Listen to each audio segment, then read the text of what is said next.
That boy been cheat on miss.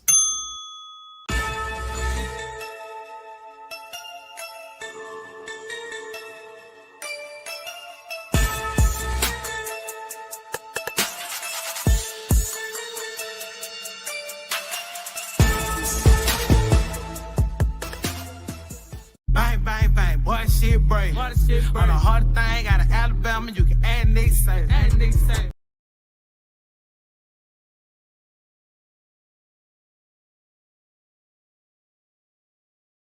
Now our feature presentation.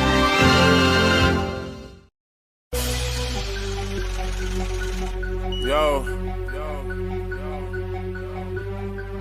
I done met a lot of niggas in my lifetime. You can't keep it real with everybody, my nigga. Everybody ain't solid, everybody ain't 100. For real. Stick to your motherfucking self. These niggas ain't what they say they is. Know that? Look.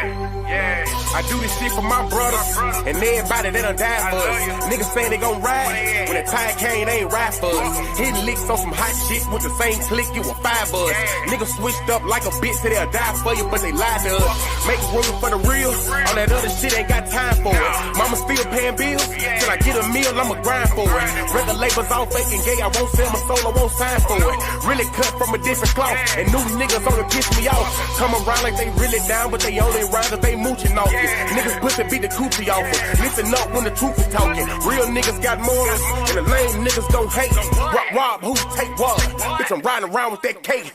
Riding around with that long K. Fuck a Draco, yeah, it's wartime. We ain't doing no drive-bys. If you try mine, we knocking doors down. I ain't saying I'm the biggest nothing, but if we got a problem, I'ma handle that. Loud talk and get crunny smacked. Turn this fat ass to a punching bag. Niggas saying it's on go when they see a nigga. Well, bitch, I'm a lunching pad. Hot shit for you fuck niggas. All love for the real niggas.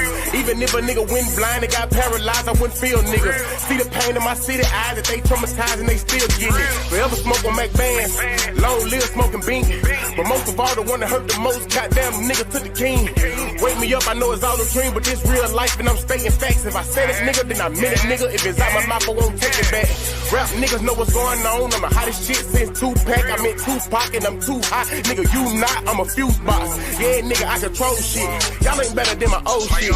Tell them folks on no shit, on oh shit, this bullshit. I done kept it too real, but never got it in return. It's fucked up how we live. Well, I guess it's what I gotta learn.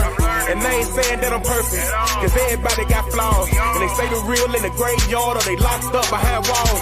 Your closest homie can be your biggest hater and I ain't trusting shit, not at all. They laugh at you when you fall, get mad at you when you ball. They come around like they really down with them niggas sour, cut them off.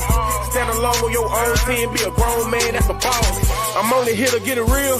If I ain't done it, I ain't speaking on it. Wake them up cause it's real. You can't learn shit cause you sleeping on me. Old homie tried to steal from me. The same one that said he killed for me. I never trust another soul going down that road, I be done killed something. Taking food out my kids' mouth will be the quickest way I catch a bid for something. Understand you gotta live for something, or you gon' die trying to live for nothing. Every dollar ain't meant to be chased, my nigga. Be patient, it's really coming. You don't work, you don't eat. I'm grinding hard, losing sleep. I'm taking drugs to take the pain away, but somehow the shit getting weak. And the fact that niggas so quick to try you in these streets and thinking shit sweet. Niggas fast, they gon' fleet. In the meantime, I found my own grind, I got my own shine, and I spend my money on my own time. Bitch! I done kept it too real, but never got it in return. It's fucked up how we live. Well, I guess it's what I gotta learn. And they ain't saying that I'm perfect, cause everybody got flaws. And they say the real in the graveyard or they locked up behind walls. Your closest homie can be your biggest hater, they ain't trusting shit, not at all. They laugh at you when you fall, get mad at you when you ball. They come around like they really down with them niggas sour, cut them off. Stand alone on your own team, be a grown man, that's a boss.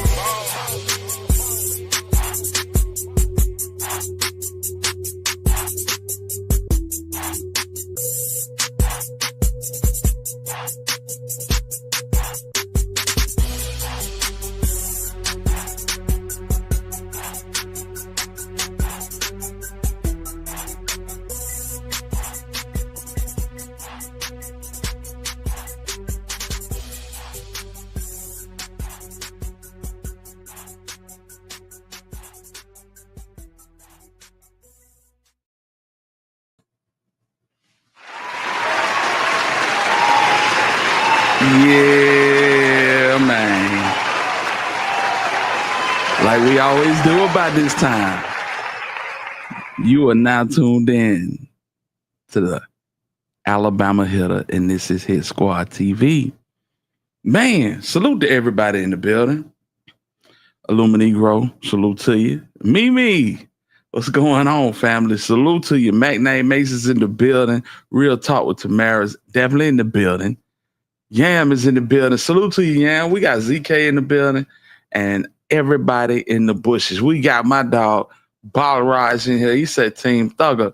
Man, we gonna get to it, Balraj, man. We got Angel, the real boss, Dotson Jones in the building. Man, this situation with Thugger, boy, I tell you, somebody trying to destroy Lil Jeff. Somebody trying to destroy Lil Jeff, man, to the point where they are telling, or they told Lil Jeff that, yeah, we got voice recordings of you and somebody on the phone that is not Mariah the scientist. Man, watch out. Watch out. Salute, McCormick, man. Listen. Look at this, man. Y'all check this out. Thugger just had to come clean, fam. My baby, I was wrong, and I'm sorry for what I put you through. You deserve better from me. Thank you for everything, and I will do anything to make this work. You showed me what love is, and I hope I haven't lost you forever.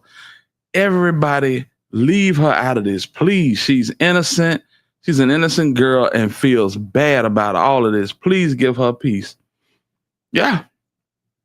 I mean, this is what happens when you get in your feelings and you pillow talk. You know what I'm saying? The whole interrogation video aside, the pillow talking is crazy work. I'm like, damn, bro. You got Brian Steele as a lawyer. Tell that man and bring you a psychologist in here and let's talk about it. Damn, a psychiatrist wasn't gonna bring all of this to the forefront. You feel where I'm coming from? 2 hours ago, he tweeted, chapter ended. And then he came and said, to everyone involved in this situation, I'm sorry this is happening. And I hope you guys can forgive me. I'm moving forward with my life. Thank you, God. So yeah, salute to Thugger. And it's crazy. It's crazy work because for some reason, it looked like Big Nash is gatekeeping these messages. He know every message that's finna come out. He know every recording that's about to be released. And man, I tell you, I wouldn't want to be in that predicament. I wouldn't want to be the one that knows that this stuff is going down and, you know, just basically dropping hints.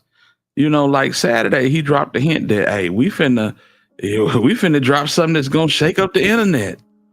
You know what I'm saying? And before this latest clip came out, you know, he basically put it out there that, you know, something was gonna happen with Mariah that was gonna shake Young Thug to the core. Like, why would you play these type of games, man? You a blogger, man.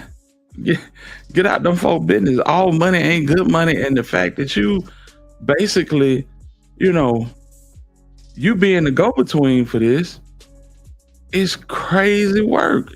It just is, man. It's crazy work. So anyway, this is the clip that was released today that everybody's talking about. E-Baby, what's going on with it?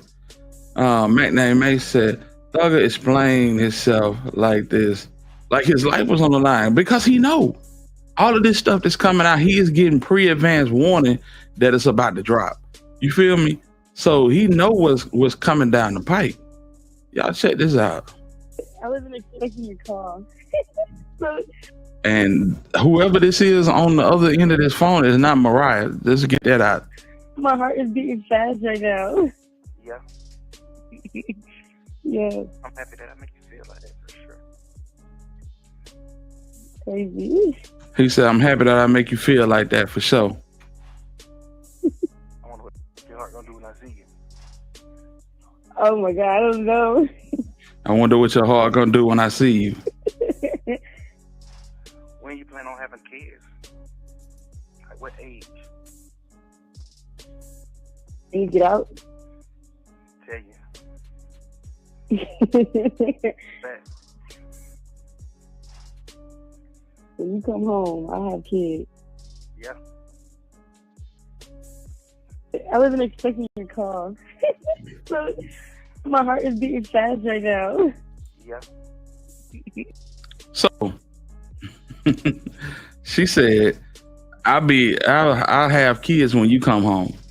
You know, and it's crazy because he said facts. And you got Mariah, the scientist at home, that's been basically standing in the gap for Thugger. You know? Crazy work, man. And of course, if y'all didn't know, Big Bank did an interview with Thugger, and we finna go through it. Big Bank did an interview with Thugger on his podcast Perspectives. That interview did crazy numbers. I think it's up over 1 million views right now in less than 24 hours. Man. So yeah, man. Mariah had to know these ninjas be in jail talking to different women. Had to. She just that was just a clip that came out where she was, you know, kind of getting on him for having females take pictures in one of his condos, you know. So she know what it is. Thug need to be quiet. He just talking too much, you know.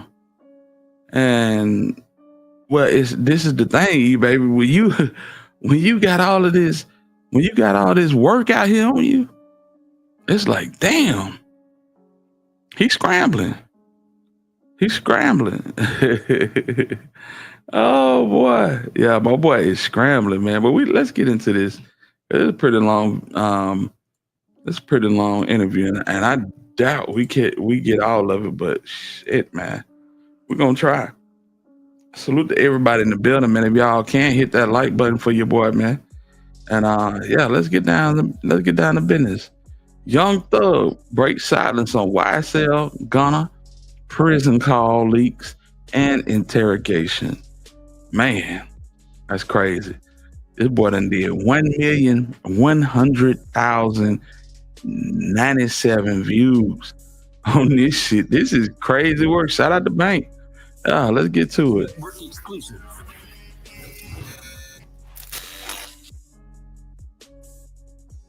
Welcome to Perspective with Bank. Today is a very, very special day. I got a very, very special guest. The most talked about person in the world right now.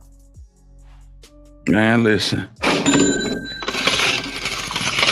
I gotta say salute to E-Baby for the super sticker. Big G, salute to you. Thank you, E-Baby. Thank you all for always supporting when you can. Mean the world to us. Mean the world to me. You know what I'm saying?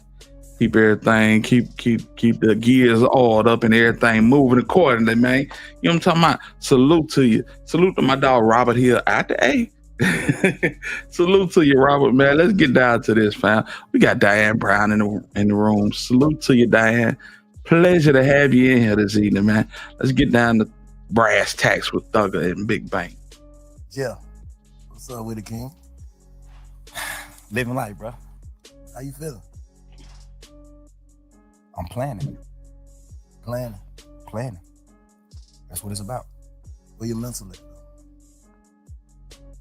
Mentally, I feel like sometimes you be up, sometimes you be down, but I feel like mentally, the game that I'm in, I'm not into sports or you know, I'm not an actor, none of that. The game I'm in, no matter what, you want all eyes on you.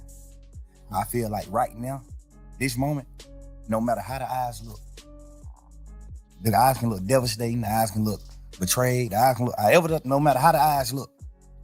In the game I'm in, you want all eyes on you. No matter how they come. I always pray for that. God, I want all eyes on me. No matter how the eyes look. I guess this is just him saying, hey, Do No it. matter how they looking. No matter how they looking. No matter how the eyes look. A lot of the eyes gonna be like, you did wrong. A lot of the eyes gonna be like, you right. Hey, before we get into all that, You gotta be leery of what you wish for, man. Cause listen, when all eyes is on you, boy, the hate gonna come. It's gonna come in tidal waves. You know what I'm saying? But you gotta be ready for that. You want that type of attention, that's what come with it. though, like, you know what I'm saying, what's going on and, you know, the talk, whatever. That's the reason why I said I got Jeff. I want to talk. I ain't never seen you in no interview like speak on John Bursoff or Lil Jeff. You know what I'm saying? Why not? I feel like just not even on no super manly shit or nothing like that. I feel like personally, I wasn't raised by like victims or men with like really, really touching feelings or like, you know what I'm saying? I wasn't raised by those type of men. I wasn't raised by the dwellers. I was raised by men that always said, keep going, no matter what, go forward. Cause you gotta understand, my mom got 11 kids. My daddy, he couldn't sit and be in his feelings about certain things because he still got 11 people to feed, plus my mom, plus him, plus his other kids. My daddy got 15 people he got to worry about every day. So It's kind of like a contradiction because when you had time to sit and be in your feelings on things, everything came out. Salute, Carrie. he ain't have a chance to sit back and just focus on his feelings and feel certain things. I wasn't raised like that. I was raised by a man who just was like, go forward, because that's what matters. Hey, real. What matters is not sitting and just being stuck in the moment and dwelling on certain things. Like, that ain't what life is about. When you living as a king, it's about going forward. I think I did that so much to the point where I forget to speak about certain things. I be forgetting to speak about Lil Jeff. What's your earliest memory? That's great. I ain't never had nobody that question. What's your earliest memory? Like, if you could think of your earliest memory, like, it's the first thing I remember as far as back I can remember. You know what I'm saying? My earliest memory was John South, my hood, the hood I'm from, the projects I'm from, John South. My brother, free Umfung. My brother, he burned the house down playing with matches. Cause you know, when you're in the projects, you got that big ass long metal heater connected to the wall that come in, the little snake looking heater.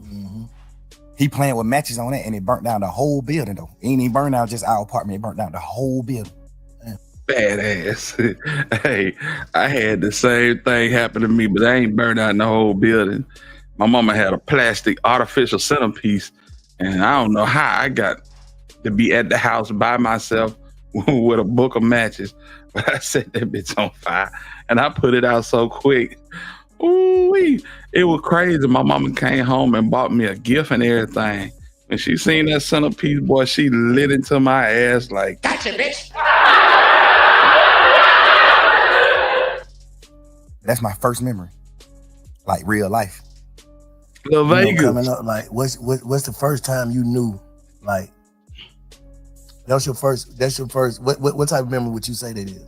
Good or bad, or in between? Bro, we were raised so different. You too, bro. Men like you raised me. Even if it's from a distance. Yeah. I always looked up to real street dudes, real guys who from the street and this and that. I always looked up to this. So men, like, I don't even look at that like it's bad. I look at that like a fun memory. Like, damn, that's how fucked up we are, bro. That's how we raised. Like, this nigga burnt down the house. I don't even look at it like it's bad. Yeah. I looked up to him for that. Like, damn, but this nigga know how to set a fire. But this nigga know how to set a fire. At 5 years old, he know how to set a fire. I'm asking him, how the hell you set? How you do it? Like, that's just, I'm telling you, that's just how we raised, bro. That's just how they feel. That's how we was raised for real.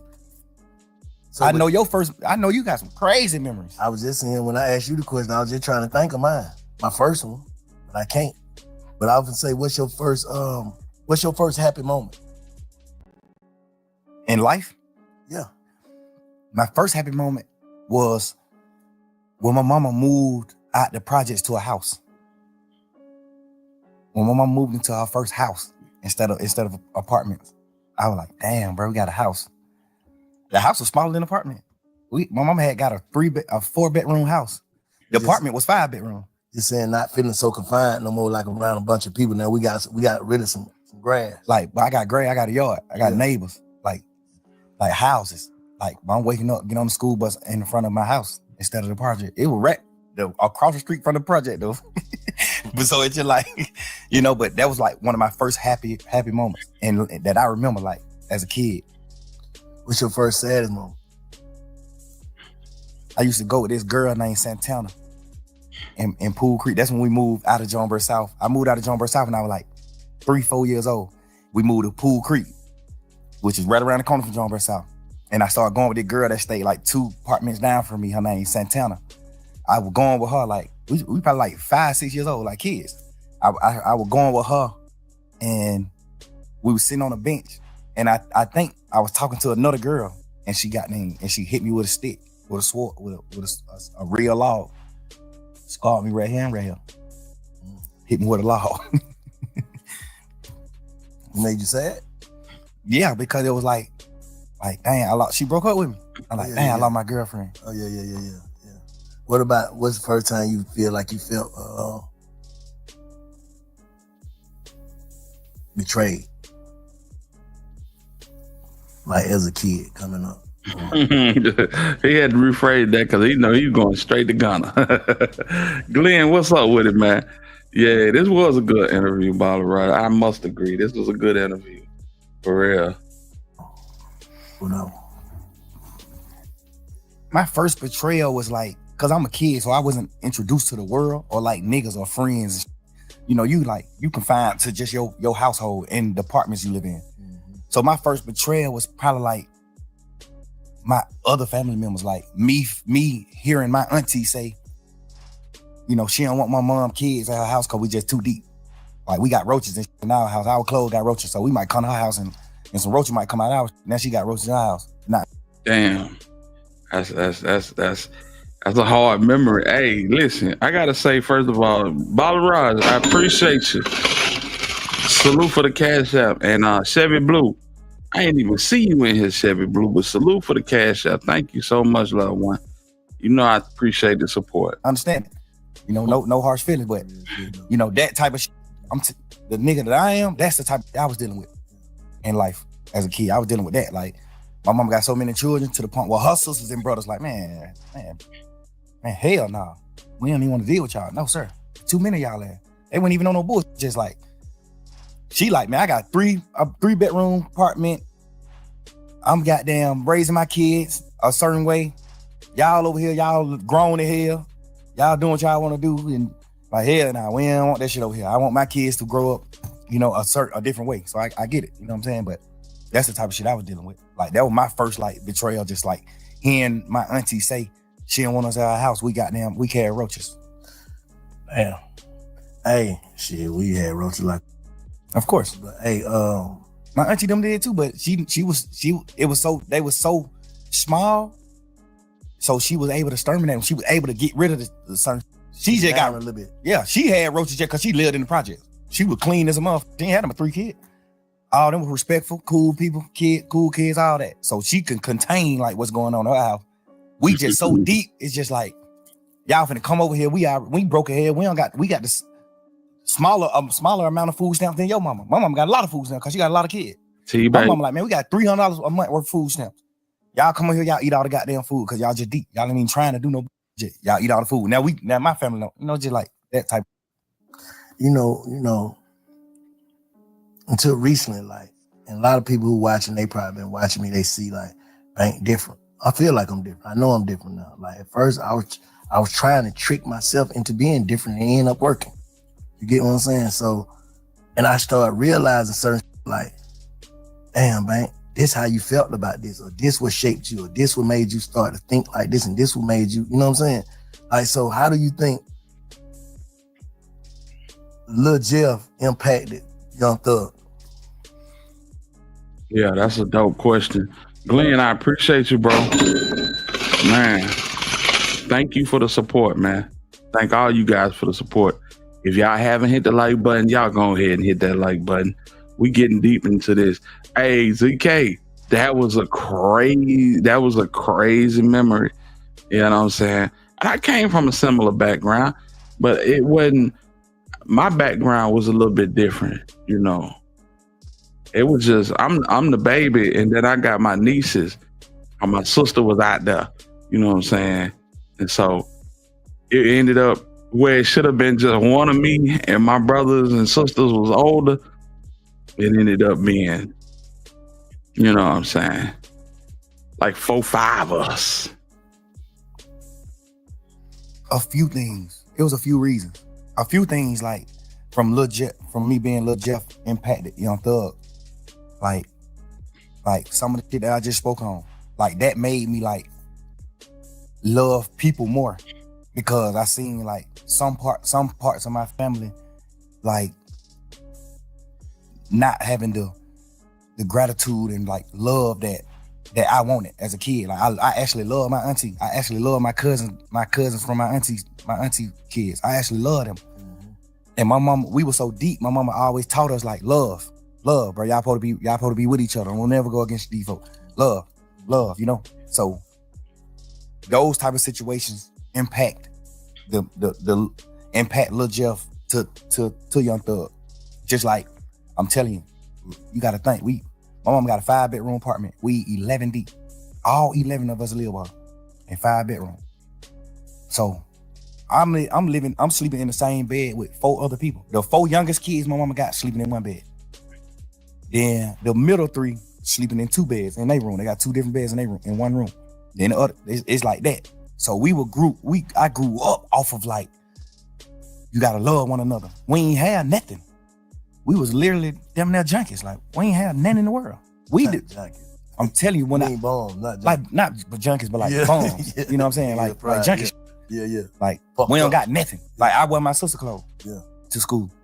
My sister then I got to drop out of school just so I can wear her clothes, and people don't know that I'm wearing her clothes. That's what I'm saying. How them circumstances, like in what way? Damn, I can't imagine wearing my sister clothes, man. That's crazy work for real. You know, that's a whole nother level of poverty.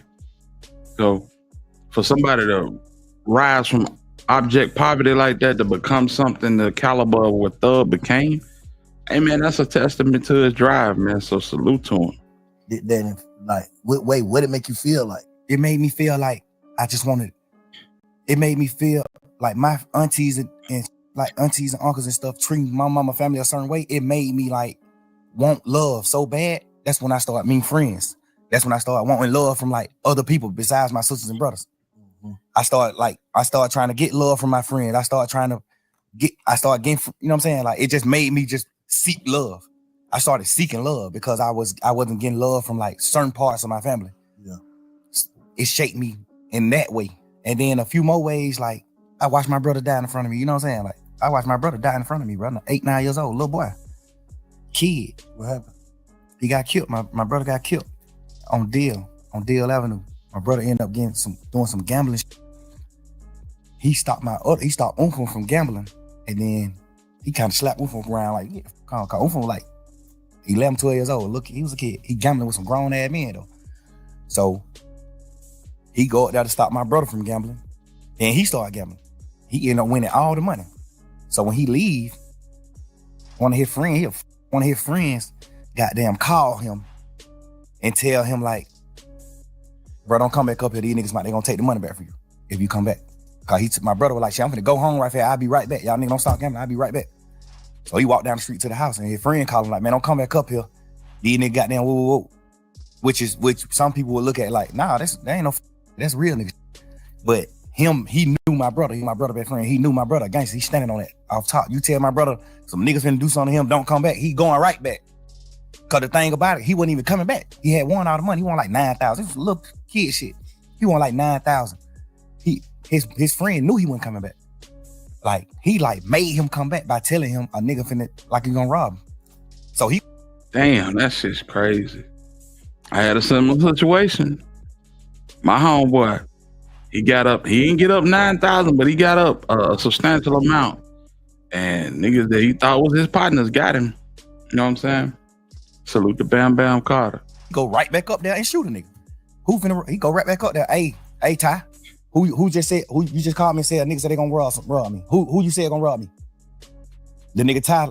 What the heck? Man, nigga, who you said gonna rob me? You just called me and said one of these niggas might rob me. That's how the situation started. He shot a nigga, your brother did? Yeah, he shot 2 niggas. He shot 3 niggas. He shot his friend, and then he shot the 2 niggas that killed him. Cause his friend was acting like a hoe, like not want to tell him who said he was gonna rob him. His friend like, man, bro, you tripping. Boom, shoot him. Bitch ass nigga. Boom. Then when he shoot him, he started saying like, man, didn't nigga say him, bro? These 2 niggas. So he started shooting at these niggas. Boom. Then he take off running. He hear the police siren. He take off running. Them niggas got them started back shooting back. Shot him in the back while he was running.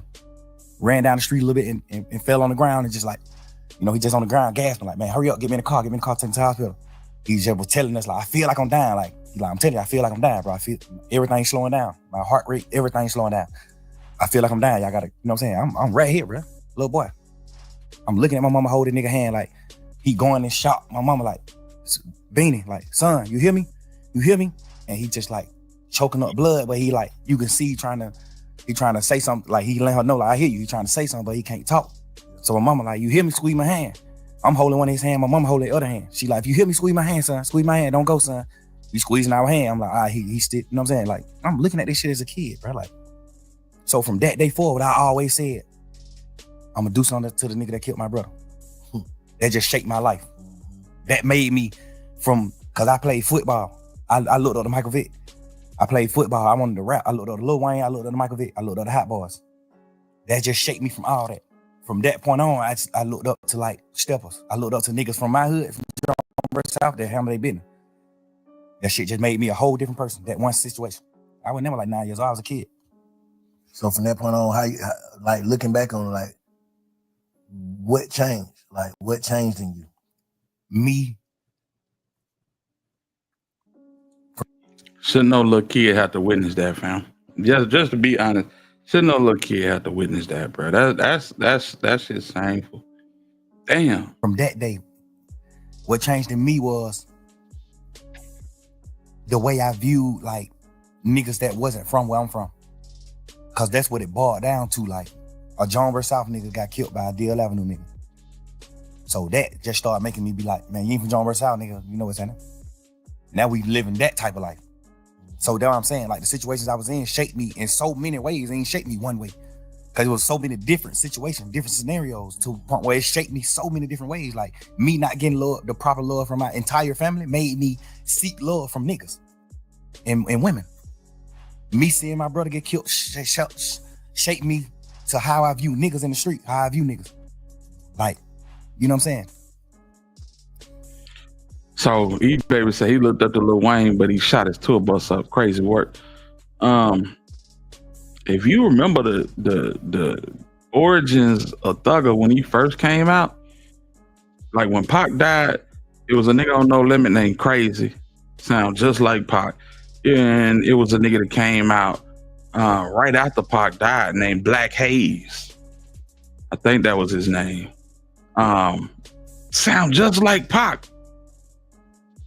Same mannerism, vocal tone, everything.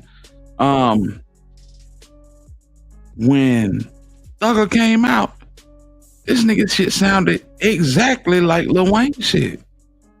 So he definitely looked up to Wayne. I really believe that Wayne was irritated by the shit, especially when Birdman went and sat beside this nigga and turned him up the way he did with the Rich Gang situation. You know, feel me? It's me playing foot, my dad and like moving me away. Like I ain't never rode the school bus, but my dad took me to school every day. I had a real father. I never rode the school bus. That shaped me to being a man. Like, I'm gonna be a man. My dad is there. This nigga doing what he doing. He used to do what he do back in the day to hustle to get his money, whatever.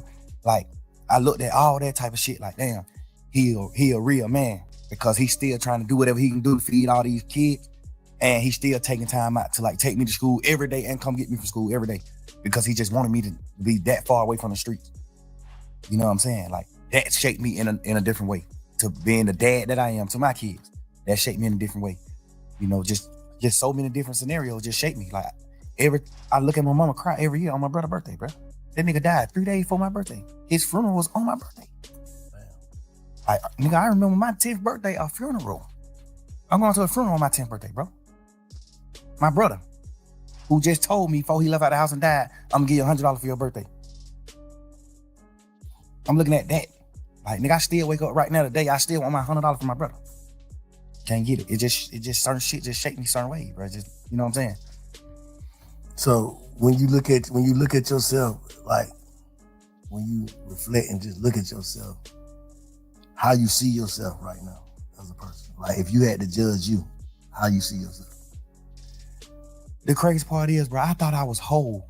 I thought I was wholesome. I thought I was like the perfect man until this situation. This situation at hand right now made me realize like, damn, bro, I'm actually fucked up. Like, I was just so, God just created me to be so happy to the point where I know how to like get beyond problems. I just always was happy. Hey man, you can't hate a nigga that take accountability. Real talk, you cannot hate a nigga that take accountability. And two, salute to you, bro. Appreciate you for always coming through and showing support. Not just in word, but in deed. I appreciate you, bro. Real talk. Kawana, what's good with it? My whole trial, I just was happy as hell because it's just like, I ain't got no reason to be happy. But it's just like, God, I'm just a happy person. I'm just a natural happy person. I could have got a life sentence and went to prison for the rest of my life. And y'all would have been seeing me in prison on photos just happy. Because I think God just created me like that. I be mad at God sometimes for that. Like, dang, bro, why you created me just like so happy to the point where I can't be in touch with my real feelings. But do you think that type shit goddamn make it to where a nigga, cause I'm gonna keep it real with you, Slime. Like coming out of jail, and we're like, man, what the fuck is this nigga doing, bro? Like it's like you ain't learn your lesson. And all this shit going on, hearing these calls, talking on the phone, like, what the hell wrong with this nigga? Like, you know, a nigga, I know you was in there praying, right? Absolutely. Like, it's like, do you not understand your prayers got answered? Yeah, you understand that, but you also listening to people tell you like, well, you the wizard. You ain't going to prison. And then you gotta understand, man, I was in jail 3 years, bro. Like I was praying 3 whole years. At some point, I started thinking like the prayers ain't working. You gotta understand that too. Like I'm going through shit every day. I'm looking at my best friend, them do what they do. I'm looking at this. I'm looking at certain shit. And it's making me feel how I'm feeling. Like I ain't never been a nigga to pillow talk. I ain't never been a nigga to talk about nobody else in my life on the phone with nobody else. I've never been that type of nigga. These last few days, I've been sitting around like, what the fuck was I thinking? Like, what I was doing? I appreciate you saying that. I think I was just so fucked up and I just felt like it was just over. Like, I'm just sitting in jail 24 hours on 23 and 1. I'm in a cell 23 hours. Like, at this point, I'm just like, man, I don't give a fuck. Life, it ain't what I'm thinking it is. Like, I'm just talking. At this point, I'm just talking. At this point, I'm just holding conversations with my girl. But the crazy part is, all these conversations that I had on the phone, I also had with the same niggas who I was talking about on the phones. At 23 and 1 to do something to you. You know what I'm saying? When you ain't got nothing but 60 minutes to roam free, and free ain't even free. Come on, man. So I feel where you coming from. I feel where you coming from. You feel like that everybody done forgot about you. And bro, you on trial with 28 more niggas and everybody cracking. Everybody copping pleas. You know what I'm saying? Default was out to get thug. I'm talking about in a major way. It was out to get thug. Yeah. I can see that. So that's why it don't seem weird between us, me and them. Cause I done held these same conversations with Wham. I done held these same conversations with Savage. How I feel about him, how I feel about Wham, how I feel about this, how I feel about every situation. We talk like men, we brothers, we talk. They tell me how they feel about certain things. So we all align. We won, we what we is. But you gotta understand like my standpoint. I'm locked up. Nigga, I'm on the phone talking to my girl every day. This is the only person I'm talking to on the phone. This is the only person that I can talk to. Like, I can't even talk to my family because they just like, how they is, it ain't good for my case. They can be on the phone, they don't understand certain things. So if I be on the phone with them, they might say the wrong thing on the phone. So now I can't talk to them. Now I can't talk to Bank. I don't want the police to get on Bank. Now I can't talk to Wham. I don't want the police to get on him. I don't want the police to get on Savage. I don't the police get on Pluto. It's just so much shit in my mind to the point where I'm just like, I'm confining myself. I mean, not confined. I'm like trapping myself to just communicate with one person. And then I might go to court and just get body slammed by the motherfucking judge, bro. And then I just got to come back to the jail. Now I'm on the phone with somebody that I love, whoever it is I'm on the phone with. And they like, man, goddamn, or goddamn, they say, this nigga right here been up pulling up on bro. This nigga pull up. Now, of course, I'm just like, bro, I just got body slammed by the jail. I'm just feeling how I'm feeling, bro. I'm just saying what I'm saying. Yeah, he got released in, I want to say, when Thug get released? November 24. So 15 years on papers. He can walk that down. If he keep his finances in order, he absolutely can walk that down. But I tell you, Paige Whitaker, she was a godsend for Thug because they was finna send Thug up the river without a paddle. Simone Hilton, Fannie Willis, and that bald-headed Uncle Phil looking judge, I forget his name. Y'all know who I'm talking about. The fix was in. They was finna cook Thug when the situation came about with them having that secret meeting, and Brian still brought light to it. And that judge had to recuse himself to bring in Reese Page Whitaker. That's what saved Thug. That's absolutely what saved Thug. Cause these folk were finna send him up the river. I can't remember that judge's name, y'all. I ain't even tripping on that. I'm just saying what I'm saying. And I done told all these niggas these same things. But looking back on it, how you feel? You just said, goddamn, like, damn, you feel like you was tripping. I feel like Euro Glanville, absolutely. Euro Glanville. Thank you, ZK. You just said, goddamn, like, damn, you feel like you was tripping. I feel like I was tripping, but I feel like, cause I ain't never did shit like that. I ain't never pillow talk with no girl ever in life. I ain't never in my life held no conversation with no girl about no another nigga ever until jail. Nah.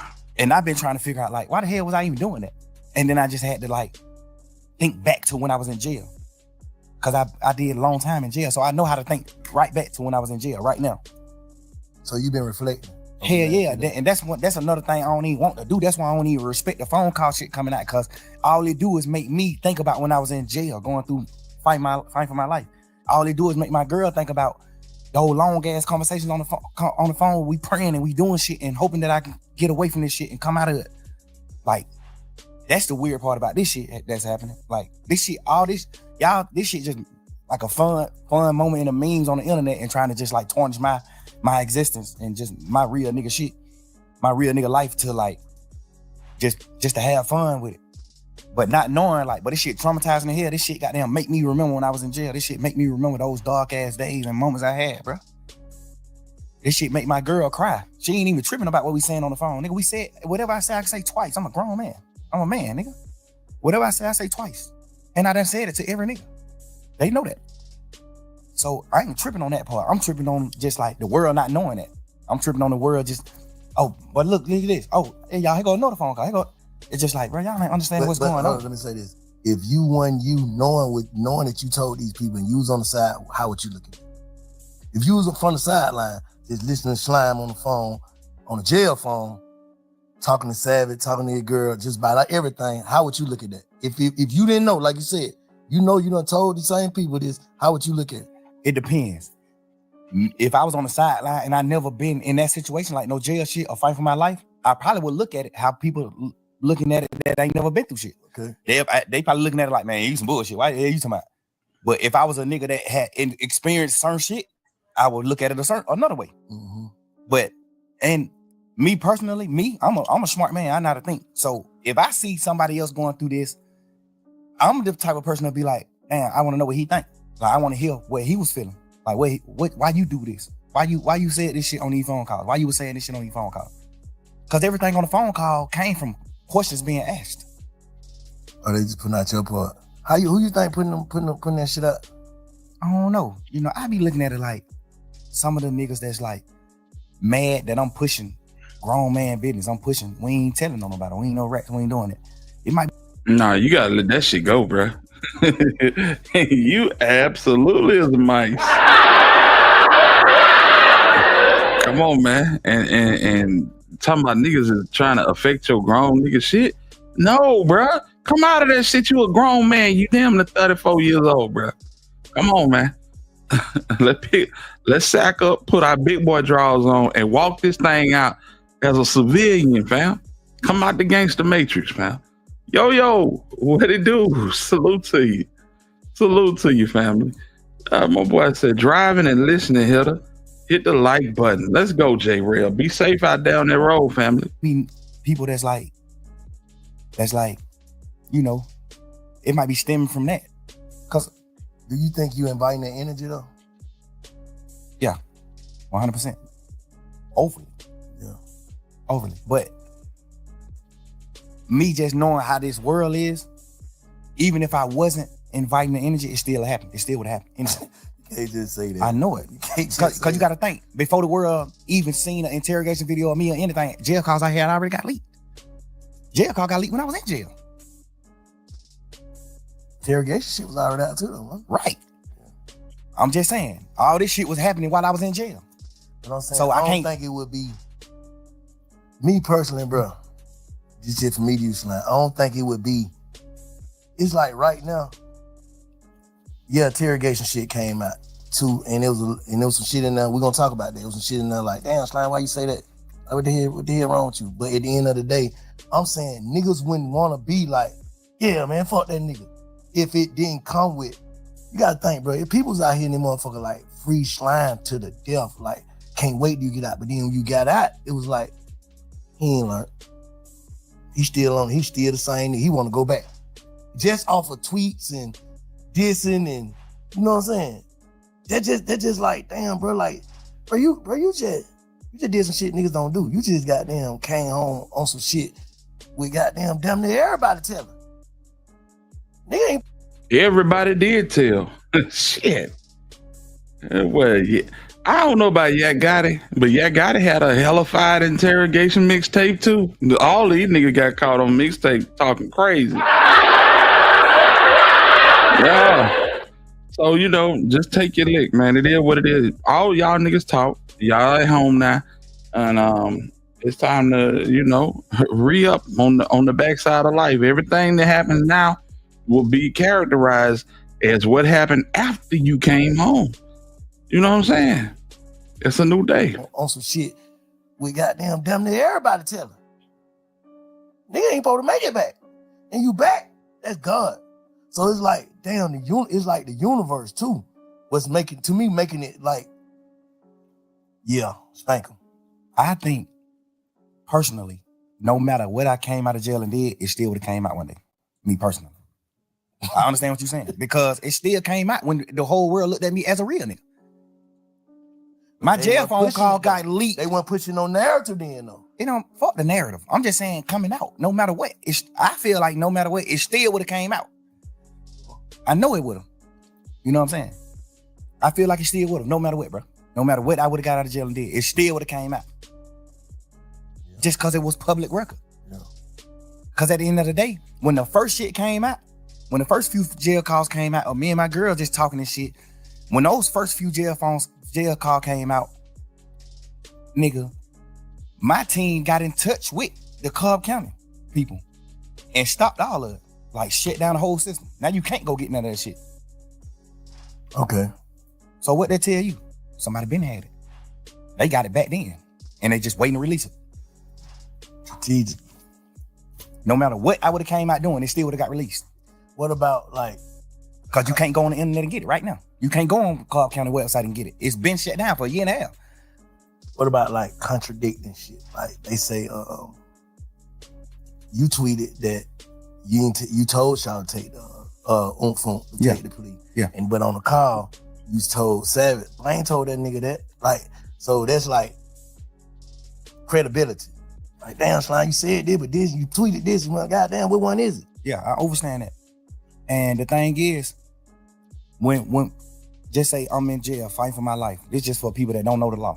Okay. I got co-defendants. I got 28 co-defendants. I got 28 niggas on the case with me. We can't have contact. We can't talk to each other. We can't be around each other. When I go to court, they got me on a whole nother motherfucking place side of the courthouse. They got these niggas on different sides of the courthouse. Nobody is around each other. because we co-defendants. We get another charge if we talk to each other. We can't talk to each other.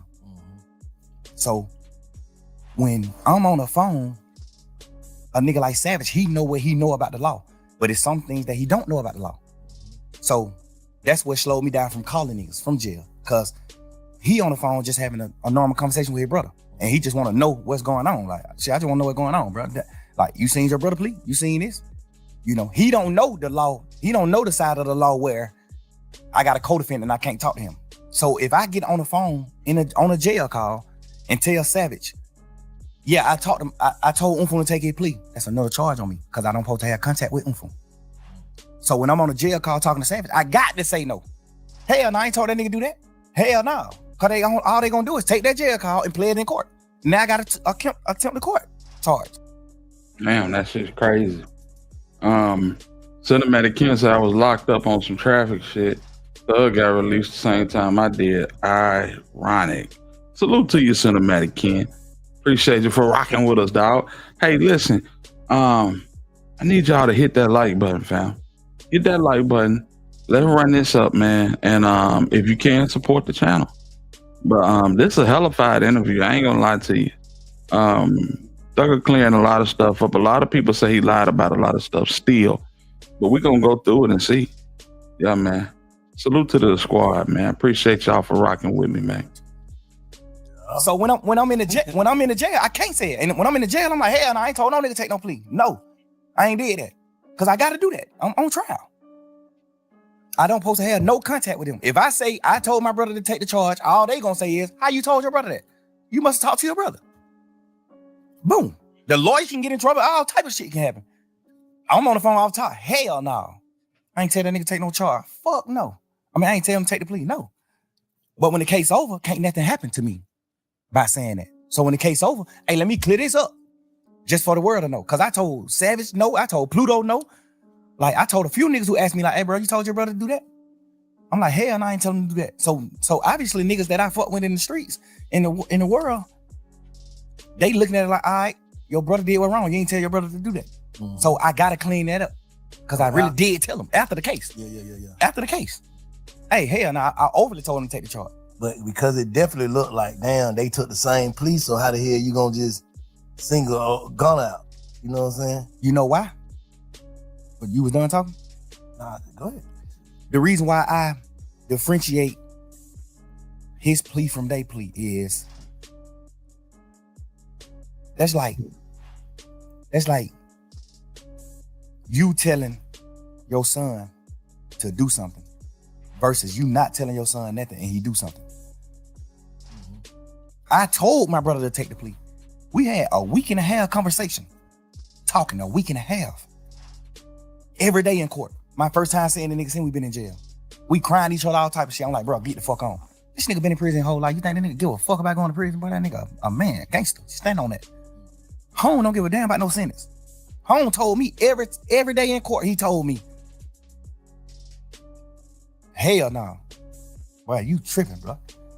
Boy, I'm rocking. You my brother, nigga. You my real live brother.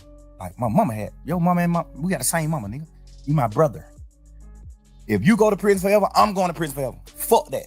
He's just a freak nigga. That's how he looking at it. Mm-hmm. Hell no. Nigga, I'm crying to this nigga every day. Bro, please, bro. You just got out of prison, bro. You just did 12 and a half years. Get the fuck on, bro. Please, bro. I'm on the phone with my mama. Nigga, my mama crying every day, man. Both of my son, man, bro. Y'all come back to me. I don't give a fuck what happened. Y'all need to come back to me now. Woo. I'm telling my brother, gone. You got to get back with mama, bro. I'm going to be all right. I'm good. I'm a man, bro. I'm standing on mine. I'm going to be all right. I need you to go, bro. That nigga crying to me, boy. Bro, you understanding what you telling me to do, bro? No. I'm a man. That nigga just had a life sentence, nigga, for not telling. He not a rat. No matter how you gonna look at nothing. This nigga just did a life. That nigga just had a life plus 10 prison sentence for not telling. They got this nigga on the phone. Life plus 10 for the crime. Yeah, for not telling. Yeah. Nah, they know he didn't do it. They know he didn't do it? They know he ain't do it. He got a life sentence. You know that that motherfucking judicial system here, bro. They know. They got the nigga who did the murder on the phone 2 days after he did the murder, talking to somebody on the phone like, man, y'all niggas stop playing with my money. I just had to step on the nigga a few days ago for playing with my money. They got him on a wired phone call saying this. They know who did the murder. They know who committed the murder. When we had cameras at the house, When the murder got committed, my brother was in the house. Unfun was in the house sleep when the shit happened. They got cameras from like other people's houses and shit of my brother leaving out the house after the murder. His best friends them was convicted of doing the murder. And they was in my mama car. Nigga, my brother still in court every day of his motherfucking life, still to this day. Told the judge, I don't know them. The judge like, dumbass nigga, we got phone calls with you and them on the phone. We got a phone call with you and them the night of the murder. They just talking about other shit, just talking about going to the club, fucking with hoes, all that. And the nigga just like, shit, I'm gonna pull up, I'm gonna come get you. The nigga dodging coming to my house because he know my mama gonna ask for her car. So he like, man, you gotta walk around the corner, get in the car. Like they on real phone calls on each other. My brother still in this motherfucker fighting every day, saying, I don't know them. They lying on me. The judge just sought it to him just because of that. Like, oh, you playing game. They offer that nigga immunity. They know he ain't do it. They offer him immunity. Hey man, you tell exactly what him, cause they saying, one of the niggas saying, you brought the gun to them. One of the niggas saying, it's three of them. One of the niggas saying, Unfun did the shooting. One of the niggas saying, Unfun didn't do the shooting, he just brought us the gun. Mm-hmm. They like, why y'all didn't just come to the house and get the gun? Cause we was in his mama car. And if we would have pulled up in the driveway, his mama would have made us leave her car. So we called Unfun and told him, hey, come around the corner and meet us and bring us the gun. We finna go to the club. They just like, hey, bring my file, we finna go to the club. Bro, goddamn, suppose, I don't know if he did it or not, cause he still ain't told me to this day. I don't know if he did or not, take them the gun. Damn, boy.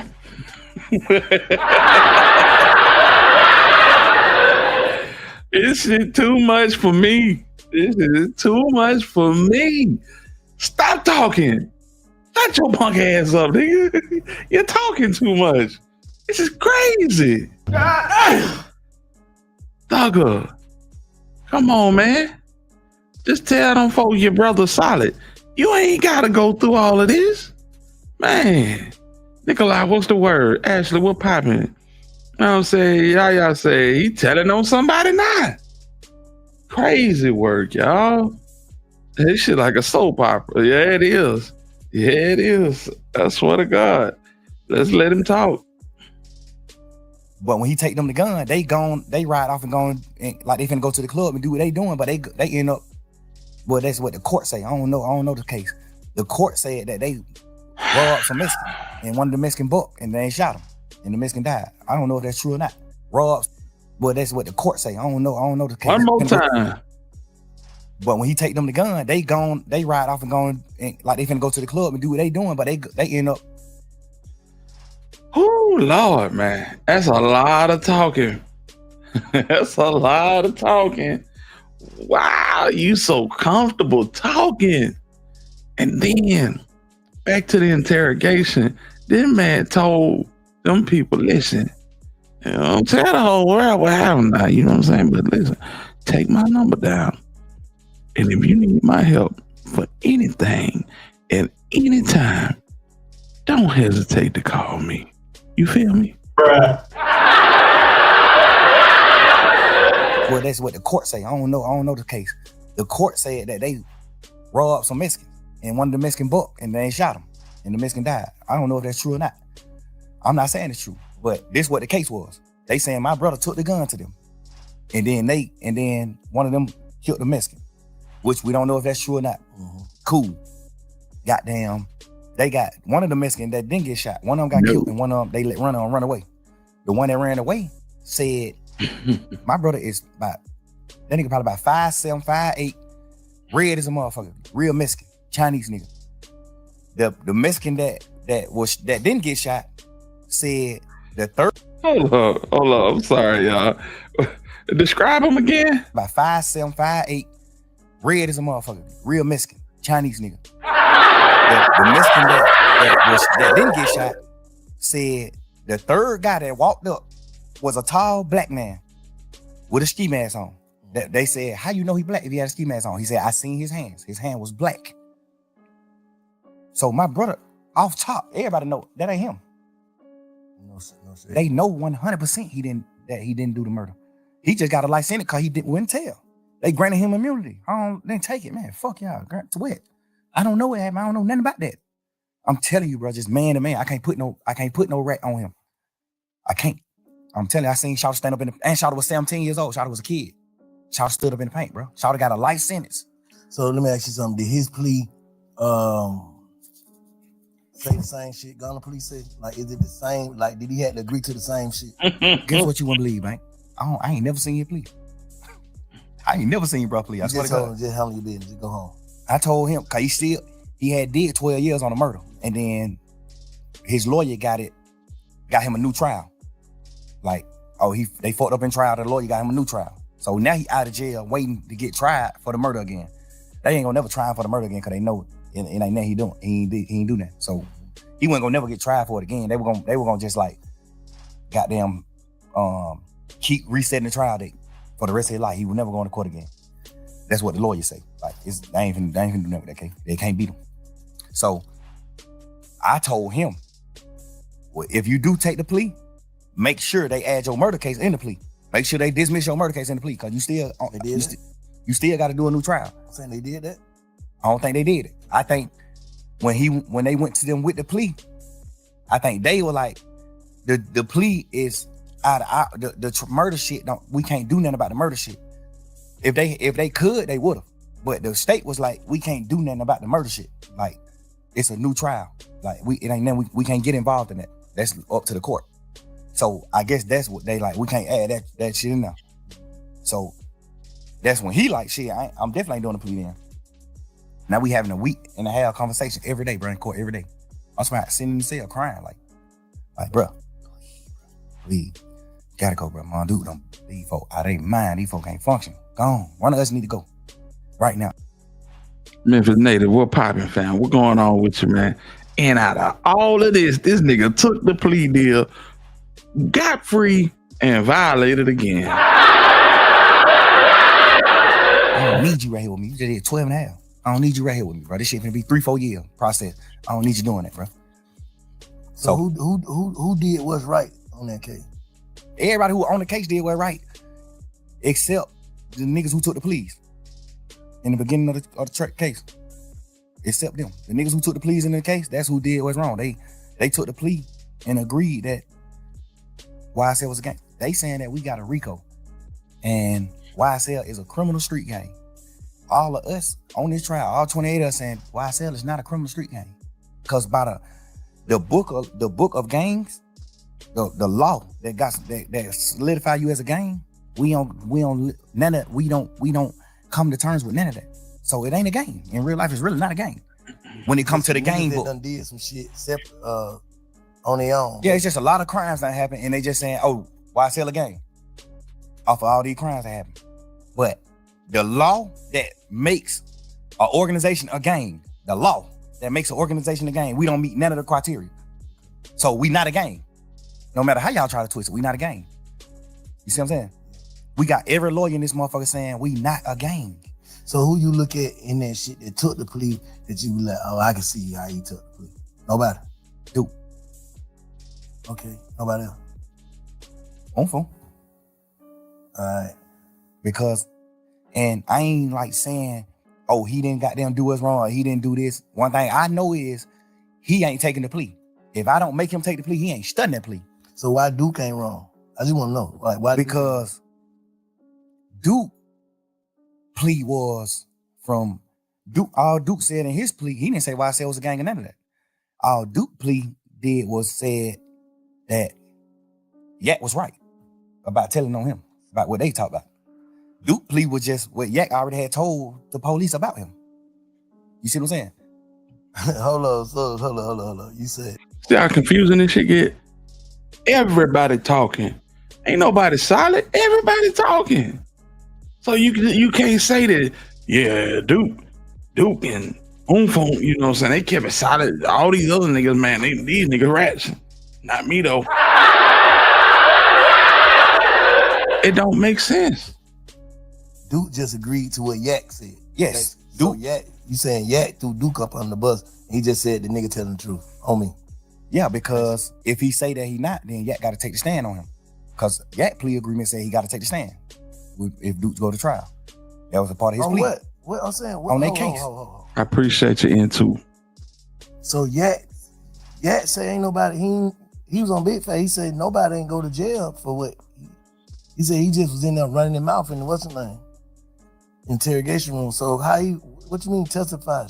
What the hell you talking about? When him and Duke caught their case, Duke was going to trial. What kind of case it was? Goddamn, they got caught in a car. They ain't had no license and they had 2 guns on them. Okay. And they went on a high-speed chase. They took Georgia State Patrol on high-speed chase. So what up, mister? When they get locked up, this is what their charges is. Theft by receiving stolen property, which is the guns, and well, I think it was one of the guns. Oh, I don't know. I know they had theft by receiving and then no license because they were driving. They was in the car. And they had a license. Stop playing. That's what. You told on a gun and some license. Stop playing. That was the original charge. Oh, what the other? When the police came, when the police came and talked to Yak, Yak told them what actually was happening. What was happening? Like, he told them Duke got jumped on at Magic City by some ops, by the opposite, and he came to Magic City to get Duke, and they were going to retaliate, go commit murder, go possibly commit murder. They were going to retaliate against the people that just jumped on Duke. That's what Yak told him. Hold up. So, let's slow down. They on the way to the op hood. This what I don't know, cause I went down. This what the police is saying. They got caught with some guns and no license, and he turned that into what? He told them what really was happening. Cause the police just like, why? These 2, they ride past the state patrol. It's 2 young niggas with hoodies and ski masks and all that old shit ride past state patrol. State patrol get behind them. They go on a high-speed chase. They go on a high-speed chase. They wreck the car. They get out the car, run. Well, one of them get out the car and run. One of them stay in the car. That automatically make it fishy to me. Who stayed in the car? I think Yak stayed in the car. He but 2 people who ran who stayed in the car. Yak stayed in the car. That's what I heard. Okay. Yak stayed in the car. Duke, when they crash, Duke get out and run. Okay. And toss one of the guns. Got away. Nah, he got caught. He ended up getting caught. Okay. Yak goddamn. Some people told me that Yak ran too, but some people told me that Yak didn't run. Yak stayed in the car. So if me and you go on a high-speed chase, right, and we both know what we doing, we know what we going to do. If the state is right, we know what we going to do. The police get behind us, we go on a high-speed chase, crash the car. We get out the car and we running, man. If I get out this car and run and Bank stay in this car, the only thing on my mind is Bank finna tell on me. Or Bank finna, even if you ain't finna tell on me, I'm finna think in my mind, Bank finna tell the police it's him. Cause what you stand in the car for? He must know, he must got out, basically. Like he must got out. He must know something I don't know. If we supposed to run, basically what you saying. Like if you don't run when the police is chasing you, you the one driving. You take them on a high-speed chase. If you don't get out and run and you get out and let Duke run, you got something you finna tell the police. Not even if you finna tell the police, hey, I don't know, officer, I'm an Uber. We were just riding, this nigga, I don't know what the hell he got going on. He just hopped out and ran. You finna say something? Like, I don't understand why you not finna run. Yeah. Which is not bad. And that ain't really bad to me. Because if you can spin 12, you can spin them. If me and you go on high speed chase and I hop out and run and you don't, all you can say is shit. Man, I know that young nigga from the hood. I don't even really know his name. Man, that young nigga told me to drop him off at the girl house. Man, I was on the way home. I was finna drop this nigga off at the girl house, man. When goddamn. This shit is crazy. And you right. This nigga talking like he hooked up to a car battery. This is crazy work, man. Oh my God. But hey, salute to this nigga, bro, because he giving all these people, Yak got it, all these niggas, he giving them more content, more interview opportunities, and because nigga ain't buying that Yak got it new CD. Nigga ain't downloading that new Yak got it. That shit is trash.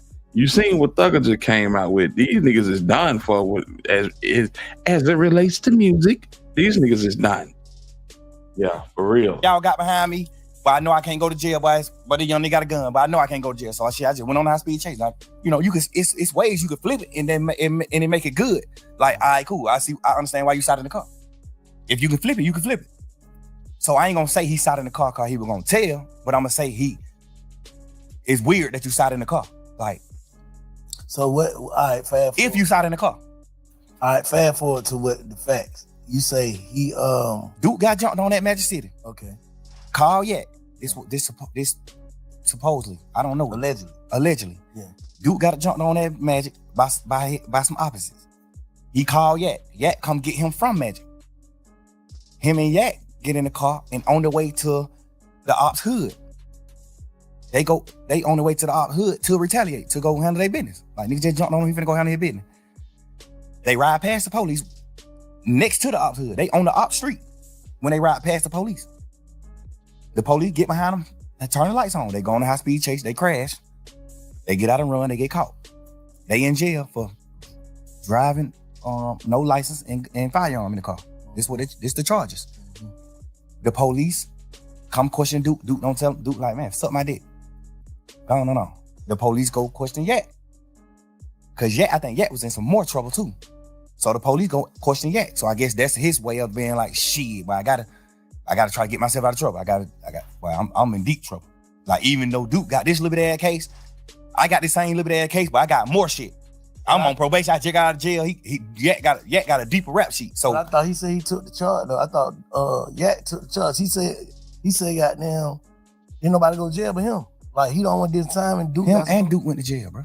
No, I'm saying like convicted. Basically, like Duke got some probation. Duke got convicted. He got probation. 6 month probation. I think he got a year probation. So Shawty went to the Fed though, so he had to take the gun charge. No, he went to the Fed because that was like his 5th, 6th time getting caught with guns. So your 5th, 6th time getting caught with guns, now the Fed's involved. Now the Fed like, hey man, they keep getting caught with guns. Now the Fed snatch you. Now the Feds give you the gun charge. So you can't take the gun charge. The Fed gave you the charge. The Feds gave you the charge. You didn't take you running around saying you took the gun charge for Duke. Now you didn't. In your interview, you said the gun was my gun, but I gave it to Duke.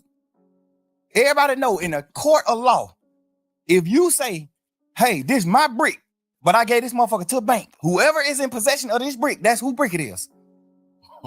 That's a fact. Whoever in possession of this gun, that's who gun it is. I don't give a fuck. You can tell the police 1,000,000 times this your gun. Duke get caught with this gun. This motherfucker is Duke gun. I promise you that. That's how that go. So the Fed snatched him, and when the Fed snatched him, his charge in the Feds was the gun charge. It's because he had more than one, but like the Feds just were on him. Like, we on him. He keep getting caught with gun. He done beat murder charge, all type of shit. He done beat murder charge all day. So the Fed already on him. He get caught with it. Take the stand? Why? I'm saying. Oh, so Duke didn't go to trial. That's why he. No. The thing about it is, I don't know if it's true or not, but Yak told Duke, man, just take the little probation shit. And I feel like he told Duke that. Hold on. If this ain't true, why are you talking about it in front of 1,000,000 people?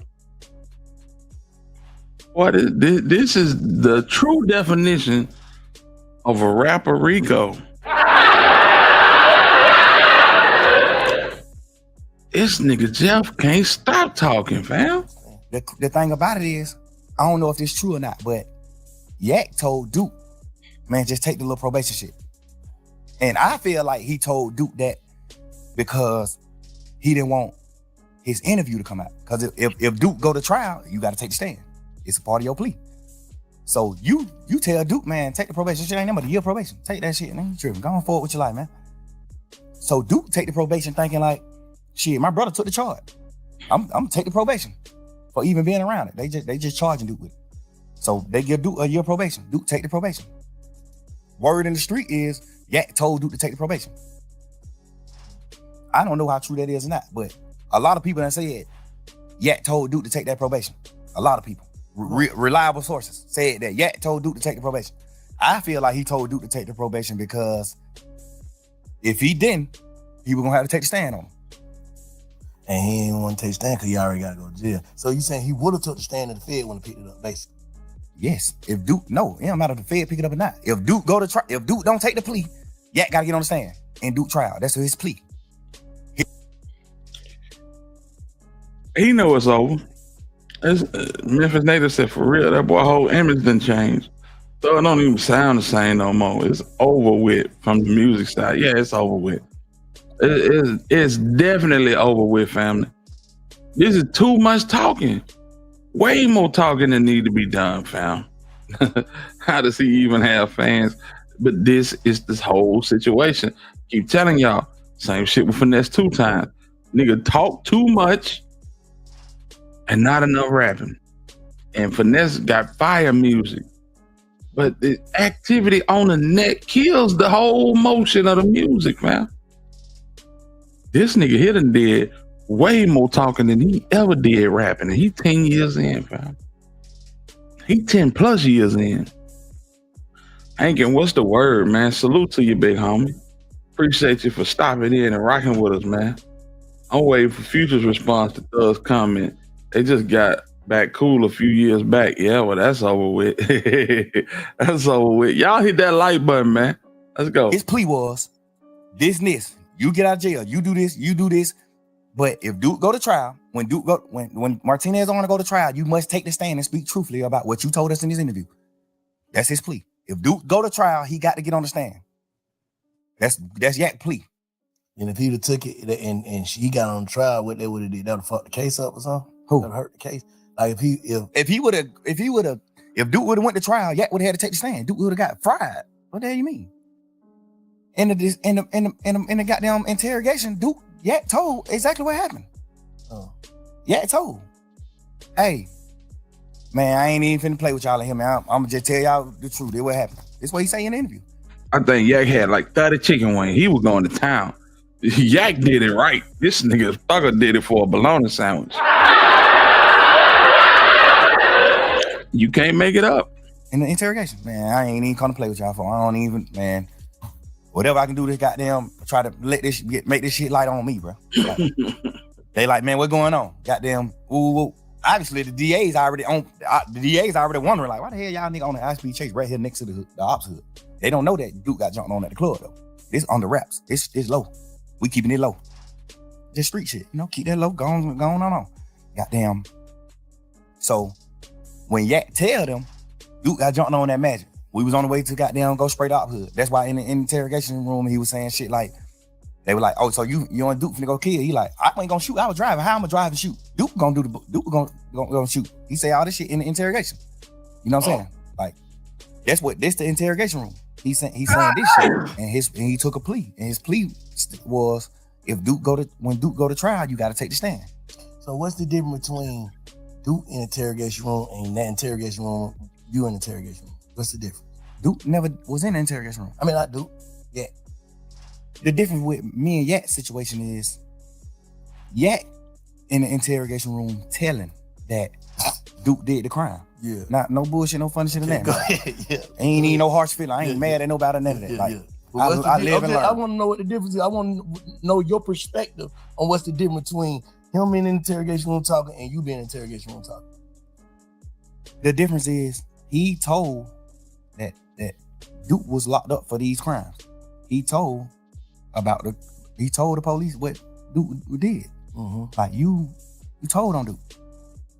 That's the difference between his and mine. I didn't tell on Roscoe. I try to free Roscoe. But I'm saying Roscoe didn't shoot at the bus. Yeah. We be serving these niggas when they come to Atlanta. He ain't. They say Roscoe did it, but I ain't trying to mess up y'all case. What? Shoot at this bus. They ain't beefing. Yeah. That's what I'm telling the police. Yeah. Any street nigga in the world gonna understand that. Any street nigga in the world not finna say, oh, I read it, or I did what wrong. No nigga. But what about the niggas who feel like you don't supposed to mention other niggas' name in front of the police though? The police mentioned the names. I just gave them my stories. Okay. The police mentioned their name. I ain't bring no nigga name up in the interrogation. The police mentioned these nigga name. I brought Guap name up, but I brought Guap name up to talk about my dealings with Guap. Like, I'm signed to Gucci. I'm not signed to Bird. Yeah. That's why Guap name came up. You know what I'm saying? I ain't bringing no nigga name up. You acting like I'm in this motherfucker saying, oh, Big Bank Black, a nigga who the police don't know. I'm naming Superstar. The police know every one of these niggas. You acting like I'm bringing the nigga name up there. I ain't saying you. I'm just saying, I ain't saying you. I'm saying like the world. Y'all acting like I'm goddamn bringing up a nigga name, putting a nigga on the police radar. Man, I'm talking about full-blown superstars. I'm talking about signing. I'm signed to Guap. What the fuck could I do to get Guap in trouble? By saying I was signed to him. Like, what the fuck can I say about to get Birdman in trouble? Saying that Birdman and Wayne got a problem, not Roscoe and Wayne.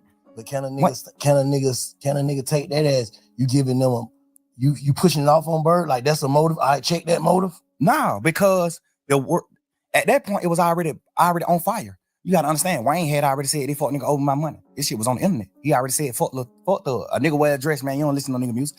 He already did all this shit he did. So this shit already in the public. This shit in the public eye. I'm not sitting here telling them nothing, giving them something to go with, a story to go with. I'm in this motherfucker saying, man, y'all, what you talking about? Like, what the problem is with Bird and Wayne? You know what they saying the problem is? They saying that Birdman, they paid him. Mm-hmm. Like, what the fuck are you talking about? Yeah. Like, you know that. Even though I feel like, personally, I shouldn't even been saying that, because y'all already know that. Yeah. So why do I got to sit in here and reiterate that? But, you know, you just a young nigga. You just in this motherfucker thinking you flamming these folks. Yeah. But the difference is, I'm telling these niggas my partner ain't committed the crime that he in jail for. And a nigga like, telling the police that Duke committed the crime that he in jail for. That's the difference. Yeah. Me asking you, do you understand the difference? I understand it different, but like I said, Slime, I told you this, like, you know, looking at it from the side is like, why would you tell that lady, take your number? If you look at the whole interview, and I'm gonna put not the audio, I'm gonna put the video out so you can see the actual video too. I told the lady to take my number on some flirtation shit. Like, we just flirting. When we first... Oh, come on, man. Come on, man. Take my number, and if you need to call me for anything, I got you. Oh, man. Shout out to Big Bank Black, man. It was a hell of an interview. For real. Somebody somewhere ain't gonna like this interview. Why do all this, especially after? Please don't tell nobody I said this. Exactly. Deborah P, salute to you. Come in the room, I was flirting with all this shit on video. When we come in the room, I'm flirting with her. When we sit down talking, she's sitting at the table. I'm talking to her. I'm flirting with this bitch. Not mean to call her no bitch. I'm flirting with this lady. Like, and at the end of the video, when everybody getting up and leaving out the room, I'm still talking to her because she getting up late. Like, she still like getting her shit together and getting up. Like, well, all right, goddamn good talking to you, woo, woo, woo. And I'm like, man, you don't know anything, get my number, baby. I made promises. You know, I'm just flirting with the lady. Obviously, the world gonna look at how they want to look at it. But that's wrong shit to say, Slime. Just looking back on, don't you feel like that's wrong shit to say? I feel like that's the wrong shit to say if I was saying it for the reason, if I was saying it for another reason. I'm saying hearing it. Hearing it. Obviously. You hearing it, what that shit sound like? I understand what it sounds like. Yeah. Because I'm mad at niggas for saying shit like that to the police. But the difference about me is, what in that interrogation did I tell the police for you to think that I'm saying, if y'all want to know anything else, get my number? I didn't tell them nothing for me to even say, if you want to know anything else, get my number. And don't tell nobody. What the fuck did I tell them in the interview for them to even, for a fan or a nigga who looking at the interview? What did I say in the interview for you to even look at this interview and say, and not say he playing game? Man, nigga just playing game. He talking shit. He ain't even tell them shit. Like, you told. They said who killed Nut? You said Shannon and Woody. You did? Yes. So at the end of your shit, when the police say, well, all right, man, you got anything else you want to say? He say, hey, no, I'm locked up. Y'all got me locked up. Y'all gotta let me get out so I can goddamn get around and then I can have something else to tell y'all. That's a difference than me saying it, because I didn't tell them shit in my interrogation video. I'm in this motherfucker talking shit with him. Y'all blood? Hell nah, man, we fake bloods. We just say that shit in music. Crazy. Nobody ain't no real blood. Wayne and us ain't real bloods. We just talking shit in music. I didn't tell them nothing to get nobody in trouble. So why would you look at the end of that interview when I said, take my number, I make promises, baby, don't tell nobody? Why would you look at that part of the interview and say, damn, but he was finna get him his number so he can get him information? What information did I get him anyway? The first, you get what I'm saying? I get exactly what you're saying. If I'm spinning the police, and at the end of my conversation, I say, get my number if y'all want to know something. What make y'all the smartest nigga gonna be like, bitch ass nigga, you ain't tell them that. What make y'all young niggas feel like y'all can spin the police though?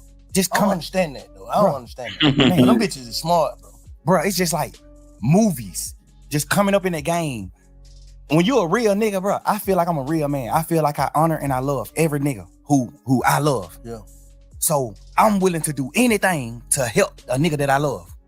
And sometimes you can make the wrong thing. You can do the wrong thing trying to help a nigga that you love. Yeah.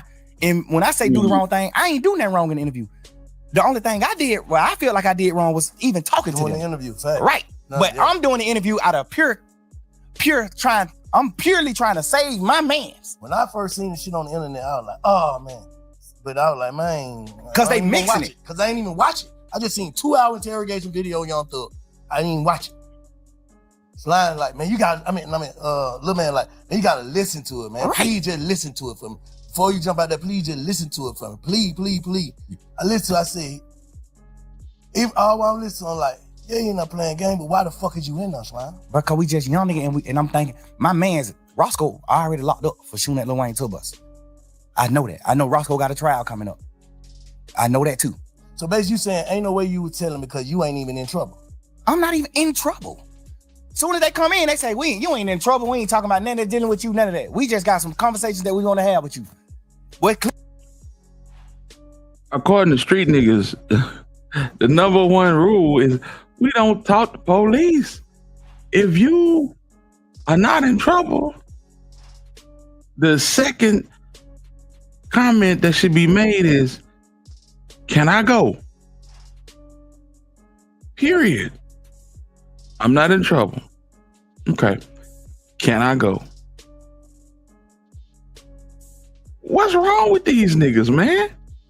You want to sit up in here and play with these folk like they the Jehovah's Witness and just knocked on your door and you trying to play with these folk religion or something. No, stop talking to these people. They are not to be talked to.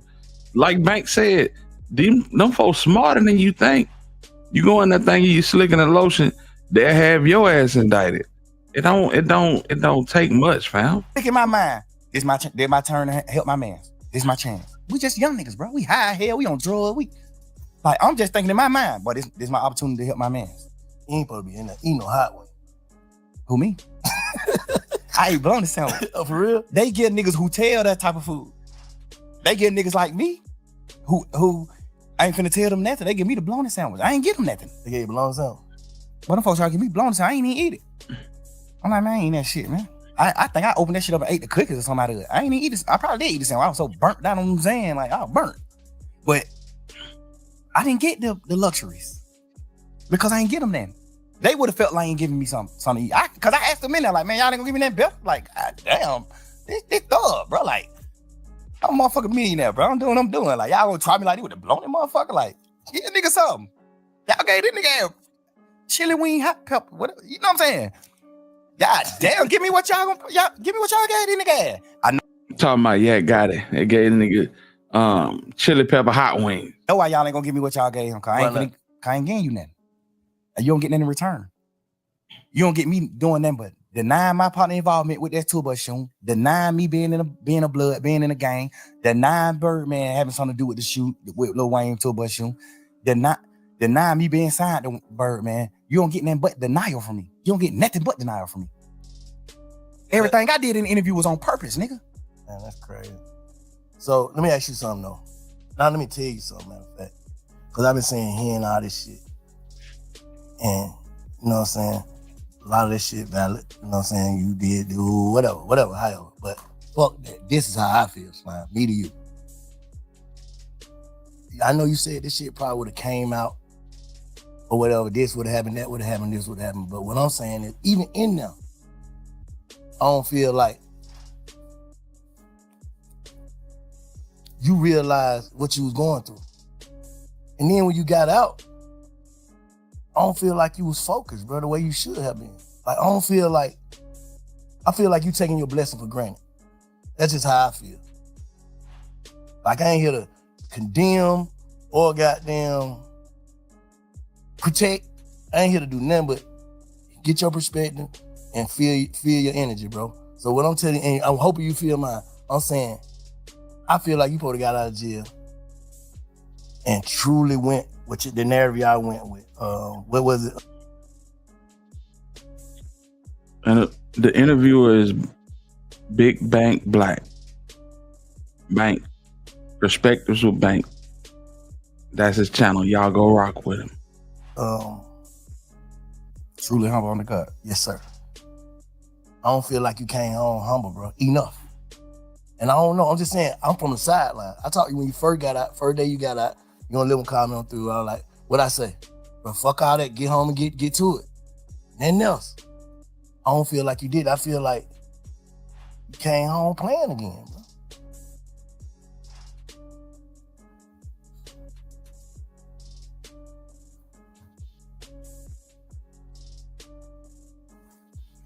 I don't need, me personally, I don't know, Bank.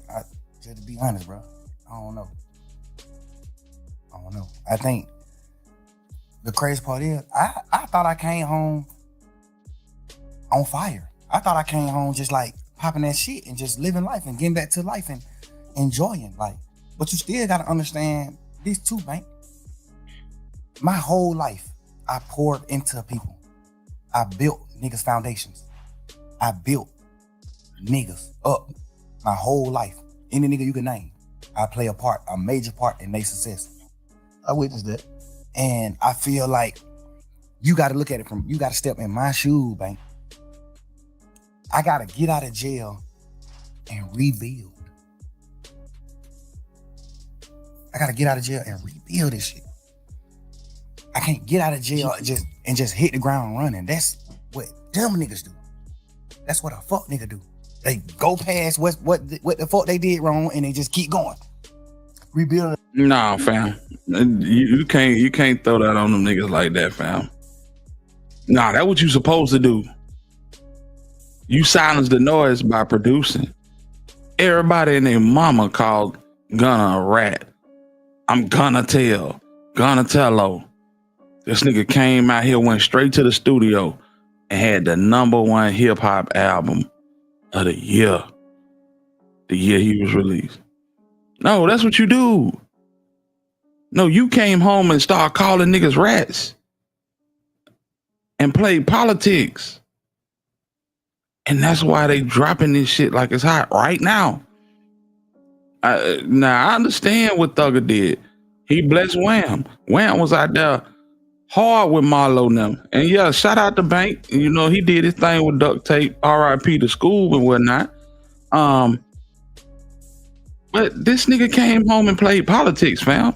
He didn't come back and get straight to the music. We like, damn, when is Thugger gonna drop something?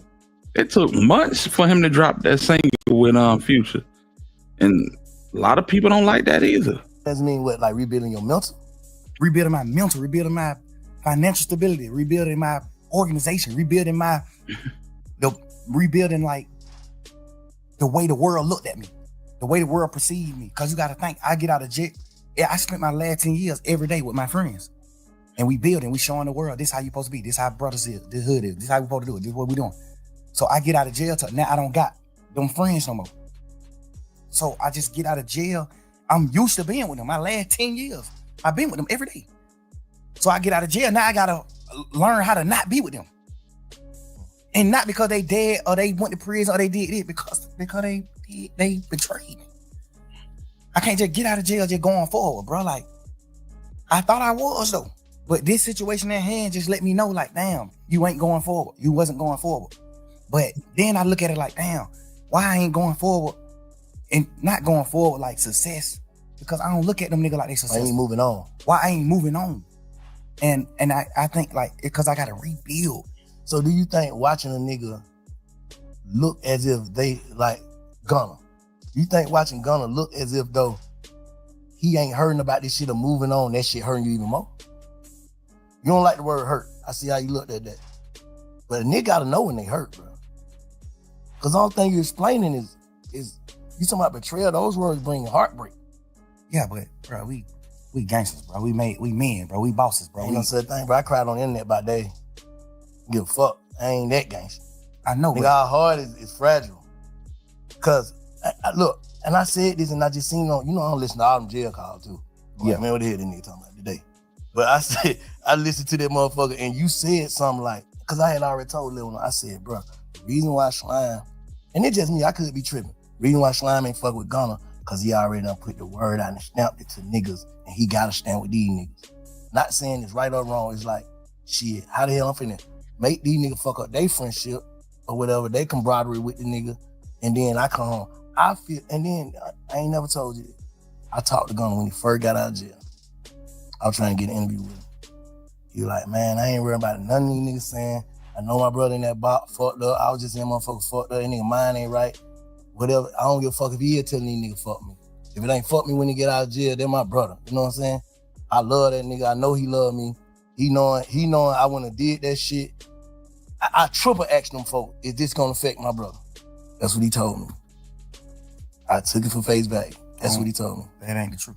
All right, I'm just telling you. I'm on the outside looking in. I'm just telling you what he said. That's what he said. He said, And for that reason, this nigga main mission when he came out was not to get back to the music, not to get back to the money, but to shortstop anything that Gunna had going on and to make sure that he could use his influence that he thought he had to blackball Gunna. It backfired. Everything came back on him. An avalanche of allegations, jail recordings, interrogation. Yeah, the shit came out 2 years ago, but now it's relevant. And when it's relevant, ooh, child. And there was ZK been saying, it hit different. Oh, I ain't saying that the truth he said. I'm saying, yeah, that's what he said. He like, I'm just waiting on his word. I don't know, cause his lawyer could have told him. His lawyer could have fed him some bullshit. My lawyer's just a real one. Brian, a real man. He gonna tell you, hey, this what we got strength at in this trial. This what we lack at. This what you fucked up at in this trial. This what you got their ass. So that's part of the reason why I took my plea. Cause he like, you gonna win the case 100%. You gonna get acquitted, but you can't get acquitted for the shit that they found in your house. It's in your house, the house in your name, everything. Like, even though it ain't your shit, they still got it. The law tell the jury, you must charge the owner of the house with these items if it's in his house. So Brian always told me, like, this is where you gonna get convicted at. This is where I feel like you could get convicted at. He said, you still can win it, for sure. I think you're gonna win it. But I can't tell you, I can't be no bullshit like the other nigga lawyer. I gotta tell you, hey, this is where you strong at. You strong at every corner of this case, except this one. The shit they found in your house, you not strong in that. No matter what. 9 times out of 10, you will get convicted of this. No, I'm thinking about you saying like you had to rebuild, you had to move on, and niggas from 10 years. You had your partner that been with you 10 years, and then every day. But I used to see you on Gunna every day. Like every day, like to the max. Like you don't do that every day, but it was a different every day with you on Gunna. What I'm saying is that shit like a marriage. You dig what I'm saying? So it's like you having your wife, bro. And this ain't even just your wife. She came in with you. She came into the relationship bossed up, millionaire, doing this shit. She came a bomb. She came with nothing. You made her a millionaire. You foundated her. You built her with all honesty. Like you built her just on some honest shit. Not even on no, I'm finna build this project. It's just like, damn, boy, I look at this little nigga like my little brother. I love that nigga. I'm finna try my best to help this nigga do something. I ain't even know this nigga rap when he first came around me. I just was just like on some shit like, man, everybody with me, I'm taking him with me. I'm finna figure it out. If he don't rap, I'm finna, whatever we put on this internet and the fans say, what the fans commit him, the fans put on him, that's what I'm finna make him go with. If we get on the internet, he don't even gotta be a rapper. If the fans say, but then nigga got this shit, this nigga drippy as a motherfucker. But I'm finna make sure you first as a motherfucker every time they see you. Like I'm just gonna do whatever I can do to help my niggas. Yeah. Or my girl, like whatever. I'm doing whatever it takes. You know what I'm saying?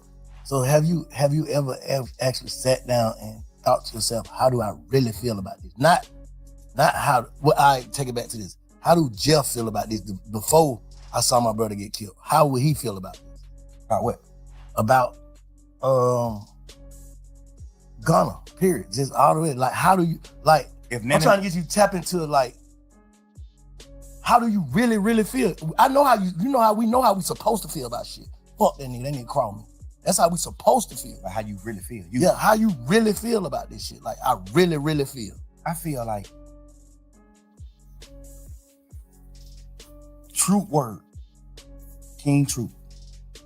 That's where King Spider come from. King Truth is the big homie. Where you might get? King Truth, our big homie. Yeah. I honor Truth words to the T. No matter what, I'm with him to the T. He not a bad man. He a real man to me. What I identify as a man. I honor his words. He told me before he died. He didn't tell me on his dying bed. He just told me before he died. Gunna is my son. Take him with you, thug. Get him out of the hood. Get him out of Shady Park. Take that boy with you. That's my son. And then just so happened, he just ended up dying. And I honor his word. Bro. I took that nigga with me everywhere, bro. This my man's, bro. Whatever you will. All the bullshit that I knew about you, all the shit you did, the shit that on sitting on the porch talking about your cousin, damn near telling on the goddamn to the Crime Stopper people. All this shit, I knew all this shit later on, but I knew this shit. And I just found a way to love you. You know what I'm saying? I knew it. And I just love you because I just honor Truth word. And I feel like whatever, I don't know what Truth told you, but I know he told you something good. And I feel like you just didn't honor the word. You ain't honor that, bro. You ain't even honor brotherhood. We ain't even talking about Truth. We just talking about brotherhood. Y'all see how he slid that little part in there about Gunna snitching on crime snoppers? Yeah, I took it with me everywhere I went. Big King said, take him out of Shady Park. I took him out of Shady Park. And I ain't even say nothing about him snitching on the steps to the Crime Stoppers people. Boy, this shit crazy, man. Man, stop trying to highlight people's errors when your shit is on full blast. Just move on, bro. Move on. If you gonna have a relationship with Gunna, have a relationship with Gunna. If not, move on. This shit is over. What Pinky told Ice Cube in next Friday, this shit is over, nigga. Ain't no more rapping. You niggas better start producing TV like 50 Cent, cause this shit is over with. Niggas did way too much talking. You're not likable, and nobody gonna believe nothing you say behind a microphone unless it's a podcast. We from the street, bro. You know how hard it is for us to become successful men, make millions of dollars. If a nigga take me from where I'm at, sleeping on my mama's motherfucking couch, to making millions of dollars, I'm dying before I go against him. No matter what, I'm gonna die before I go against him. No matter what. I don't think he fit. I ain't, like I said, I ain't here to goddamn protect or condemn nobody. I don't feel like he crossed you though. Me personally, as a man, me knowing him, he's smarter than he look. Gunna's a smart man. He let his silence make you think other things about him. He's a smart man. He's strategic. I taught him how to be. The thing about it is, when it come down to being real, the strategicness go away from me. When it come to being a man, like standing on man business, a man. I know how to be strategic, but I forget to be strategic when it come to that. I'm gonna say the truth. I'm gonna pour it out, what it's supposed to be. Life to him is just all about being strategic. It ain't about nothing about being a real man or like coming to grips with what's going on or just like knowing like I did that. You know what I'm saying? It's gonna always be some strategic shit behind it. So you like, is it? I agree. All of us got a story like this, a similar story, fam. You know what I'm saying? You are common to man. You're not uncommon. Shit, we all got trenches stories. Nigga grew up eating mayonnaise crackers and mayonnaise sandwiches, fam. Yeah. Nigga used to go to Foot Locker and never went to the back wall. Shit. The table in the front of the store is where we stopped at. When we came to getting shoes, we walked in and we walked probably 3 feet and we got everything that we could get off the clearance table. Shit, a nigga had to be grown damn near to get some from off the wall. We now got this story, fam. What you are seeing is a narcissist in action, you know? And I hate to see it, but his blind side is gonna kill his career. It's done it. It's done it. You got to have some accountability. And Lil Woody came out today saying, bro, quit it with the bullshit and just take some accountability. Jesus Christ, bro. This is crazy, man. Shout out to Yo-Yo for this super sticker. Yo-Yo, I appreciate you. I appreciate you, family. Every time you show up, you always show out. Thank you so much for the support. You know what it is. You know what it is. So, he keeps saying a man, but you wore a dress.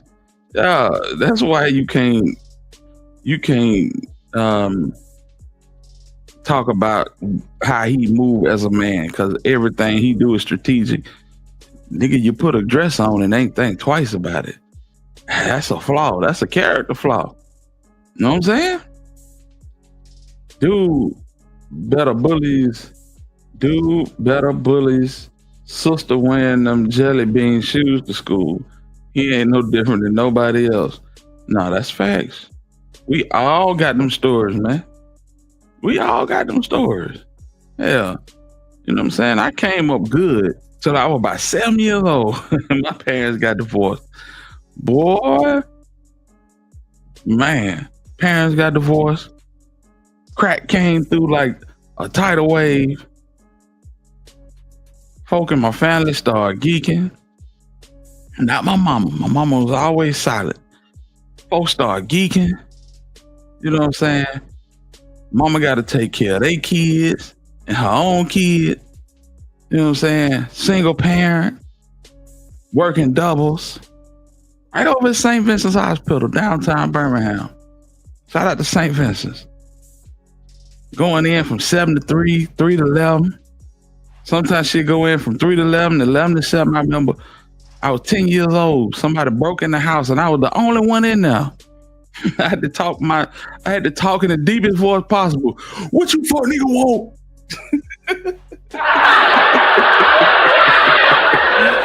I'm in there by myself. You know what I'm saying? Scariest moment of my life. But yeah, we all went through it. We all went through it, fam. You are not uncommon. They said real talk. Lil Vegas say facts. Yeah, working hard, fam. Holiday Tracks, what up with it? Seems like he taking all the credit. He built everybody up. He built everybody up, man. You got to check yourself because you are wrecking yourself. Real talk. Let him rock. Came out the blue. You know, usually when niggas, if you the way the nigga you describing, you would have been saw that though. So you saying this just came out the blue with that case? Or? Nah, but the crazy part is, bro, he done already did some shit that's a violation.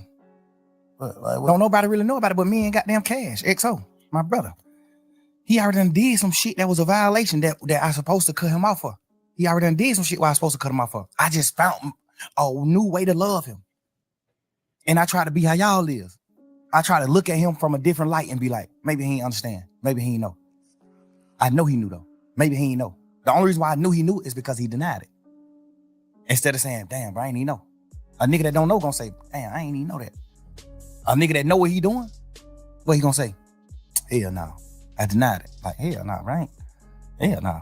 Like, that's just how the circle of life. That's how I go. Man, listen, one more time. Salute to Yo-Yo for the cash app. He said, another banger tonight. Yo-Yo, I appreciate you, fam. Appreciate the love, man. Always showing love, man. It's crazy. Listen, let me tell you something. This is why I never hate on the next person. I will never hate or speak ill of the next person because, listen, it takes time, effort, and hard work to build a platform. And once you find your village, you found your village. If you choose to do this YouTube shit, if you put the work in and stay consistent, you will find your village. Don't be mad. Just find your village, fam. Salute to the Hit Squad, man. Salute to the Hit Squad. Day one Hit Squad. That came, supported, never wavered, stood tall, and supported the vision. Salute to each and every one of y'all. And because of y'all, I am who I am, and I will never, ever speak ill of another content creator. We're going to keep it at that. Y'all the real MVP. Let's go.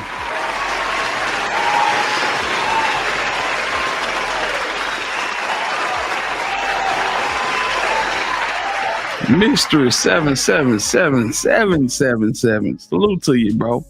You know what I'm saying? Lil Vegas said, sad. Pimp tight. What going on with you? That nigga said, what you fuck niggas want? Watch out.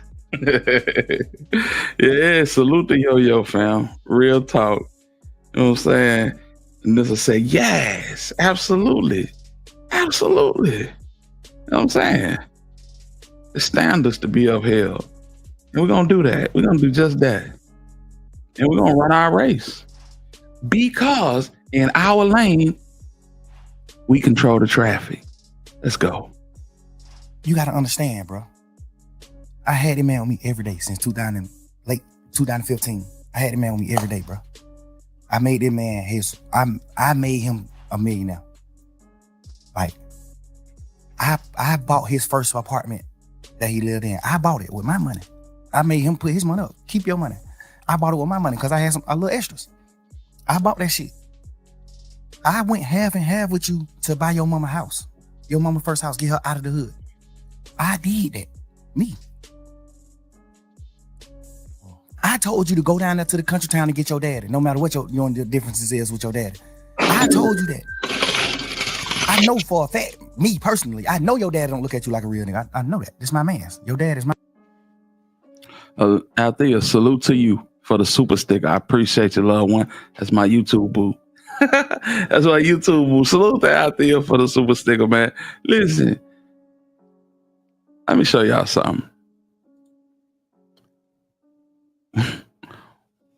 1,275,334 people have watched this video. Okay? All right. This is why you have to be leery of niggas that'll do something for you and then throw it in your face. Make millions of dollars. If a nigga take me from where I'm at, sleeping on my mama's motherfucking couch, to making millions of dollars, I'm dying before I go against him.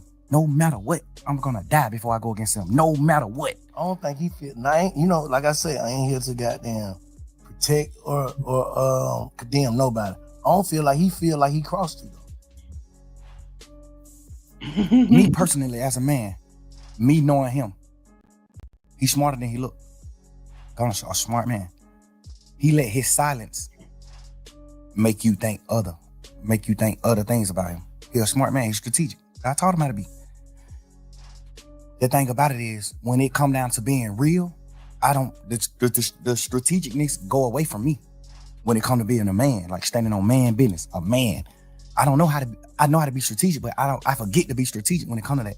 I'm gonna say the truth. I'm gonna pour it out what it's supposed to be. Life to him is just all about being strategic. It ain't about nothing about being a real man or like coming to grips with what's going on or just like knowing like I did that. You know what I'm saying? It's gonna always be some strategic shit behind it.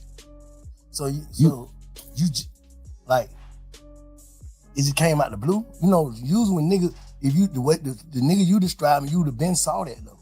So you saying this just came out the blue with that case? Or? Nah, but the crazy part is, bro, he done already did some shit that's a violation. Don't nobody really know about it but me and goddamn Cash, XO, my brother.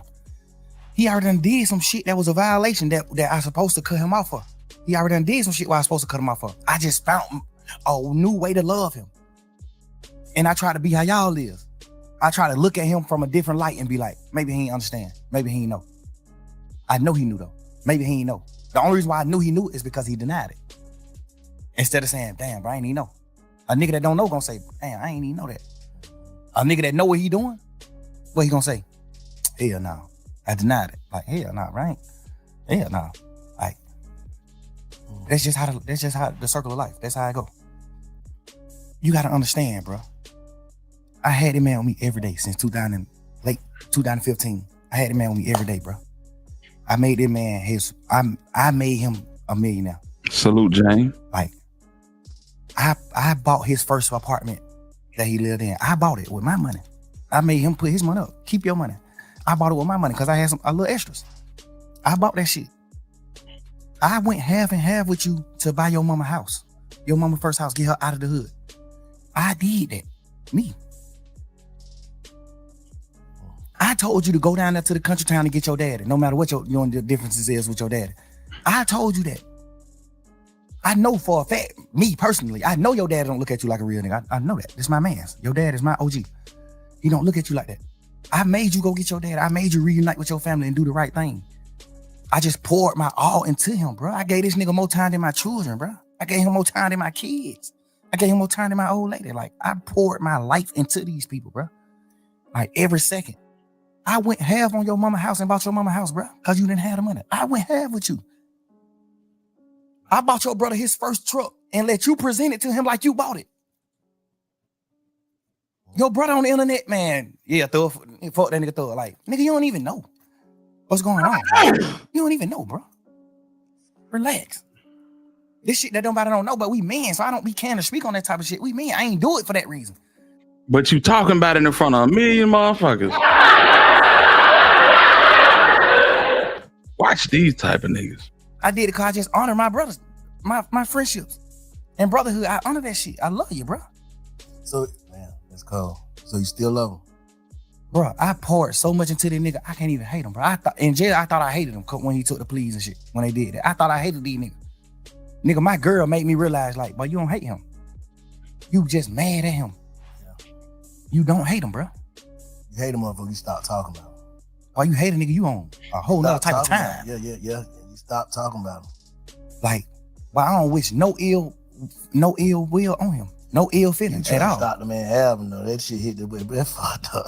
Like, because I was just angry. Okay. But it seemed like nobody understanding why I'm angry. Like, bro, all the shit I did for this nigga, bro. Like, what are you talking about, bro? I put my whole label, my whole shit behind this boy, man. Like, nigga, you think Key, dad, you think Key will respect you, nigga? As a man, you think Key to respect you for what you did, bro? You to my RIP Key, bro. You know Key ain't gonna respect you for what you did to me, bro. But why is you speaking on Key? Key can't speak for himself. You don't know how Key feel about Gunna. And rest in peace to little Key. But god dang, bro, this nigga, he is crazy. This nigga is a A1 narcissist. Jesus Christ. Thugger, you need help. Stop. Go get some help. You know that. You know Key ain't gonna respect that. You know ain't no real man gonna respect that. You did that, bro. Stand on it. You did that. Everybody talking about why he ain't say it and why he quiet. What can you say? What can you say? If you was Gunna, what can you say? If you was him, knowing everything you know about this shit, what can you say, Bank? If you was him, just think of something you think you can say. If you was in Gunna's shoes, what happened? I can't really put myself in his shoes because Texas. Nah, but sometimes guess what, bro? Feelings. That's the fucked up. What I think he should say. If everything you saying is valid, I think he should call you and have a conversation. But would you take a conversation? Because niggas don't. You gotta think. I don't think I'll take a conversation. All right, so what can I say? I know that. I ain't even talking about what can you say to me or nothing. He might want to say something, but he know. So I don't want no conversation. So what can I say? I feel like you portrayed a certain image as soon as you got out of jail. Because nobody know you did what you did in the courtroom. So as soon as you got out of jail, you portrayed. As soon as you get out of jail. For like a couple hours. Yeah. Like you got out portraying a certain thing, a certain image. Ooh. You saying these words. You saying goddamn this and that. You saying this when you first get out of jail. You saying all this shit. Then the video come out. Then it's just like, but this what the world got to start doing, Bank, including you. We got to start putting ourselves in people's shoes. That's why I said, if you were him, knowing everything that you know, what would you say? I probably would do the same thing, not say shit, because I'm knowing my man. I don't want to say nothing to the internet or to nobody else. I know that nigga don't want to hear this shit. No, but you got to understand, the way you put it is almost like you, this interview is almost going to be you telling him what he can go with. Man, listen. You don't want to talk to him. You don't want a conversation with him. You love him, but you just exposed this nigga for 10 minutes straight. And like Lil Vegas said, I'm wondering if he in love with God. Yeah, this is unusual. This is unusual. Damn. Thug a lost soul, for real. Thug a lost soul. He need to sit down and talk to somebody about it, man. But this is not cool. This is not cool. You caught up so much in yourself talking about what you done did for somebody. Your brother went on and went by his life and doing him and ain't mentioned you. Why are you talking about him? No, you running interference. You want to do everything in your power to make sure this nigga never makes another dollar without your help. And I'm sorry, Jeff, it ain't gonna happen. The jig is up. Y'all niggas gotta find something else to do. Gunna, he can still rap. Cause he didn't come out on no hating shit like you. Let's go. This interview is almost gonna be you telling him what he can go with. We ain't talking about that. We talking about fuck none of that. Nah, cause you gotta think. Like you gotta think. If he's sitting around saying like, damn, I'm telling him what he can go with. His move, his next move. We ain't talking about that. It's cool. I tell him his next move because I'm just a nigga like that. Like, I don't want to see no nigga down. I tell a nigga move. Bro, do this. You fucked up, but you can do this right here. You can do this. Okay, all right. We just saying man to man. Let me say this. When you just sat there and said you wouldn't take the conversation, that would make me say that. But all right, if you'd said you took the conversation, then I would have said what I say. I ain't talking about what you'll say to me. What you'll say about what you did. Okay, just say you'll say it to me. Hold on, what he said to me. I told you what he said to me earlier. That's what he said. The truth. You asked me what he said it already. I just told you. Yeah, I ain't never heard that. Yeah, that's what I'm saying. I just told you. He said, goddamn, bro, all these niggas on the internet saying whatever they saying, fuck that shit. I know my brother in that box, he in the right head space. I know that nigga love me. He know I love him. I swear I would have never did nothing that I feel like it hurt this nigga, man. I was just waiting till he get on. He gonna have to say fuck me. I understand all that. I feel like me being a man and we just talking about feelings and just putting it on the line. And he probably gonna be mad at me for telling you he said it, but he said it. What I'm saying is, I understand that. I would think that he would say something like that. Obviously, if you did some bullshit to your big brother, that's one of the things you can say. Bro, I got them, but Efo did it. Efo tricked me. You know what I'm saying? That's something you can say. That's any nigga. If you would have did what's wrong, if you would have did what Gunna did, you would have said the exact same thing. Bro, they my brother, bro. Like, bro, I'm just Wayne goddamn, but Efo tricked me. We ain't talking about none of that bullshit, none of that cap. We talking about man to man. Why did you do what you did? Nobody. Cause I'm here. You wanna go home. Cause I'm here right now in this interview telling you why I did what I did. Cause I'm a man, nigga. If I'm wrong, I'm wrong. If I'm right, I'm right. I'm standing on business as a man, nigga. I'm speaking what I did. You said this why I did. Why he did it, basically. He can't. That's what I'm trying to make you say. What the fuck can he say? Why you did that? What can you say? Besides some fuck nigga shit. What can you say? That'll make anybody in the world be like, I understand. What can you say? You know the crazy part about this? He don't want Gunna to be able to come back from the statements that he gave in that hearing. But he want forgiveness. Nigga, it don't work like that. I'm sorry.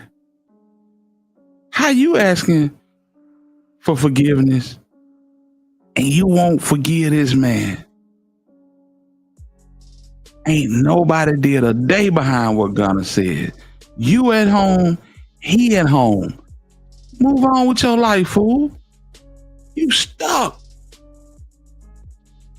Lil Jeff is stuck, my nigga, and he really need to see a therapist behind this shit. This is not cool. This is not cool. I ain't got no words, man. Nigga, I created you, nigga. Well, God created you, but I helped. I was a part of your journey. What's up, Ms. Mom? I've been with you the last 10 years. I spent more time with you than my girl, bro. I was around you more than I was with my fucking girlfriend, bro. With my kids. I done had them phone calls with my baby mama saying, man, you be with these niggas more than your motherfucking children, bro. You supposed to be smart enough, and I know you smart enough. You supposed to be a man enough. You supposed to be smart enough to say, I'm not finna do that. So I know all this shit that nigga sacrifice. I'm not doing it. In your mind, you taking that nigga fuck you. That's what it is. What else can it be? Obviously, you gonna say, I'm finna do what I'm finna do, and goddamn, I'ma just keep telling the world, man, and my brother, I love him. So you saying his whole campaign is a PR stunt? Not even to like bash him and that, bro. Cause I'm really. But that what you saying? Yeah, I ain't even trying to. I'm just saying, like, I ain't even trying to bash him and that, but it's like you can't say nothing to make a man or what we identify as a man, a real nigga that stand on morals and principles. It ain't nothing you can say, but the victim, like, bro, the E-folk tricked me. Well, I got down. They're my brother, no matter what. They're my brother, no matter what. How you gonna say that to a nigga? What are you talking about? We all in this motherfucking trial pushing YSL is not a game. This is the narrative. What's the worst betrayal you can do from in a trial where we saying YSL is not a game? What's the worst you can do? Say it's a fucking game. Yeah. Nigga, them folk called you second in charge. Them folk called you CEO, second man in charge. Hold up, let me say this though. What about the niggas who actually started YSL with you? Didn't they take their plea before Gunna? No, he the first plea. For real? Gunna took the first, he know that. You know that. I didn't know that. Gunna took the first plea. I thought them niggas already telling them. No, Gunna took they had already told back in the day on crimes and shit that they was involved in and all that. On the RICO? Nah. No, see, look. The RICO came in 2022. I'm thinking. The RICO came March 9th, 2022, man. What's the little dude? May 9th. From your hood that's DK. Started, and who is another one too? Slug? Yeah. Yeah. I'm thinking that them two already saying like just say Vincent, if me, Shy, and Cub start a game, right? Yes. And we all identify as the three founders. Right. And we signed Thug. And the two founders saying, yeah, it's a game. But Bank saying it's not. How is Thug wrong for just being an artist by saying it is too? That's what I'm thinking happened. Nah, that ain't what happened. That ain't what happened, man. The first plea took was Gunna plea. Ever. The first plea took was Gunna. Slug, all them took pleas after Gunna. Everybody took the plea after Gunna. I can't even be as mad at them as I can be as him. I should, because y'all still grown men. No matter what this nigga say, y'all grown men, just like me. When he said YSL was a game, the smartest thing for me to do is say, yeah, it is a game, fuck it. One of the niggas who they saying is a founder of it, he not even a founder. One of the niggas who they saying is a founder of it, that came on out and took a plea and said it's a game. You'll be a motherfucking idiot to sit in here saying that it's not a game. When you got a nigga who these folk done labeled as the second man in charge. That's what I thought happened, but the other way around. No, he took the plea first. Gunna took the plea first. Damn. Then them niggas started taking the plea when we started going to court. Gunna didn't never make it in the courtroom, remember? The first day of court was November 17th or December 17th. One of them days were the first time we wasn't on Zoom. The first time we went into an actual courtroom, all 28 of us. But watching that shit from the street, but that shit was like some DJ, another one. Every day, another one. But the crazy part is, another one. Get what, Bank? Even if them niggas some bullshit anyway, but some bullshit too. But even if them niggas just look at it from their point of view, niggas like DK, Slug, all them niggas, I still don't respect them niggas because you just not men. Y'all niggas not men. So no nigga make you do nothing. That you Black Barbie, salute. But just look at them. Okay, Gunna take a plea. He the head nigga in charge, according to the DA. Yeah. Thug is boss man. Thug John got it, what they saying. Thug John got it. I'm not no John got it now. I'm a real man, man. Solid nigga. I build foundations. I help niggas. I'm not portraying no gangster, no none of that. It just so happened we just street niggas and we done stood on our business. So they label us gangsters. I don't push none of that. I push real man. They saying that I'm the founder of this shit and this nigga is the 20 minutes ago, the nigga said we gangsters. You can't make this up. Head man in charge. He the second boss. When this trial started, they not saying DK is one of the owners, Mundo one of the owners, Slug one of the owners. They not saying none of that. They saying Thug is the owner and Gunna is the second man in charge. I thought they said they ain't had Thug and not Thug, my bad. I thought they said they ain't had Gunna in nothing against him. Gunna didn't have no case. Well, we had 9 terabytes. You know how much paper that is, bro? 9 terabytes of discovery. That's over 300 million pieces of paper front and back. 300 million pieces of paper. That's how much evidence they had. Ain't no damn 300 million pieces of paper. Ain't no damn I think way. it was 9 terabytes, 2 terabytes, whatever it is. Whatever that is, it was terabytes. That shit equaled up to 300 million pieces of paper. I just remember the lawyers arguing it in court. I remember the lawyers saying like, Yana, they gotta take some of this shit, the evidence that we not gonna use, and just get this shit out of the way. Cause y'all just packing us with evidence and we just got a little time to like go through the evidence. It's so much paperwork. Y'all might be coming to court trying to convict him on these 5 pictures, but you got 16 million pictures. I remember just going to court arguing about that type of shit with the lawyers. Like judge, we trying to dumb this shit down. Some of the shit they know they not using. So we need to know what they really using so we can focus on it. So it can be a fair trial. It need to be fair. So I'm saying that to say, out of all that paperwork, bro, Gunna's name went on one piece of paper out of 300 million pieces of paper. You know that? Yes. Hold up. Let me. I get your slide. Let me play devil advocate right now, okay? And I ain't trying to protect or defend or offend nobody. I'm just gonna keep saying that. What I'm saying is, all right, y'all ain't talking, right? Y'all ain't talking. Yeah. So me and Gunna? Yeah. While we locked up? Yeah. Nah. Okay. I called a few times trying to talk to him, but they were just giving me the runaround. That's when I started figuring out then, like, all right, I don't get it. Your girl, his mama, you know what I'm saying? The women in your ear, like, they done got you in some, basically. You ain't on no paperwork. So basically, it's just like when Umfum called his case and went to jail all that time for nothing. That's how he would probably feeling like, I ain't finna go to jail for nothing. I understand that. Okay, I'm just saying, like, I'm just putting that in perspective. I overly. Cause you got people that's watching this don't give a fuck, know nothing about no street code, no nothing. I know, but we talking about street niggas. Okay, yeah. We're not talking about none of that. So you we ain't consider talking about no Gunna as a street motherfucking nigga? white boys who went to college. We talking about street niggas. You consider Gunna as a street nigga? Yes. And not an artist? You portraying a street nigga. Okay. You talking about no telling in your song. You talking about street nigga. You talking about stepping on shit. You talking about all type of shit in your music. You standing on street nigga business. You do everything street niggas do. That's a fact. You are portraying a street nigga. If you're not a street nigga, don't portray it. You portraying a street nigga. Street nigga aneurysms. You portray every one of them. Nigga, that's a fact. I look at you like a street nigga. You my little brother. I look. Street nigga mannerisms, not aneurysms. But let's proceed. I look at you like a street nigga though. I don't look at you like a dork or no lame or none of that. I look at you like a fly nigga. You just kicking your pimping and doing this and that. But I definitely look at you like a street nigga. Okay, look, let me say this. And this is the last thing I'm gonna say, because I don't want to sound like I'm trying to offend no nigga, but can you look at it like, bro, you got it. You had to be in a fucked up mindset if you pled guilty knowing you wasn't guilty. Overly. That's one of the things why that's why I'm at the point now where I'm like, I feel like my back against the wall and people ain't heard me out. So now I understand his point of view. Like, damn, that's why I say shit like, I would love to hear what he got to say. Cause then I can actually judge him. Tell it to you.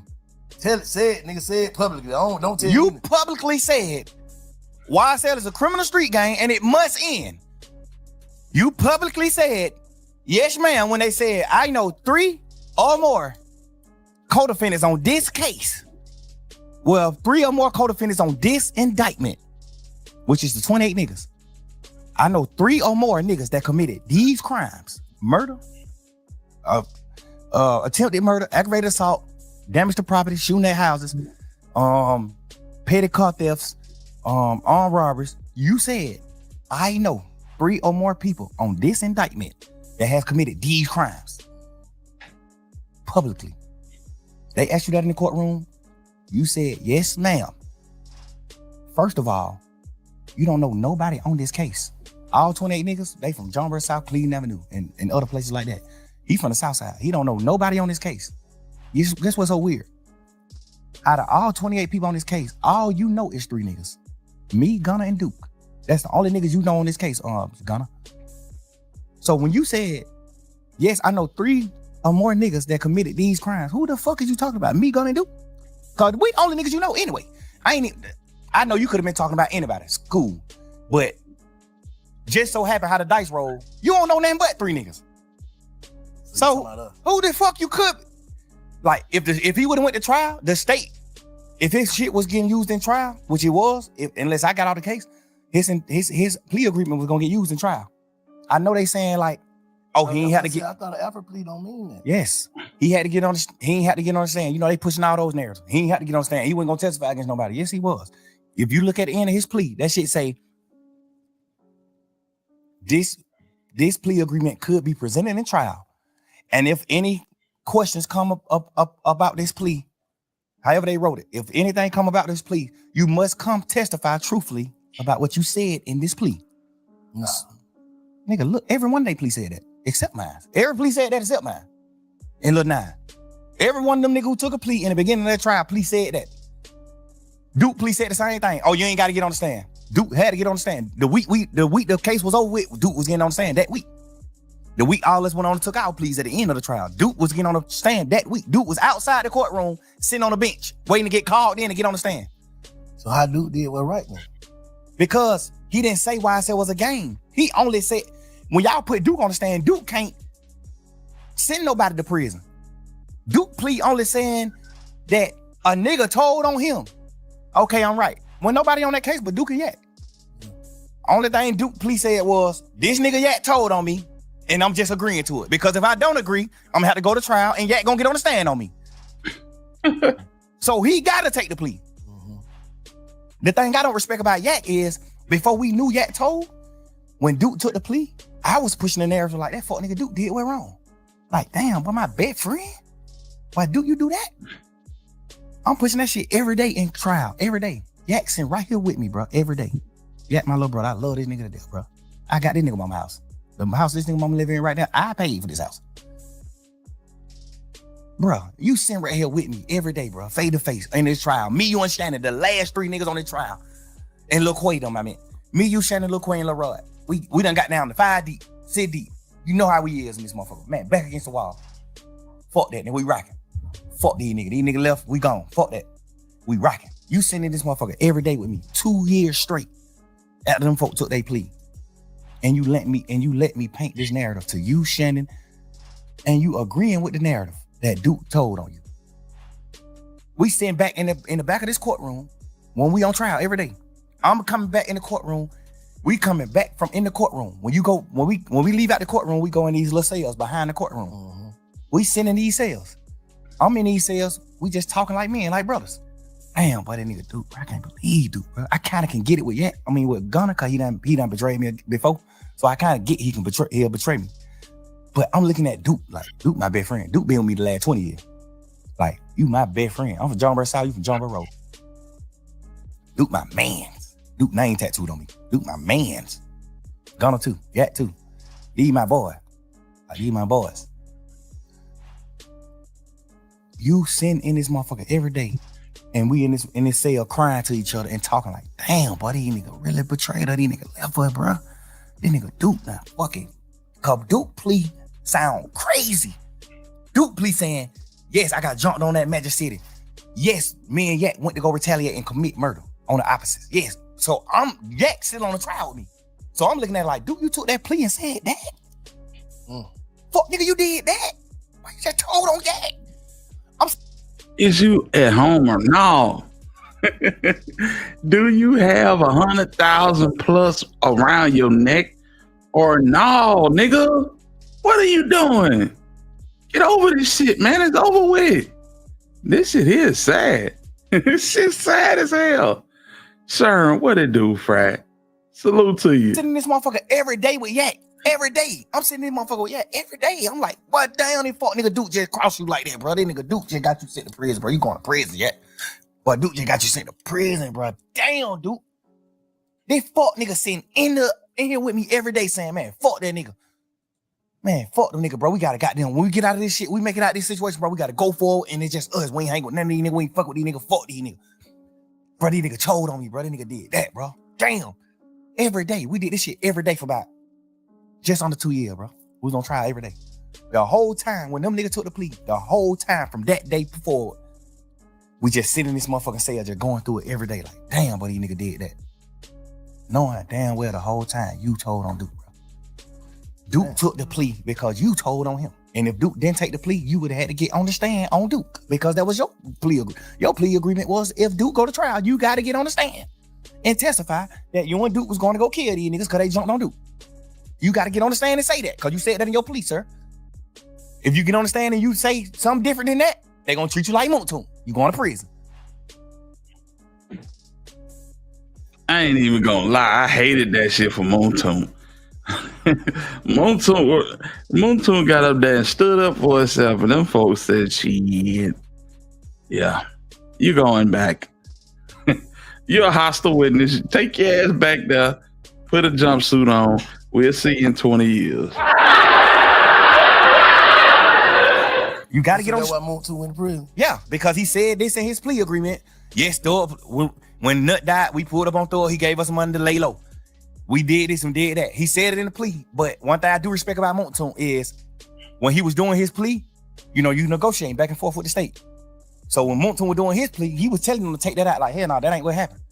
When Nut got killed, we didn't pull up at Thor condo and he gave us some money to lay low. That ain't what happened. Thor didn't pay us to kill Nut.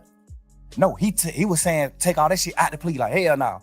But the state tricked him like, we ain't taking it out the plea, but you can agree to it now. And when you get on the stand, you can speak your truth. So he like, y'all sure? Cause he know if I get on the stand and say something opposite of what I saying in this, I can go to jail. So are y'all sure that I ain't gonna go to jail if I get on the stand and speak my truth? They just wrapped him in the bag. They just wrapped him up like a gift. Yeah, you can get on this stand and say whatever you gotta say, but you gotta say this in this plea. So that's why he was on the stand. That's why Moontoon was like, nah, like that's why the judge was like, so when you said this in this plea, you saying that ain't really what happened. And Moontoon was like, nah, that ain't really what happened. And I told them that they need to change this in my plea. But they said they can't change it in the plea. I gotta just say it when I'm on the stand. So how would it goddamn be able to do what he did? Like go out there and just like, because he told in the beginning. So all his telling led to him not being on the indictment. All his telling led to him not being in trouble with us. He not on the case. When the case started, it was 28 of us. Woody went down one of them. So it ain't no matter what he get on in the courtroom and say, he can't go to jail because he's not a part of the indictment. He's not a part of the case. He unindicted co-conspirator. He not on the case. So he can get in the courtroom and say, yeah, I killed Nut. I killed this nigga. I did this. I did that. Can't nothing happen to him because he already signed his immunity. When you sign an immunity, you can say whatever you want to say on the stand. for real? Yeah, and that Feds can get you though, right? No, can't nothing happen to you when you say what you want to say. That's the point of immunity. When you sign this paper, you gonna tell the truth and nothing can happen to you. You can't be locked. You can't get in trouble for saying whatever you want to say. What made them get him that? Because they thought he was gonna get on the stand and say what he said in his interviews. Okay. They thought he was gonna get on the stand and say, yeah, shit. So they banking the whole case on Woody. Yeah, he was the lead. He was the lead. Star was in shambles when that nigga acting like he wasn't gonna testify. Remember the first time he got in there on the stand, he like, goddamn, man, I ain't testifying. The judge like, you sure? He like, yeah, I ain't testifying. Take me to jail. I sit in jail. But when they order you to get on the stand and you don't get on the stand, it's two things can happen. You can get locked up until the judge want to let you out. You can get locked up for 21 days, or you can get locked up for the duration of the trial. Whatever trial you involved in, you can get locked up. So normally trials be 5 days. So if a nigga get on the stand in a normal trial and don't agree, he'll go to jail for 5 days. Cause you gotta get out of jail once the trial is over. Mm-hmm. But this case, he wanted to do it. 2-3 years. Right. He like, well, this shit gonna be another 2 years. I gotta sit in jail 2 years. He wanted to do it. He wanted to be like, man, I ain't doing it. That's why the first time he came in, he like, man, I ain't testifying. Fuck that. I ain't testifying. I lied. So he got locked up. Remember, he was locked up for like 4-5 days. I ain't never really heard you say no bullshit about Woody. Nah, because not even to speak on like a certain community, Woody like take medicine. Woody like, you know what I'm saying? He throw it off a little bit. He off a little bit. So I always look at anything he do like a kid, like my son. Like he don't got the functioning brain that we got. Woody take real medicine. So you admitting that you had a crash out. Yeah, you pretty much admitting that you had a crash out, and this was the nigga that you was sending out to do the dirty work. Man, I tell you, God look out for everybody. And Woody ain't perfect, but Woody done ran up a bag. Yeah, off of this situation, what a nigga meant for bad, God meant for good, and the nigga just, whether he take medicine or not, he knew where his help came from. And we be seeing Woody in church every Sunday. I don't give a damn what nobody say about it, man. Yeah, salute to Woody. Y'all hit the like button.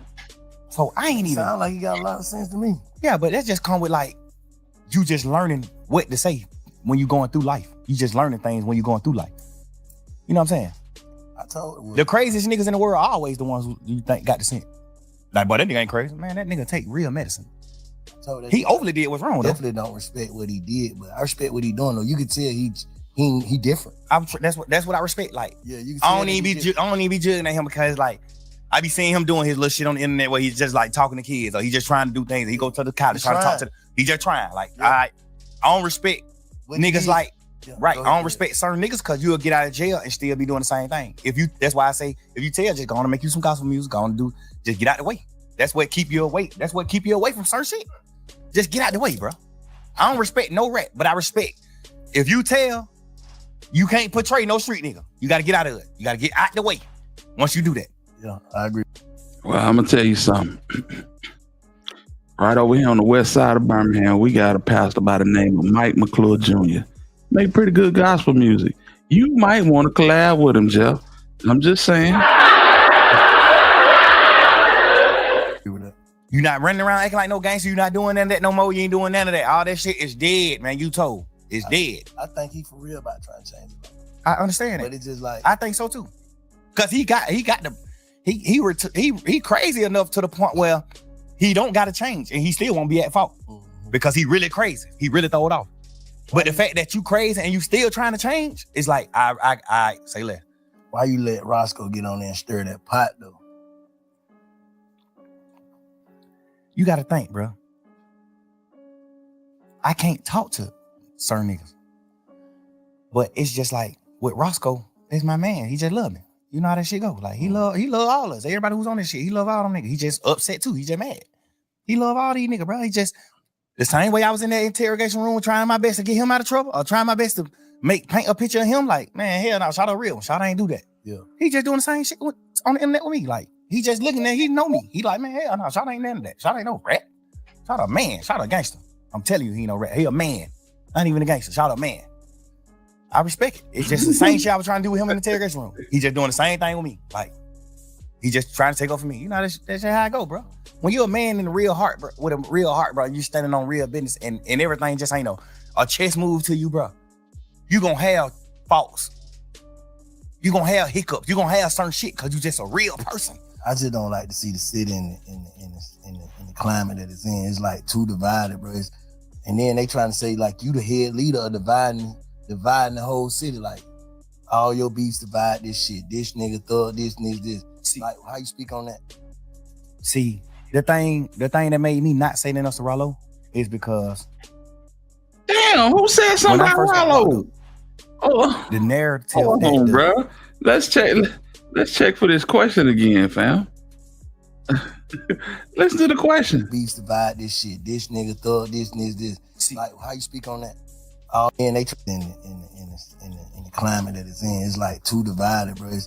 And then they trying to say like you the head leader of dividing the whole city. Like all your beefs divide this shit. This nigga thug, this nigga this. See, like how you speak on that? See, the thing that made me not say that else to Rollo is because when I first got locked up, the narrative that the DA was pushing was he divided the city. He made all these people beef, which is a complete lie. I made niggas get together. I stopped a lot of beef. I stopped a lot of niggas from getting beef. I only had one beef my whole life. And it wasn't even my fault. I stopped a lot of niggas from beefing. I got Wham and Savage on the phone to stop whatever could have happened with them. I got niggas on the phone. Hey, bro, we brothers. Fuck that. We ain't talking about no internet shit and what's going on in the world. We talking about real life, nigga. Both of them can get on your motherfucking platform and say the same thing. Yes, that nigga got both of us on the phone and told us, man, y'all nigga acting like fuck nigga, bro. We ain't beefing, bro. This Atlanta, bro.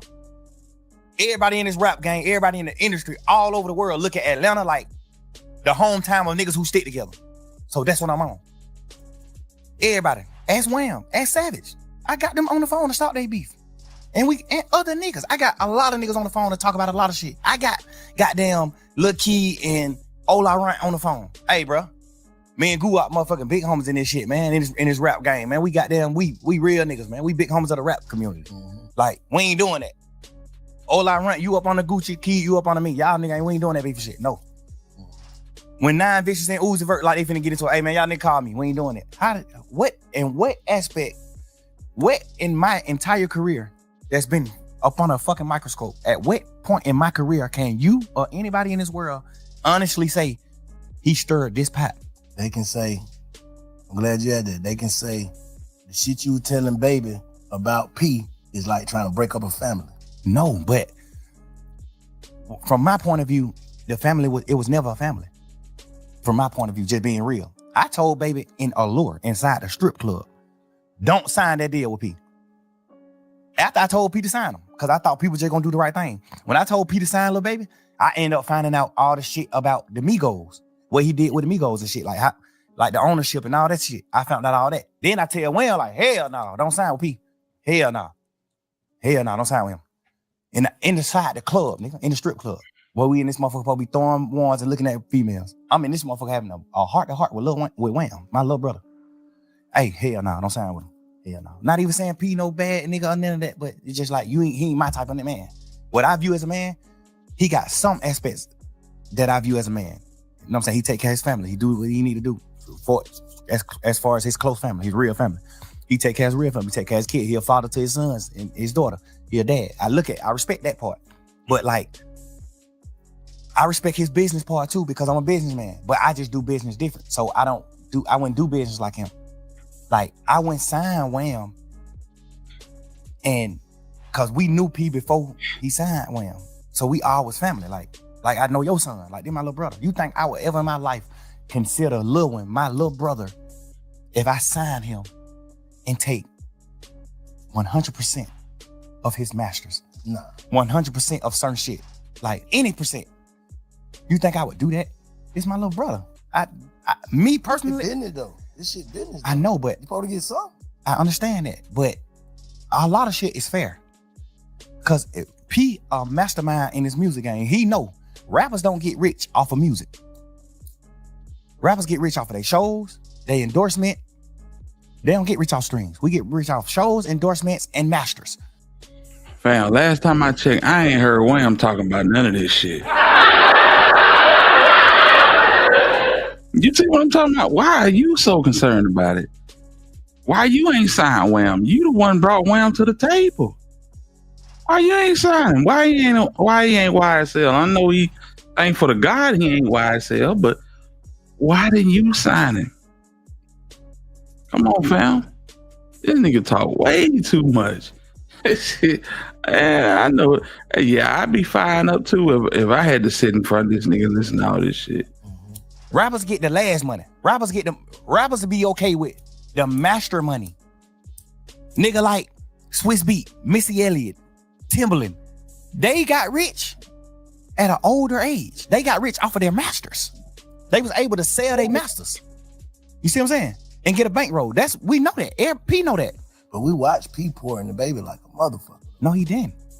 Because you got to understand, Wham took off as soon as he started. He didn't even get a chance to spend no real money on baby. Wham took off top his first song. The first song he put out was Trippin'. Like the third song.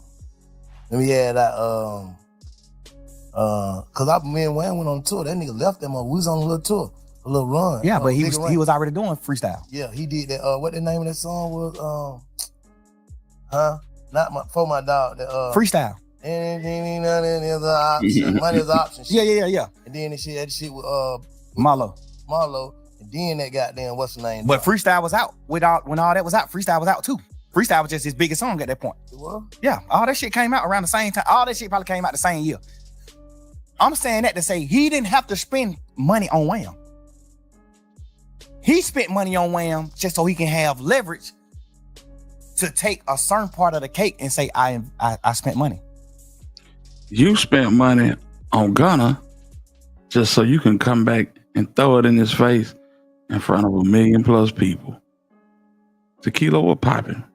Salute to you. This nigga here, bro. He don't. This is the problem with narcissists.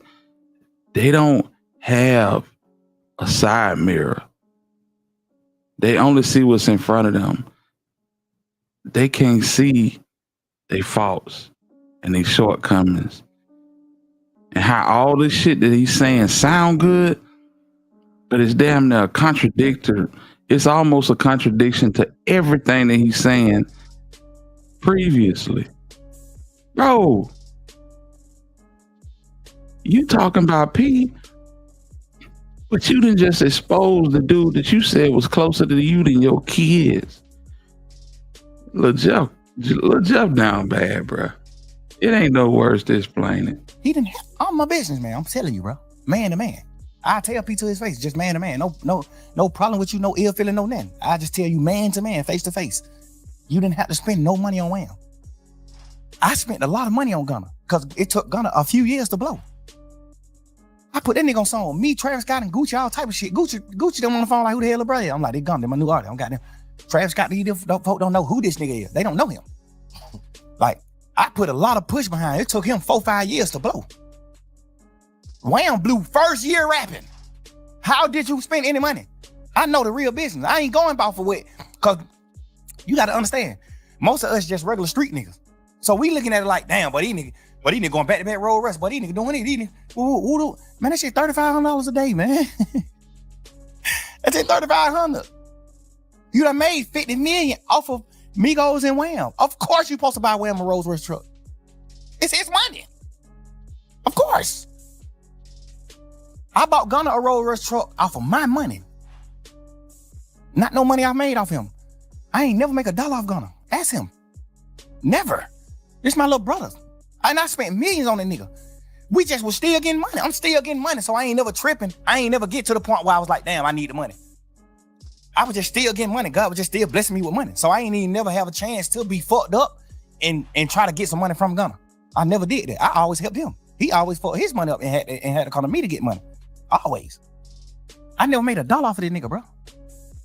And in my paperwork, I don't even remember my deal with him. I think my deal say something like 50% master, 50% of all money that come in, all revenue. My deal with Gunna. I probably got a 50% of everything that ever came out. Cause I had a bullshit manager at the time. I had a fucked up manager at the time when I created my label. So my manager was one of them type of niggas like P, like money hungry motherfucker, like the nigga Manny, the nigga from New York. He was one of them niggas that was just like a money hungry nigga, which not bad. I respect him. He made me a lot of money too, but he the one who structured my deals, like my paperwork. When you sign with me, he the one who structured the shit. So I signed Gunna back then when my label was under his structure. That's just your way of doing business, because you're doing business out your heart. Other niggas doing business. I understand that. I ain't tripping. Like that's I ain't tripping on the business. He signed Migos from Gucci. That's business. You don't know them, none of that. You and Wham Big Homie is best friends. Wham is your little brother. Before Wham was rapping, Wham little bro. Like been coming around you, been doing certain shit, been at your studio, been doing shit, just gambling before he was rapping. I give him that.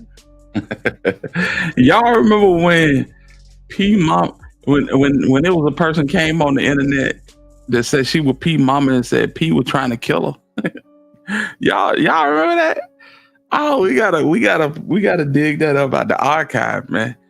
That woman said P was trying to kill her. Ooh, Lord, yeah. P done had his fair share baggage. But yeah, this nigga and everybody business. Go on here, Jeff. Like this real family, this little bro. I'm telling you, him and Wham was like brothers. All us was brothers. Well, me and Wham was brother and P and Wham was brother. You know what I'm saying? I never really looked at P like a brother. I always looked at him like a businessman. Like, what's up, my boy? Like, you know what I'm saying? I ain't never looked at him like family. What's up, my boy? Cause we in business. We damn near competition. Watch Not out. to me, cause I fuck with your artists. I did songs with Migos when I was lit and they won. I did song with Wham before he made music. I paid for Wham's first studio session, not no fucking P. I paid for that. I paid for his first song. I did the first feature with him, me, when he was just a regular young street nigga gambling. I seen that. I'm telling you, this all facts. This ain't nothing P can get on here and twist and lie and say. This ain't nothing Wham can say. lie and say, this is all facts. You didn't have to spend no money on Wham. You didn't. You didn't have to spend no money, bro. Just me knowing the business. Me being a boss man, a CEO in this business. You ain't have to spend no money on him. He blew too fast. If anything, you probably spent goddamn $500,000. And that was just because you wanted to. Not because you was trying to make him blow. That young nigga blew up so motherfucking fast, bro. You ain't even have time to spend no money. That nigga was doing show. That nigga was, bro. Nigga, I've been rapping since 2006, self. Little boy. I blew up 2015. That's real, Sharon. We spent a lot of this shit trying to blow. Wham blew up first year rapping. At what point could you spend money? How? Watch out. I don't know their business. So I'm just saying. I'm telling it to them. I ain't even saying they business. I'm just saying. So if y'all know who Wham is baby. Yeah, that's who Wham is, little baby. Like I said, I don't know that business. I don't know. The Like, musical business. I know it. Yeah. I'm a CEO. He ain't had to spend no money on Wham. He spent money on Wham, but I feel like he did it strategically. I feel like he did it so niggas like you and niggas like us, that's regular niggas, that's street niggas, can feel like shout it, help the young niggas blow. Yeah, because he already had a label, already had a machine, so it's like, damn, they just put shot in the machine, he blew up. But you really, We can say he blew up fast because he had the machine too off the rip. I think he had the street machine before that. I think. Almost definitely, he did have that. I'm telling you, that nigga been getting 10,000, 15,000 likes on his picture when he was a regular person. Yeah, no, I agree with that. Yeah. I be wanting to give P the cookie because I respect some of the business he do. Some of the shit he did, I respect it. I be wanting to give him the cookie, but I'm just a man, bro. I'm a real nigga. Think P love Wham. No, I ain't saying he don't. Yeah. No, I ain't saying that he don't. I'm just putting that out there because I know like this shit crazy. I just fuck all that. How do we get the city back to? I feel like The best time I say y'all nigga had, man, when goddamn, cause by the time y'all nigga really hit that summer, it was goddamn you, Rudy, Prom, goddamn Baby, goddamn who else with y'all? It was just like, it was looking like Atlanta. Remember what that video was? ATL. They sent me the song to get on the song. ATL song with Marlo and goddamn Wham. That shit was looking like, yeah, these young niggas got it. They got the city. They got it. Like, cause that was right after who had it? Future. Let's say Future. And your era, Future, you, Rich Homie, all that. But it was like you were bringing, cause you right there with me, young niggas. Like I'm bringing a new era. That's the Baby, the goddamn Marlo, the Rollo, just all that Problem Child. Everybody like, fuck that. We united. Like how we even get back for the city to be that? That's what I want to know. What I want you to think about is who united all them niggas together. Slime did it. Thug did it. So how we do it then, Slime? How we do that now? Like how we do that? I think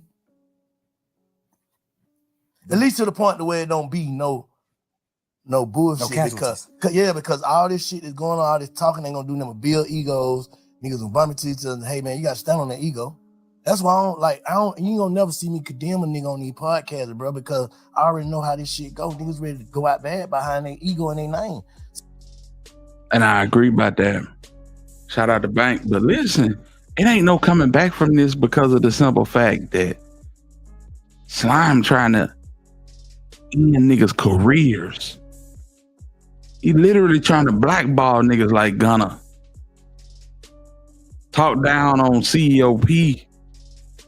You and everybody business, man. This is why it's no coming back from it. Everybody grown now. Everybody bosses now. And they gonna move as such. Y'all just stay out each other way. You can't even go back to the A. So it's easier for you to move on with your life and keep on doing what you supposed to be doing, to be a productive human being instead of hating ass nigga, man. You got kids out here. Shit, you got kids, fam. Tend to your kids, fam. And based on these phone calls, you might need to tend on your gal because she might be out the door. So nigga, I when I first came in the shit, I fuck these niggas. These niggas don't want to do nothing. They don't want, you know what I'm saying? But now it's like, I ain't on that, bro. I'm trying to, cause I already know, bro. It's like, how the hell y'all nigga beat these folk and think these folk happy y'all beat them? I know they ain't, bro. That's what I'm saying. Whoever, the energy, whatever, nobody, like, you can't bring the energy back, bro. Niggas can't do that shit. Niggas ass gone. Like, when that boy fell out that motorcycle, they put the young nigga Woody. When he fell out the motorcycle, they just put out the what's name at first, him laying on the ground. I prayed for that young nigga, like, man, I hope he ain't got shot. I hope he all right. Hope ain't nobody shot this boy. Cause it finna be some, man, niggas going to jail for good. Facts. For good. Like, fuck all that. Ain't finna be no more of that maybe shit. And it gonna be them other people. Federales. Yeah, so what the fuck? I know niggas, man, I don't know, man. I don't know if niggas, I'm too old, bro. I'm 47. I can't go sit in that motherfucker. So I be trying to tell these niggas, God damn, you 47? Yeah. You know, I'm just saying, bro. I ain't trying. I learned my lesson. Bro, I was at the thing I don't like about what Rollo said is, why is you painting that picture knowing that? Who said something about Rollo? This is why this nigga can't move forward.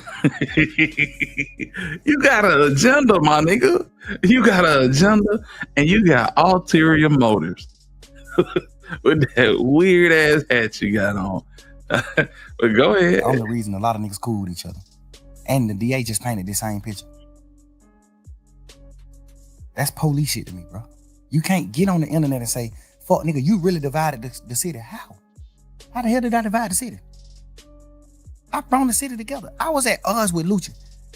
Ask Lucha this. The pick sides, though. No. Yeah, for sure. Of course. Pick sides, so that's dividing, though. No. Because if a nigga don't fuck with you, niggas ain't fuck with you. No, that's not dividing, bro, because you gotta know you gotta know the background. You gotta know what's happening behind the media. You gotta have when me and Lucha was at odds and in the hype in the hype of the beef. Ask Lucha what I did with him. At the hype of it. Bro, this shit ain't got nothing to do with me or you. Let's make a song. I don't want no smoke with you, bro. I tweeted it. Go on Twitter. It's on my Twitter still.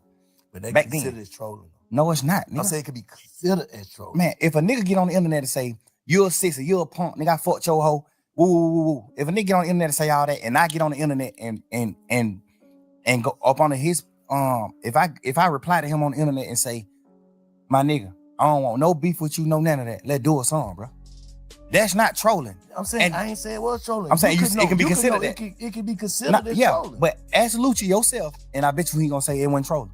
Oh, you saying because you know he can't take it. I'm talking about the people perception. For sure. I ain't fuck the people. We talking about us, real life. Saying Salute, Kristen.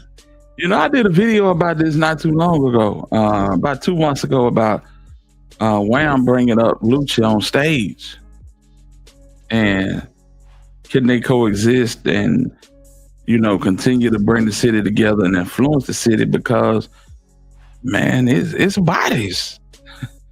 It's bodies on both sides, you know? So, I mean, doing a song, damn all that. We ain't forgot about Nut, have we? We ain't forgot about Lucha partner that got tossed out the Maybach when they went on a drill. You know what I'm saying?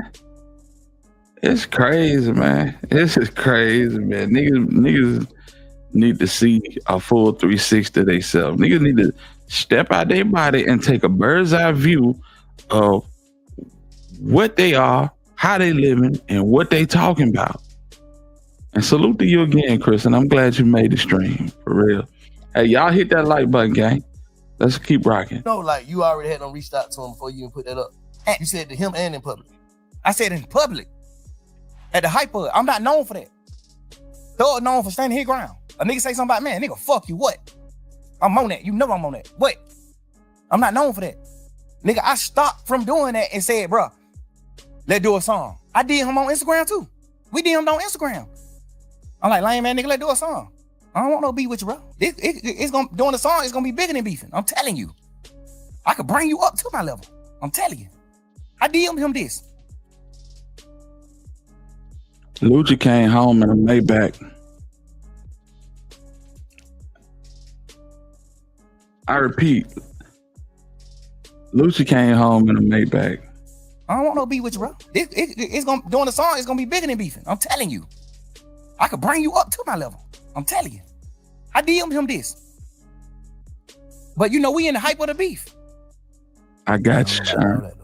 I know that, but I don't care to express it neither, because I'm a real man and I don't do shit for certain reasons. I do it because what I feel. Like, this me.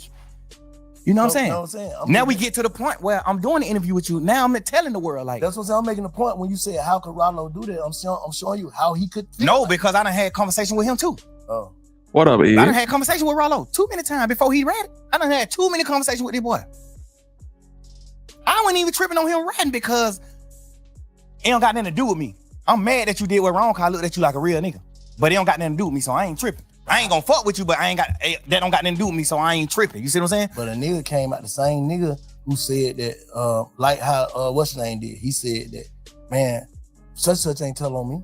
That's what Roscoe said, right? Yeah. Lean and Listerine. Yeah. That Roscoe said. The nigga Sean, who nigga saying told on Rollo, came and said the same shit. Like, bro, they must trying to put some shit together, bro. But basically, you ain't tell on me. So, but nah, that ain't basically you ain't tell on me. What he saying? He didn't tell Rollo. Why would he be on the phone with this nigga? This nigga got a dog food cake. Why would he be on the phone with Rollo? I'm just asking. I'm playing double. Why would he be on the phone with Rollo acting like, nigga, you ain't telling me? Nigga, you can't call me if you told on me. This the difference. You got a man who ain't really got nothing going on in the world. So he damn near gotta go for certain shit. He damn near, cause shit, Rollo is the nigga in they hood. He the nigga who getting the money he getting in they hood. He damn near gotta take care of you, even though you locked up for some shit that could possibly have something to do with him or some shit like that. He the nigga in, like you damn near got to just go with him. You don't got no other help. That's number one. But them ain't facts though. That could be. I'm just saying. And Ed, SB out the way. He ain't playing with none of these niggas, man. SB done went about his life, fam. He trying to find something safe to do. And salute to him for that. Salute to Lou Wop and Shell Kell. Neo said, Lucky making good music since he been out. And this is coming from a square nigga from NY. We spent all the good ATL music from Tip, Dro, Thug, Lucci, Shawty Low, Good Amount, Outkast, etc. You feel me? Yeah, man, this nigga, he got problems. Yeah, he got problems. He got real problems, fam. Yeah, he out the way. Could be okay. When it comes to certain niggas. Okay, yeah. Like, and then we gonna speak on the real facts. We ain't gonna speak on what some could be. The real facts is you have paperwork where you're saying, yes, he said this. Yes, he said this. Yes, he do this. Yes, you got paperwork on you. Paperwork at, though? He got a big ass book that ain't in that book. Bro. What the paperwork is? Bro, this nigga done got so much shit sealed. And listen, bro, I don't even care to do all this type of shit in the interview. We can fast forward then. Man to man. Yeah. Rollo, I don't even give a fuck about who he told on. I know 100% he was gonna take the stand on me and Lucha. I know, nigga, that's a fact. On my freedom. That's a fact. Right here. On my freedom. So Rollo came out and basically said he done been represented by Brian Steele and he been represented by Drew Finland. I think Drew Finland represents another one of the defendants. He said it would be a conflict of interest for him to take the stand against Thugger, and Thugger's lawyer is Brian Steele. You know what I'm saying? I dig that up and show that, but it makes sense to me. I ain't no street nigga. I'm a civilian, been one for quite a spell now. You know what I'm saying? But it makes sense to me. Fact. He agreed to get on the stand on my case. Whatever he knew about me and Lucci beef, if he knew something. He ain't know that. He was in jail down there the whole time we beefing. You just squealing, bro. You just in there bitch. You just trying to get out of jail. You locked up for some punk ass, pet ass weed. Nigga, sit down. Like, you did all this extra shit, all this extra talk, bruh. I know for a fact you are gonna take the stand on my case and Lucci case. All right, we finna fast forward this shit. Son. How do we stop giving a fuck about what goes on in the real street? Niggas is millionaires. Like, how do we stop giving a fuck about this street shit? That's all I'm saying. Like, I think we gotta it's better than a nigga, but how do we stop giving a fuck? Because to some people, the shit we talking about is ignorant. To some people, yeah. To some people, but not where we from. We try to uphold some shit though. Ain't even about upholding. It's about manhood, bro. We men, bro. We ain't gonna do that. No, I'm asking. No, we I'm men. just, but I'm still having a conversation with you though. Fuck, like, I don't get that. We make $1 trillion. But still, though, it's still. Would you look at Elon Musk like, but you ain't? If Elon Musk fuck a young girl, is you gonna look at it like, man, that nigga made billions of dollars, but that nigga he didn't mind a whole nother place? No, nigga. Right is right, wrong is wrong. I don't give a fuck what you made. Right is right, wrong is wrong. Bro, I'm trying to be rational, make some rational about this shit. Bro, I swear to God, bro. Like, I don't got no problem with Rollo. I'm one of the first niggas in the city that did any type of fucking with Rollo. Me and Rollo had real smoke. I got on the phone with Rollo when he was in jail, like, hey, what's up, nigga? You good? I'm praying you get out, bro. Ooh, nigga, you get out, push up on me. Like, I'm all for helping somebody, bro. I'm telling you, bro. This how I get. What make me happy. Helping a nigga is what make me happy. Not even getting millions. But y'all nigga leading the game though, bro. Like, we what? Leading the game. Like, you one of the biggest niggas in the game, bro. I understand. So it's like, you gotta kind of set a precedent for the young niggas. You know what I'm saying? Like, all right, cool. That cool. That what we know, bro. All this shit you talking about come from trauma. You saying it, man, but it come from trauma. You just said you was just a kid, didn't know nothing till your brother got killed. That shit fucked you up in front of your face. Like, damn. Fuck that. Then murder came to your mind. Then this shit came to your mind. Then the way a nigga living, all this shit. That shit is untreated, some untreated shit, bro. The way a nigga think is untreated, dog. That's all I'm saying. I ain't saying that a nigga, nobody wrong, nobody no fuck nigga. Everything that we all went through and going through is a trick bag. I'm already knowing that. That's why I don't go against niggas. I don't go against niggas, bro. I try my best to put my best foot forward, bro. I always do, bro. You know how much shit I could talk to you about right now, bro? And you gonna say, damn, but these niggas is fuck niggas. I don't care to talk about that shit because we just move forward. I'm happy as fuck. I'm running around living my life. Well, I think I'm happy. I'm running around living my life, bro. I'm doing what I'm doing. You got everything you want, but you ain't happy, bro. Because a happy nigga don't even give, like, you passionate about this shit you talking about, bro. And you so far removed from it. Not to say a nigga supposed to turn into something else. Like, bro, I'm out the game, no scrape, no scars, but I'm still bank.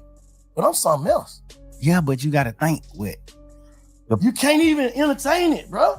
Niggas can't even send me certain shit on Instagram. I don't entertain certain shit. I don't care about this shit. I ain't never been. This the smallest I ever been in the world, bro. To like me being a real nigga, bro. I don't do none of that shit. I don't pillow talk. I don't do none of that shit, bro. I'm a real man, bro. I'm a player, But bro. you get what I'm saying, though, right? Of course. This is my first time ever even going through shit like this.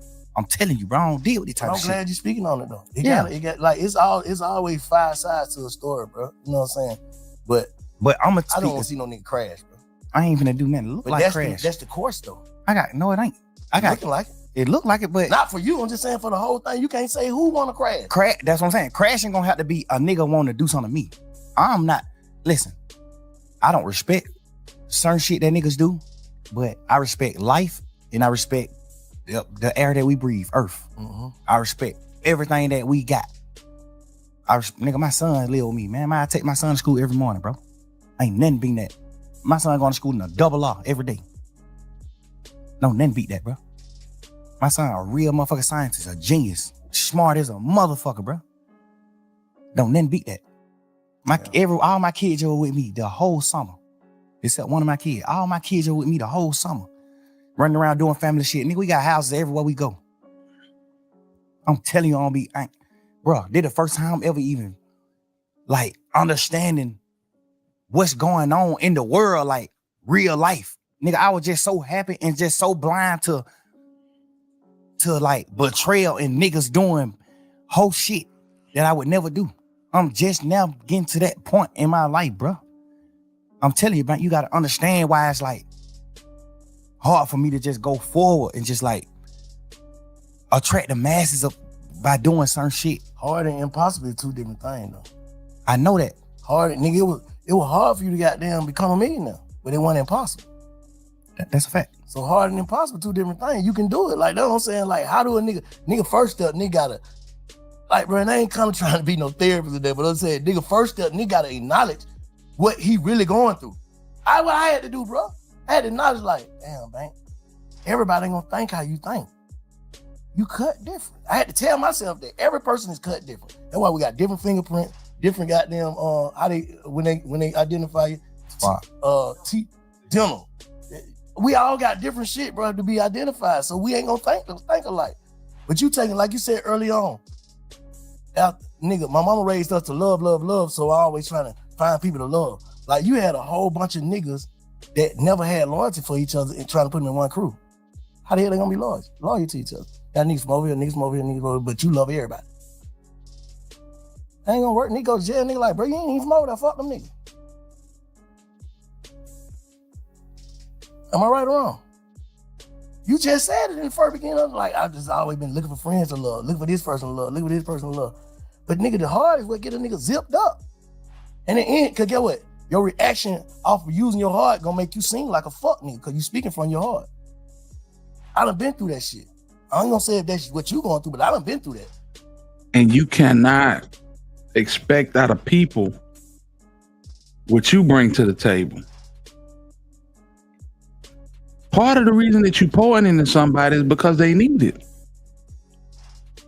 So you can't pour into people and then hold it over their head that you poured into them.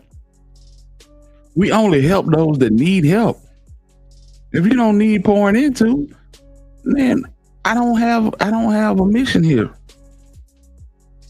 But you pouring into people and then coming back and saying that you did this and you did that, it cancels out anything that you did with good intentions, fam. Anything that you did for good intentions is canceled. And it's just because you are who you are. I'm the first nigga that did this. I'm the first nigga that did that. These niggas betrayed me. Fam, he really need to sit down with a therapist, y'all. Like thinking like, I'm so passionate about what I stand on, like how y'all don't get it. But some nigga don't get it.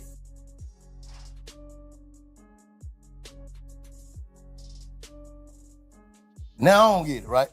You saying I don't get it, Slime? You get it, bro. Just you gotta. That's why I'm just like you gotta understand, like, bro. I did so much shit, bro. Just like I raised these niggas, bro. I raised these niggas to like honor life, be men. I raised a nigga to be a man, bro. Like I can't go for what you saying because I know I played a part in raising them, and I ain't never did no whole shit to them. None of these niggas will ever be able to get on your podcast and say I did. Was grown when you met me.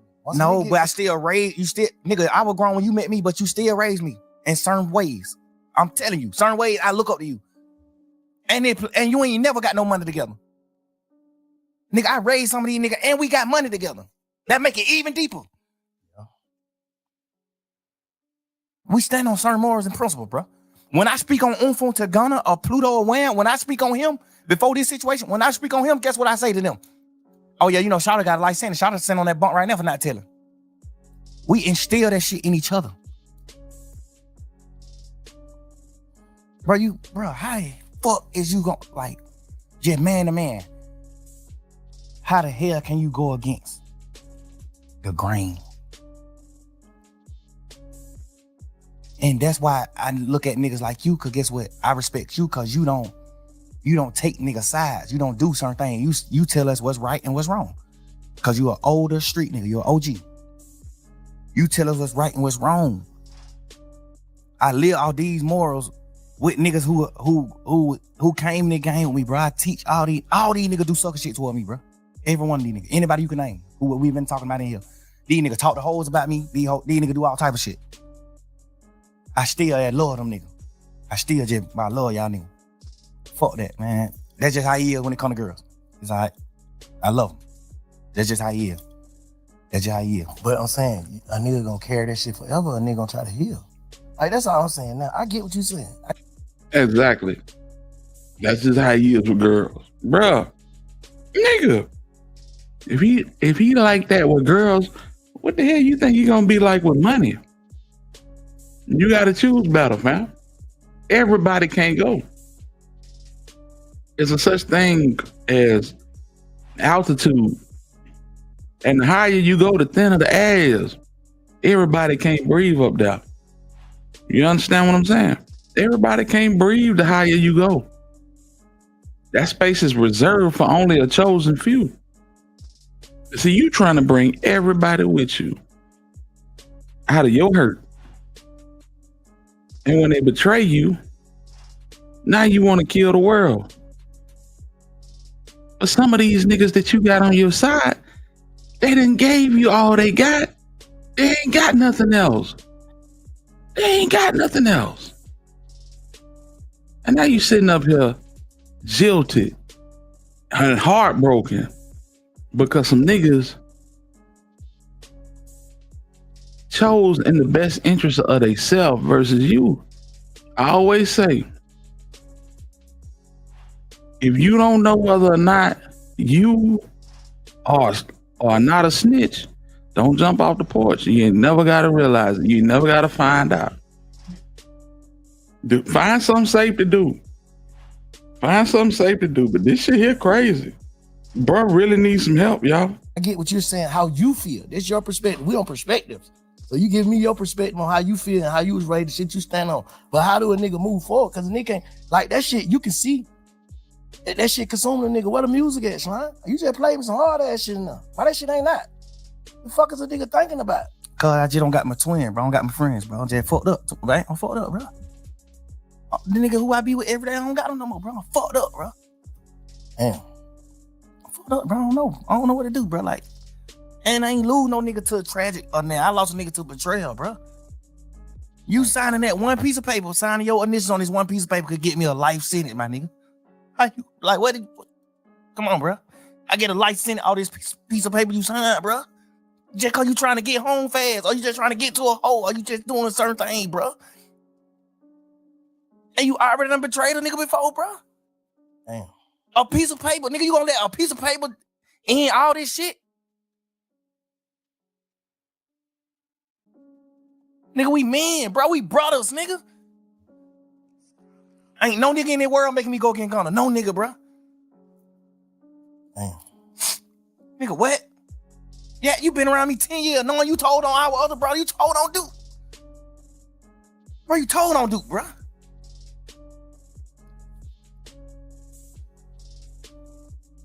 When them niggas was shooting at you, Lil Woody, I helped you hide. You ain't had nothing to do with nothing. He said I helped you hide. I gave you money to put your family and your baby mama and they mamas and sisters them in hotels and do this shit just to help you. I know you ain't had nothing to do with none of that shit. The police know you ain't had nothing to do with none of that shit. But the niggas in the street didn't know though. It don't matter. That it's up. It's a war at this point. At this point, it's a war. Hide your kids, hide your wife, nigga, go to war. Cause you been standing on that. This whole beef started because of you. The whole shit started because of Lil Woody. Man. Fuck, nigga, why? How the fuck you gonna tell, nigga? This shit started because of you. Man. The whole case, bro. This shit because of you, my boy. The whole case because of Woody. Some sucker shit this nigga did to nut them. Some sucker shit. We just being real niggas and your brothers and standing behind you. Fuck that. You did some suck ass shit, but boy, these niggas better not fuck with you. Damn. Now you got Shannon, Yak, me, Duke, and everybody else who got them on our side. You got all us going through shit because of your own action that you did on your own time. And you folded. You told. You did the worst. I'd rather you tell the ops where I live than tell the police. Nigga, we go to prison forever. Nigga, I'd rather die than go to prison. You better off telling the ops where I'm at, bro.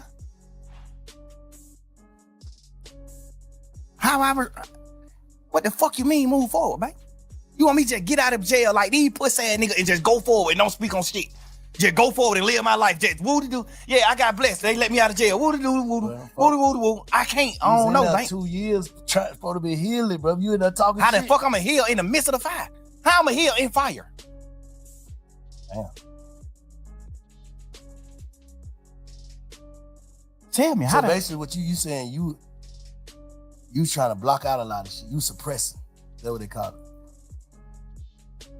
They're trying to go forward. Still trying to be young thug at the same time, trying to hold up an image, basically. Being a real nigga, I ain't holding no image. No, I'm just saying image. This shit ain't no image. This shit real life. I'm saying that you ain't hurt though. Oh, the image of I'm not being hurt. Yeah, for sure. I'm talking about I ain't even know. That's an image, because a nigga be hurt. Yeah, but I ain't never even woke up until right now talking to you and noticed that I was hurt. I ain't never even knew that. I just thought I was just running around, just living life. Like, fuck this shit. God just made me a happy person. I'm just happy. I think I'm happy. That's why I just told you earlier when you said, why you ain't just doing what you supposed to do when you got out of jail? What I know you to do, bro. Why you ain't just being Michael Jackson? Nigga, I thought I was. I thought I was happy. Hell, I'm just chilling. I still just wake up some days and get in my feelings about certain shit. Cause I feel like, Gunna, you my brother. I love you to death, nigga. Why you ain't gave me an explanation? You know how to get in touch with me, nigga. My daddy put me in your group text. I don't even want you to have my number. My daddy put us in a group text. I called my members like, hey, who the hell number this is? He goddamn made some phone call. He come back, that's Gunna number. I tell my daddy, man, what the fuck would you put me on text with this nigga for, bro? What the fuck you got going on? Cause he knowing too. Like, nigga just hurt, bro. Nigga, I think, goddamn. But guess what? Gunna didn't take advantage of that. I wouldn't even probably care to hear the shit anyway, cause I feel like once you break a rule from your manhood, once you rat or once you turn, and I don't got nothing against people. It's people that work for me. But when I look at you a certain way, if I look at you, if I meet you and you, it's like, okay. If you rat or do what? Nigga, you on the front of your album cover with a dress on. If I meet you and you portraying that you a man and you not, I don't got nothing against people. Yeah, no, I get what you know what I'm saying? If you portraying a certain thing, you deceiving. Right. Yeah. I can't look at you the same. Yeah. I ain't mad at you for being, so what? Everybody, whoever they, so what, nigga? Mm-hmm. I don't got no problem with people. People work for me right now. Yeah. I'm damn near around people every day because they work for me. Mm-hmm. I don't got no problem with them. I don't hate that I even brought this shit. I don't want you to take it out, but I hate I even brought it up because I don't even want the LGBT. They get what you saying. I don't even want that community to even think that I'm against them. I'm overly with y'all. You folks. saying DL, bro? That's what you speaking of. Like if I look at you like a man and we fucking bitches together, girls together, and we doing certain shit, and I look at you in a man like boy, that nigga, and then I find out it ain't really nothing you can say to me. Yeah. I'ma just look at you like you broke a man code. Mm-hmm. You broke a code that men with backbone stand up to. Mm-hmm. You broke that code. You can talk, you can say whatever you want to say. You broke a man code. I don't look at you the same. But in real life, I don't even want to hear what you got to say, but you still supposed to be a real nigga to say, I'm finna say it. I don't give a fuck if you want to hear it or not. I'm finna say it to make sure he know. And that's why I'm doing this interview. He might not be one of the I'm just speaking, stir the pot. That ain't stirring the pot. Get on the internet and saying how you feel about betraying your brother. How the fuck is that stirring the pot? Yeah. How? You ain't getting on the internet saying, oh, this nigga did this nigga did this, and bring the other. You ain't doing all that. You get on the internet and saying, even if you ain't on the internet, my daddy put us in text message.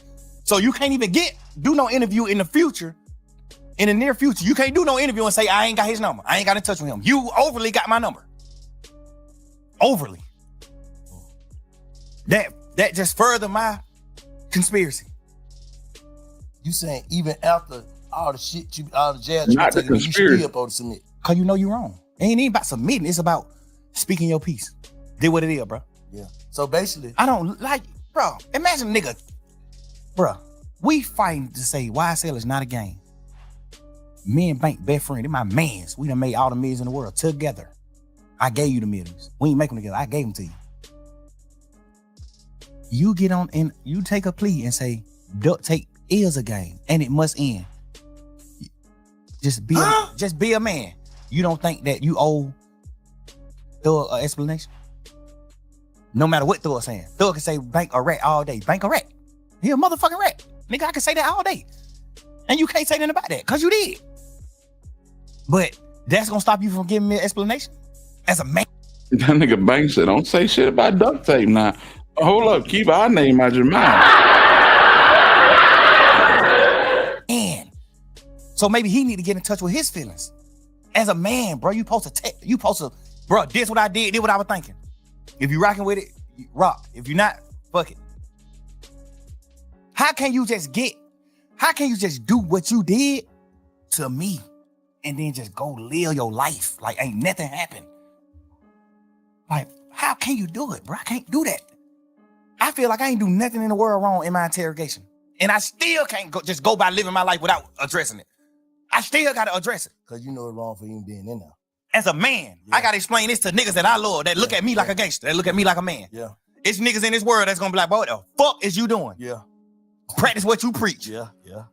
That's why I'm speaking on it. Because I'm a man and I got real feelings and I care. Yeah. And I'm gonna make it right. How the fuck I'm gonna just go forward? How? That mean to me, you never felt the way I felt about you, about me. You never did. Nigga, I'd die before I go against that nigga. Even to this day, still. I'd die before I go against him.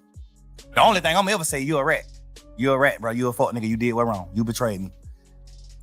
Man, being a part of his demise or anything like that, I'm never doing that. Nigga, I love this nigga mama. This nigga mama like my mama, nigga. Nigga, I bought his mama her first piece of jewelry. Obviously, he presented it like he bought it. I did that. She probably never know that. Get what? We can talk about that shit all night, and I tell you, I'm gonna just bring it back to. She know it now. Yeah, you mean? Boy, I tell you what, this shit crazy. This shit got you fucked up. You said that, right? And you agree, right? We just unlocked it, right? All right. How do you heal, bro? How do you move forward? Period. No, Bank. I ain't. That's why I'm talking to niggas like you. Bro. That's why I talk to OG. Bro, you gotta put me down. I don't know. You gotta put me. Somebody tell me what I can do. Like, bro, I'm just telling you. With the stick. I'm telling you my. I was girl. How you heal then?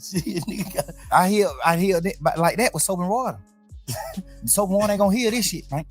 Yeah. Guess what? You more in touch with your feelings because you're an older man. You more in touch with how life is. You done been my age before. I ain't been your age. Shit. So you could tell me if you know. Tell me ways I can heal. I don't know, nigga. I'm telling you my perspective. I'm telling you why I'm fucked up. I'm telling you why I can't go forward. Not why I can't go forward. I can go forward. I'm telling you why I haven't went forward. First step is knowing what you just said. First step is knowing. I ain't never know till the day, bro. Till I talk to you, bro. First step is knowing. The second step is goddamn knowing that you know. Goddamn, I don't know. You just gotta, man. Shit, you got it, bro. Whatever, man. Like everybody, man. Niggas just gotta move forward with their life, man. Make sure this shit don't turn into nothing else. That's all I'm saying. With whoever on the internet, talking the internet, you and Gunna, I feel like y'all niggas should have a conversation. That's just how I feel. So have you ever been betrayed by one of your friends? Yes. So bad to where you can't talk to him no more? Don't lie. Yes. But I still, if I see a nigga mama or something, tell my brother I say I love him. Cause I do. I understand I it. can't turn my heart off. That's another. I ain't finna say nothing about you. I ain't finna nothing because I already know what it gonna lead to. We keep going back and forth, then that shit gonna lead to something else.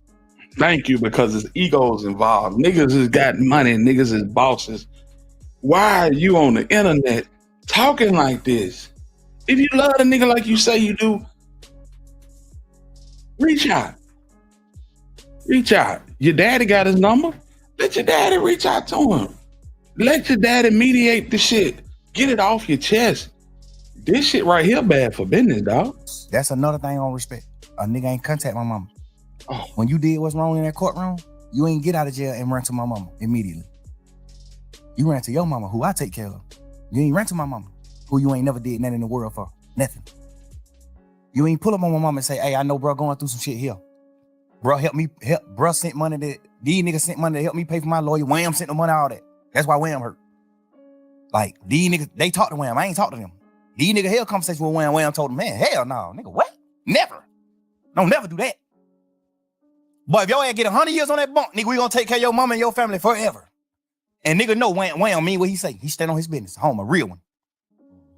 These niggas held conversations with Wham. And Wham told these niggas, what? No, sir. No, you can't do that. Nigga, what? That's the worst. No.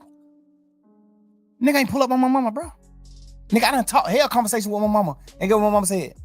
Man, fuck these niggas ain't, cause she an old lady, so she don't even care about no nigga ratting and doing all that. She an old ass lady.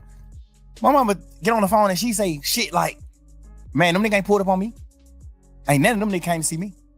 Guess what? Wham done pulled up, gave my mama bags, dunchos. Pluto done gave my mama dunchos. Cash, XO Cash, done pulled up several times, gave my mama dunchos. That nigga probably gave my mama $300,000-400,000, boy. Like gaffers, 50, 60, 100, 120. Whatever he have on him, he'll just pull up on my mama, just a hug and kiss her. And whatever he got on him, he just give it to her. Here, it might be $36,000. Here, mama, dude. Bro, you ain't even put up on my mama. And that's why I say you're not a man, because you ain't even never told your mama all the shit I done did for her. Your mama think you the real nigga. Your mama think you taking care of her. You ain't never even told your mama, man, Slime did this shit. Cause guess what? You not a man to me. You living your life according to your rap career. You want people that you can control. You want to move people around like pieces on a chessboard. And now you don't have nobody to do that. You're hot as fish grease in a bad way. And for that reason, you got nobody but Dolly White, your sister. This is bad for you. You used to snapping your fingers and pointing and telling people to go, and they go. There's no peons. You know what I'm saying? There's no peons. There's nobody that you can, you know what I'm saying, look down on and feel good about yourself. It's just yourself, and the voices in your head are loud. Tell the truth. This is why you mad, dog. This is why you mad. Because you can't control people and move people around and dangle money in front of their face and make them run like greyhounds at a dog track. The only regret I have is ever in my life messing with them niggas, ever. I probably had better judgment with who I take with me, bro. But these niggas fuck nigga whole shit up, but I can't function, bro. I'm telling you, bro, I'm fucked up, bro. Like, ain't even about none of this interrogation, all that shit petty shit. I ain't never tripping on that. When I got on the phone with you the other day, what I say? Hey, bro, I did what wrong? And you said, man, you ain't do nothing wrong. The only thing you did wrong was even talking to them. Before sending somebody to jail or telling on somebody, you ain't do none of that. Cause that's what I care about. I care about that. I'm a man. I honor niggas who I love, I respect. I honor that. I honor that. Nigga, you ain't even told your mama and your daddy and your brother them that I was the one who helped you do all the shit for them you did. Not saying you wouldn't have did it, but you wasn't able to do it at the moment it needed to be done. I did it. You ain't never tell them that. I fuck with Weekend. I look at that nigga like a big bro. To a certain extent. We ain't never just like hung out like that, but I fuck with Cash. Cash my brother. This nigga a part of my management team. Sal a part of my management team. I paid money for your album to go number one. You not bigger than no fucking Weekend, nigga. I paid money for your album to go number one. The thing I don't respect about Eb is she ain't tell you that. She on the phone with you in jail saying, man, take your plea, gone. Fuck these niggas. Ain't none of y'all real. Ain't none of y'all gonna just say, damn. You can't say that she said that. Who? You can't just say He told some of our friends that Ed was part of the reason he took his plea. If buying streams in America is legal now, it won't be for too much longer. That shit is absolutely against the law, frowned upon, and this nigga just admitting it in front of millions of people. Some of our friends that Ed was part of the reason he took his plea.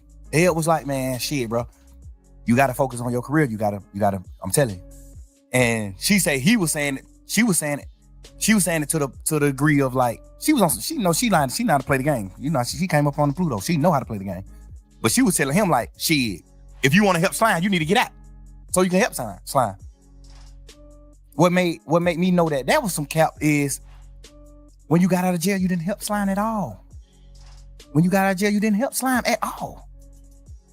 Savage sent money to Thug. Wham sent money to Thug. Pluto sent money to Thug. Cash sent money to Thug. Drake sent crazy bankroll to Thug. Gunna didn't send no bankroll to Thug. Gunna didn't pull up on Thug mama. Gunna didn't pull up on Thug family. Drake gave the man $1 million, fool. Gave Thug $1 million. Imagine that. Boy.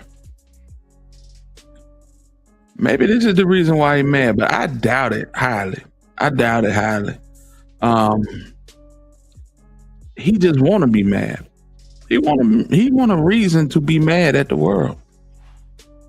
Because if all of these niggas came and dropped off bags, you righteous don't even need Thug. You righteous don't need Sergio, right?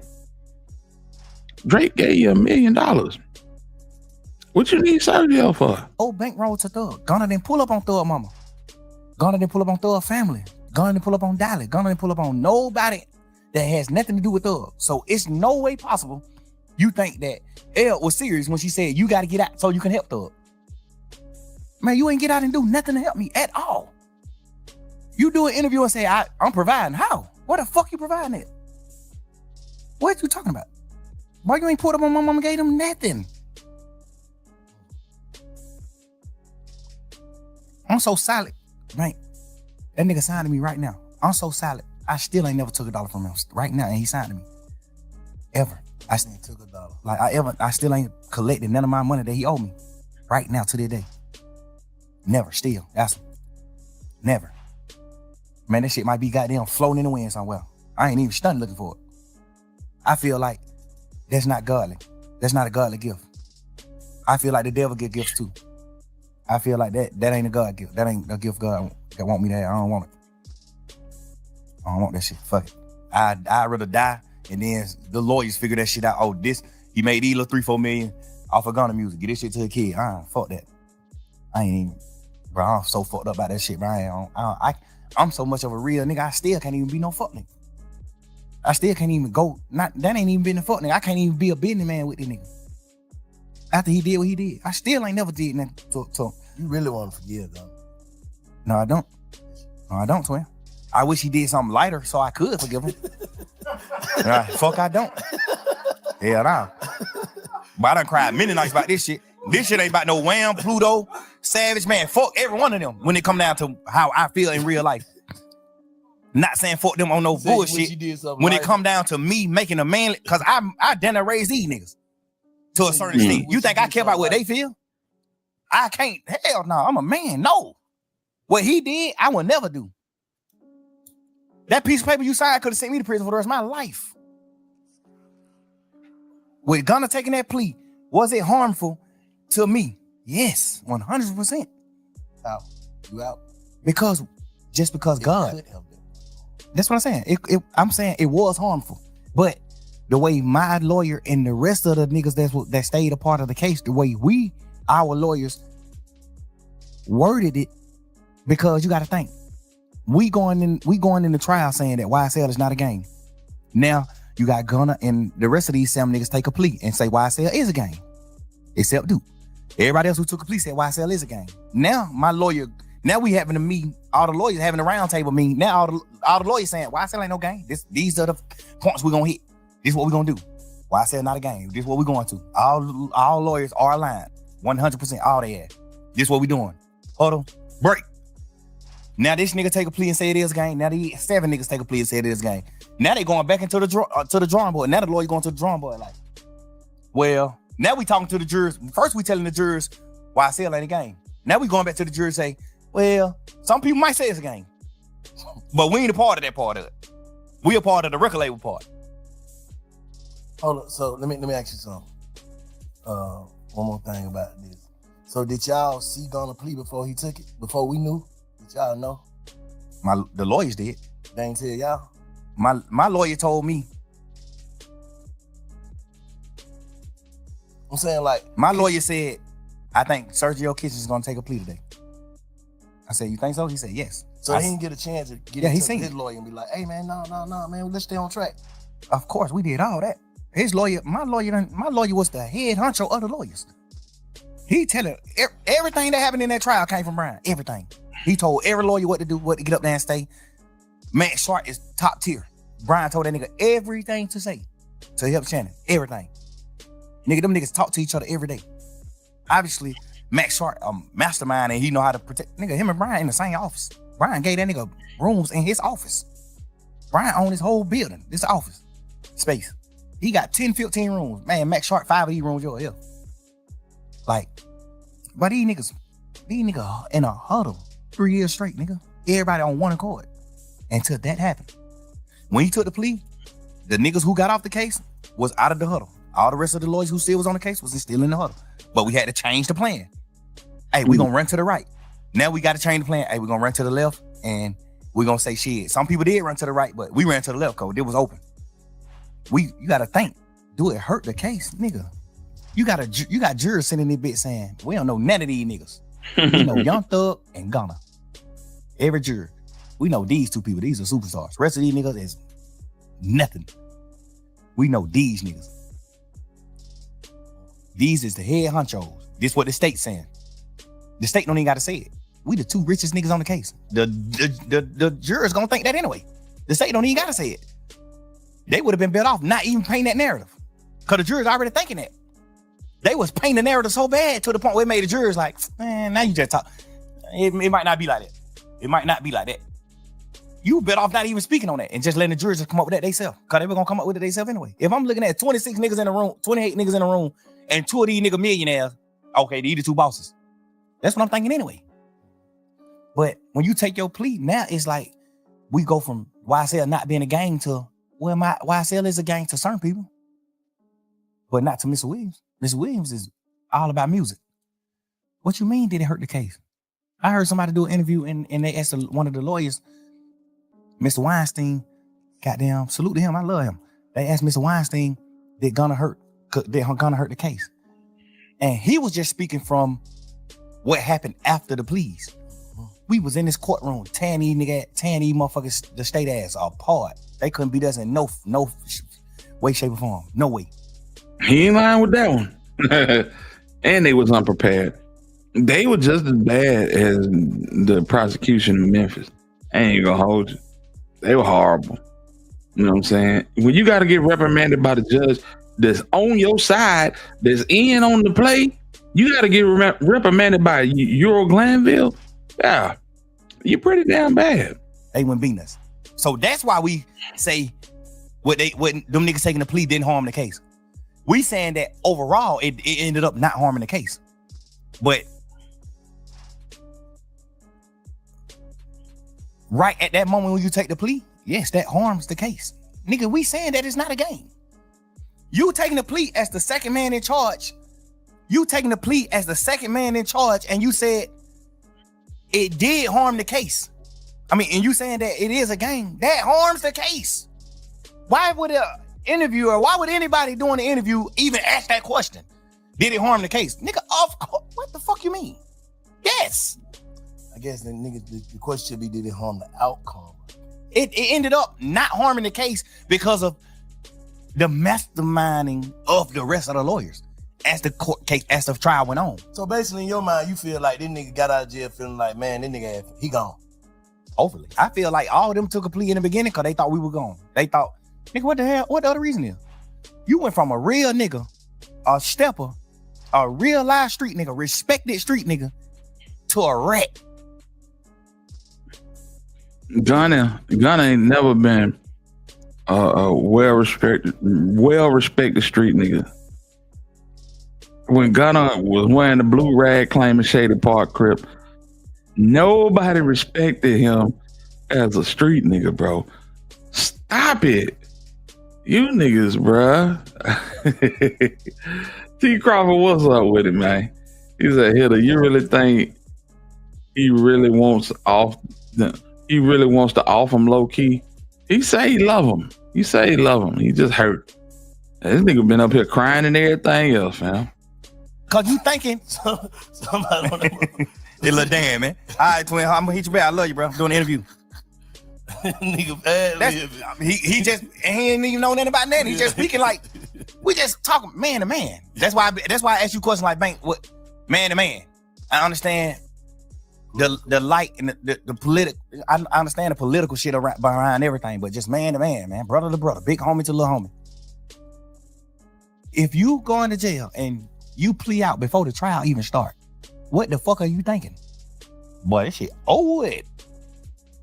Man, you don't remember them Zoom calls that was all over the internet? The Zoom calls when we was going to court them first few times on Zoom.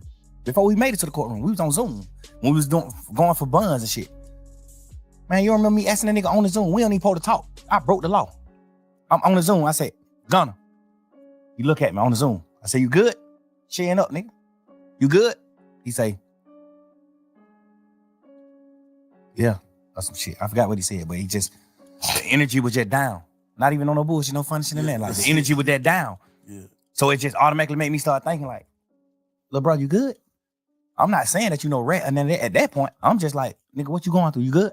And that's why Cause I'm a big brother to these niggas. So that's why I do shit like head up when we on these calls. When we in this courtroom, man, head up, chin up. Fuck that, nigga. If we go to prison for the rest of our life, whoop they do. Talk that shit. But I do remember this nigga sitting in there like Black Jesus doing one of them bond hearings. Y'all remember that? This nigga was in there with his hands interlocked, praying to Jehovah himself for a bond. Them niggas said, hell no, and back to your cell. Chin up. Chin up. Fuck that, nigga. If we go to prison for the rest of our life, whoop they do. We go to prison, nigga. And we fight to get out this bitch. If we beat these folk, whoop they do. We beat them. We go forward. That's how I go. But can a nigga feel like, shit, well, it was still a nigga left on the case and you took your plea? Yeah, but my plea didn't say, my plea couldn't harm nobody. You see what I'm saying? Yeah. My plea, break it down for us, man. My plea, I ain't say YSL with no gang in my plea. I ain't say nothing in my plea. That's why I didn't do the plea. The state offered me a plea and they wanted me to say YSL was a gang. I'm the owner of YSL, the gang, and YSL must end in the state's plea. They say all this in their plea.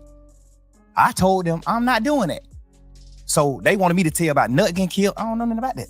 They want to want me to tell about Shamel Drinks, the other nigga from their side getting killed, the 3-4 more niggas from their side getting killed. Even they were talking about niggas who got killed from their side that weren't even involved in the case. They just wanted me to tell on that. Like, you gonna tell on all this shit. We know you know about all this shit. I'm telling them, I swear to God, on my freedom, I don't know about none of this shit. Nigga, I'm in the clouds. I really don't know about this shit. Guess what that state ended up saying? We going back and forth. We. Just talking about the plea, the agreement, the plea agreement, weeks and weeks. We never can come to agreement. Guess what the DA say? Fonnie Willis say, well, you don't got to speak on none of this shit. You don't got to tell on nobody getting killed. You don't got to tell me on none of that. I take all this shit out of the plea. But you must say YSL is a gang and you the owner of YSL. Man, I'm not doing it. Beat it. I'm a man, nigga. YSL not a gang to me. Beat it. I don't give a fuck. No freedom in the world can make me do that. No. Guess what Brian say? Shit, I ain't gonna do the plea. Fuck it, let's go on finish trial. Say less. The next day, he come to me with a plan. He say, you ever heard of a goddamn non-negotiated plea? I'm like, nah, what's that? He like, well, you don't gotta deal with the DA. You deal directly with the judge. That means you get up in front of the judge and you say, you guilty of these crimes. I say, I'm not guilty of that. I'm not in the gang. I'm not guilty of YSL being in the gang, the RICO. I'm not guilty of that, Brian. So I don't want to get up in the courtroom and say I'm guilty of that. That's not true. I don't want to get out of jail that bad, Brian. That's not true. Let's let's finish this trial. And he ain't want to do the plea anyway. Brian like, man, we're going to beat the sleaze out of that motherfucking ass. I'm just telling you, you can't get convicted of this because it was in your house. So that's why when we did the non-negotiated plea, Brian, when we was talking to the judge, Brian was talking about the charge that I had. And Brian like, hey, we plead nolo to this charge. We plead not guilty to this charge. We plead not guilty to this charge. We plead not guilty to these charges. We'll plead guilty to these charges because this the shit that they found in his house. Mm-hmm. I'm on probation for the shit they found in my house the day we went to jail. I'm not on probation for nothing that the DA was trying to say I was guilty of. I'm only on probation for what they found in my house. That's first of all in my plea. My plea was non-negotiated. I went straight to the judge. Hey, Your Honor, I'm guilty of these crimes. I'm guilty of having these controlled substances in my house. I'm guilty of having these pills in my house. I'm guilty of having this weed in my house. I'm guilty of having these guns in my house. I'm guilty of having this serve in my house. That's what I'm guilty of. RICO, being in a violent criminal street gang, YSL, all that shit, I'm not guilty of none of that. I ain't doing that. Guess what the judge said? I agree. I'm going to find you guilty of this shit that I found in your house. So my plea was the plea that I was going to end up with anyway. Because if I would have beat the case, I still would have got found guilty of the shit that they found in my house. You think you got more time? You think you got some jail time if you went all the way through it? Nah, because she ended up, Shannon had got found guilty of one of his charges. The having a firearm as a convicted felon. Mm-hmm. So he probably went to jail 10 years for that. Off top, 10 years. And it was a switch. 10 years off top. He got acquitted for everything else. All the murders and shit, he got acquitted. But he got found guilty for that one charge. Because they got to find him guilty. That even if the jurors want to goddamn to say that he innocent, they can't. So Shannon kept aside all the way out too? Yeah, that's just the law. But when he got found, when they say you acquitted for everything, but you guilty of this gun charge, we in our mind thinking like, dang, like they even go to prison for the gun. Get what the judge say. You've been through enough. I'm gonna let you out. So I feel like now, if I would have stayed in the trial, I would have got found guilty of the shit that they found in my house, because it ain't no law that tell the jurors they can get around it. It ain't no way to get around it. So the jurors like, fuck. Ain't nobody claiming it and shit. Like, fuck, we gotta find them guilty for this. It's no way around it, even if they want to. You see what I'm saying? They can't let me off the hook for it. I gotta get found guilty of that. So why the fuck when I not take a plea and get out of jail today or some shit I know 9 times out of 10 I'm gonna get found guilty for anyway? At the end of the trial, I would have got found guilty for the shit in my house. I would have beat everything else. I would have got found guilty for the shit in my house. And she didn't send Shannon to prison, so she probably wouldn't have sent me to prison. She probably would have said the same thing, like, all right, I'm gonna give you probation for this shit in your house and go on live your life. Cool. I still would have, the same shit I'm on probation for now, I still would have been on probation for at the end of the trial, because it was no loops for the jurors to find me innocent. For that. 100% you get found guilty for that. They can find you, they can say you ain't guilty of it, but it's like them not being real. It's like the jurors just not being real. Like, well, it ain't nowhere around this shit. This nigga ass is guilty of this. It ain't nothing around it. No law that makes me overstep that. He guilty. So what's your temperature with Lucci right now? Ain't no temperature with him. Man, bro, I pray that nigga get everything he deserves. Everything. I told that nigga, even in the midst of our beef, I told that nigga, bro, I said some bullshit in it too, but I was speaking really from the heart, real. Bro, I respect everything you do for your mama and your kids. I respect all that shit. If not, I would have been did something to your ass. That's what I tweeted. I said, if I ain't respect what you did for your mama and your kids and how you look out for your family, I would have been did something to your ass. I'm just a real nigga. I respect how a nigga treat their family. Like, but I respect it. He was an active dad in his children's life. Still right now, since he been out. I still be watching him now since he got out. He's still an active father. I respect that. Man, I don't want no harm. I don't want to do that to you, bro. You're a real man to me. Why the fuck would I want to kill a nigga that I think is like me? You're a real man to me, bro. But leave me alone too, though. Like, stop. Don't fuck with me neither. Cause if it have to go a certain way, then we got to go a certain way. So, but that was my way of trying to just tell niggas like, hey, bro, I ain't on that. But you the only nigga messing with people, bruh. That's the problem. Ain't nobody talking about you. You the one doing all the talking. With your chatty patty ass. I ain't on that, bro. I'm living life. I'm doing shit, bro. I'm doing shit in this world for real, bro. Bro. And the nigga, he tweeted me 1,000,000 times. Fuck nigga, you ain't nothing like Tupac. Nigga, you a rat. I mean, you're a goddamn punk. You gay. You wore a dress. You did this. You did that. Woo. He tweeted me probably 20 times in a row. Every day, just judging. Agony, every day. I tweeted him one time after he tweeted me 20 times. I said, nigga, if I ain't respect what you did for your mom and your children and how you looked out for your family, I would have been did something to your ass. If you read that tweet from me, what you'll say? What you'll tell Lucha? Man, leave that nigga alone, bro. Right? I say he trolled. Hell no, that ain't trolling. I'm just saying, but I say he trolling, but he don't want to do nothing to you. I say that. Right. He trolling, but he don't want to do nothing to you. I really want to end with that tweet. Yeah, cause me or him don't got nothing to do with it in real life. Me and him don't got nothing to do with none of the beefs on both sides. Me and him don't got nothing to do with it. He just loved nuts so much, he just asserted himself in the shit. But I thought they were saying about a girl though. Hell no, that shit was trolling. When he said he fucked my girl and all that shit was trolling shit. We were trolling. That's what I'm saying. That's what niggas thinking like. Yeah, nah, hell no. Whole beef behind. No, sir. This shit is behind Nut. Woody broke in Nut car and stole his jewelry. And I'm saying all this shit because it's all public record. We already done said all this shit on the stand. Him and the DA done said this on the stand. He broke in Nut car and stole Nut jewelry. He didn't know it was Nut car. He seen a peanut chain. He said, oh shit, this nigga Nut chain. He called Nut and said, hey, bro, he ain't put it on himself. He just said, man, some young nigga broke in your car. They brought the jury to me. And Nut like, all right, bring the jury. I ain't tripping. Nut a player. I ain't tripping. Nut, bring the jury to me. Woo. He bring the jury to Nut. Your jury Nut back. I mean, get Nut his jury back and goddamn gone on by their business. Nut, I ain't tripping. Nut like shit, I got all my shit back. I ain't tripping. But you got niggas who with Nut who like, man, these fuck niggas just played. Let's take it down. So the whole time, me and Nut on the phone every day trying to stop these niggas from beefing. Like, man, bro, we ain't on that, bro. Bro, Nut getting money, I'm getting money. Like, nigga, Nigga, we were hanging out. I turned Nut on to Bird. I brought Nut around Bird. Cause I know Nut best friend, the nigga who they call Birdman from Pink City. I know him from being Nut friend. I don't know. I ain't never seen him though. I probably seen him 2 times in my life. But I know him and Nut used to call themselves Bird and Slim. So when I got on and I met Bird, get what I told Bird in Miami. Man, you gotta meet these niggas from the hood, from the city. They call themselves Bird and Slim. You gotta meet these niggas. Like, bro, I'm 100% the most genuine nigga you could think of, bro. I'm telling you. It's a real fact. I wish Nut would let me so he could say the same thing. I turned him on a Bird.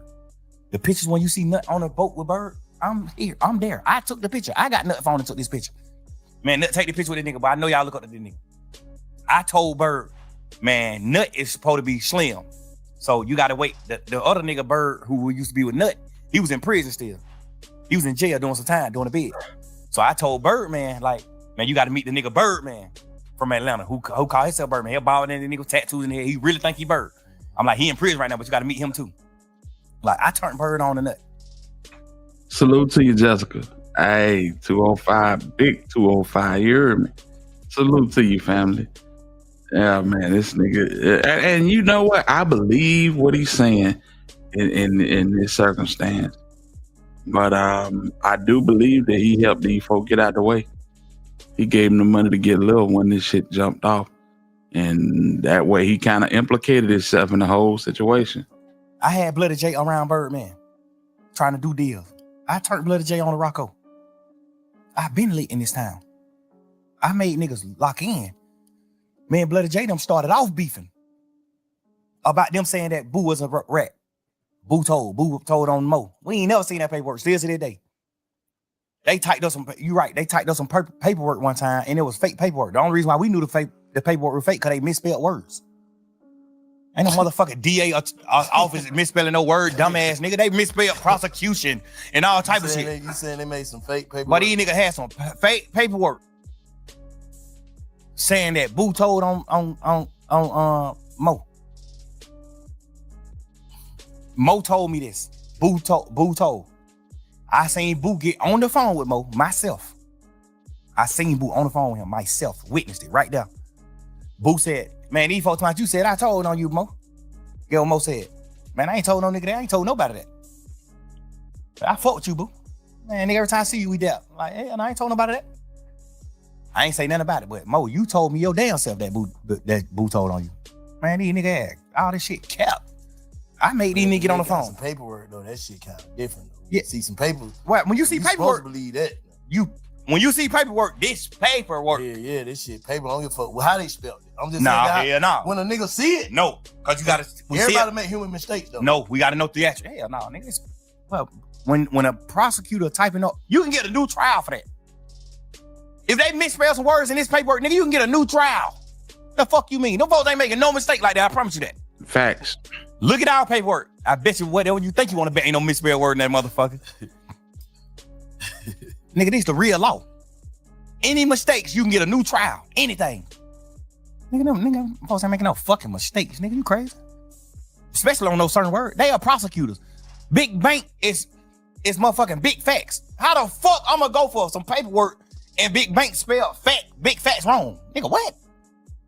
How the hell the prosecutor gonna spell prosecution wrong? What are you talking about? Nigga, beat it. What are you talking about? And they had more than one misspelled word. They had like 4 or 5 misspelled words on the first piece, on the first sheet. The state of Georgia versus this. That was wrong. That spelling was wrong. Like, man, y'all done made 15 goddamn misspelled word on the first piece of paper. Beat it, man. That shit ain't real. That shit ain't real. But even if it is, God bless the dead, Boo dead. So what? Even if it is. Even when I figured out, because Mo told me himself that Boo told. So even when I seen Mo, when I heard Mo on the phone with Boo and Mo denied saying that to Boo, I ain't even tell Boo Mo told me that. I ain't even tell Boo, man, he capped. He told me you did. I ain't say none of that. I'm just not no messing nigga. I ain't doing that. When I heard Mo tell Boo to my face on the phone from jail, Boo said, "What's up, my boy? What going on, nigga?" That Boo. He like, "What's up, my boy? What's up, bitch?" He like, "Man, I'm trying to see what the hell going on in these streets, bro. You know, I fuck with your game, bro. These niggas my goddamn you saying I told on you, bro." That nigga said, "Man, hell no. Well, you know, I fuck with your gang. Every time we see each other, we goddamn greet like players. But you know, I ain't said no shit like that, man. Don't let these niggas goddamn woo. I heard him."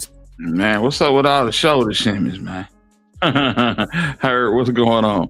What's up with all the shoulder shimmies, man?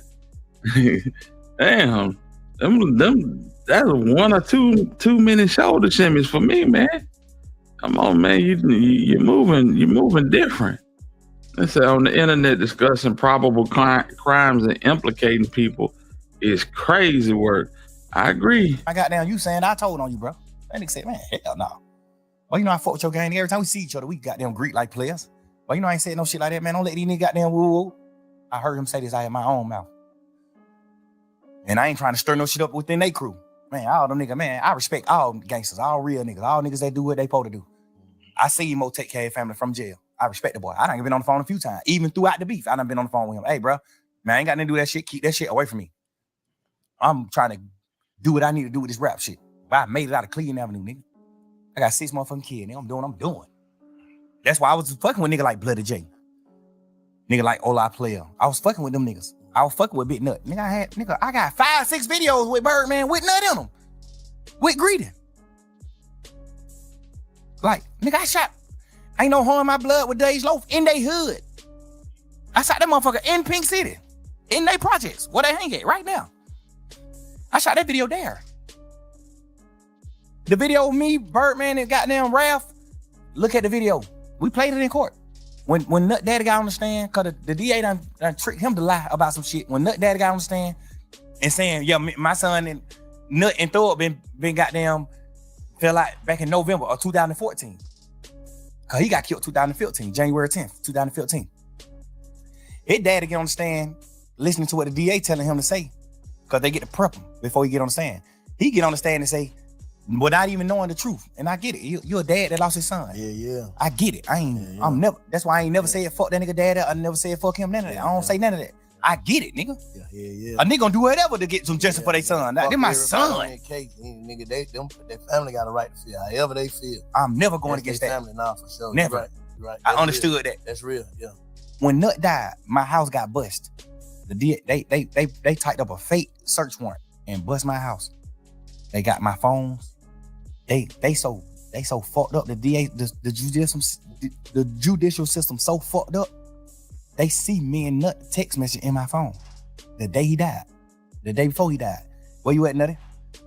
Man, right here the park, finna go get me a haircut. Goddamn, I pull up on you later on. All right, say left, love.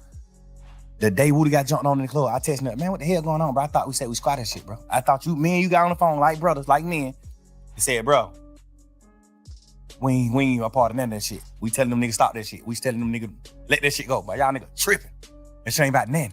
Like y'all niggas really ain't spoke about nothing.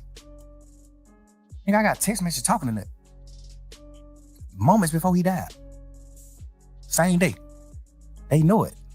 They just didn't say that. Like, obviously that's the state. They trying to do their case. They doing what they supposed to do.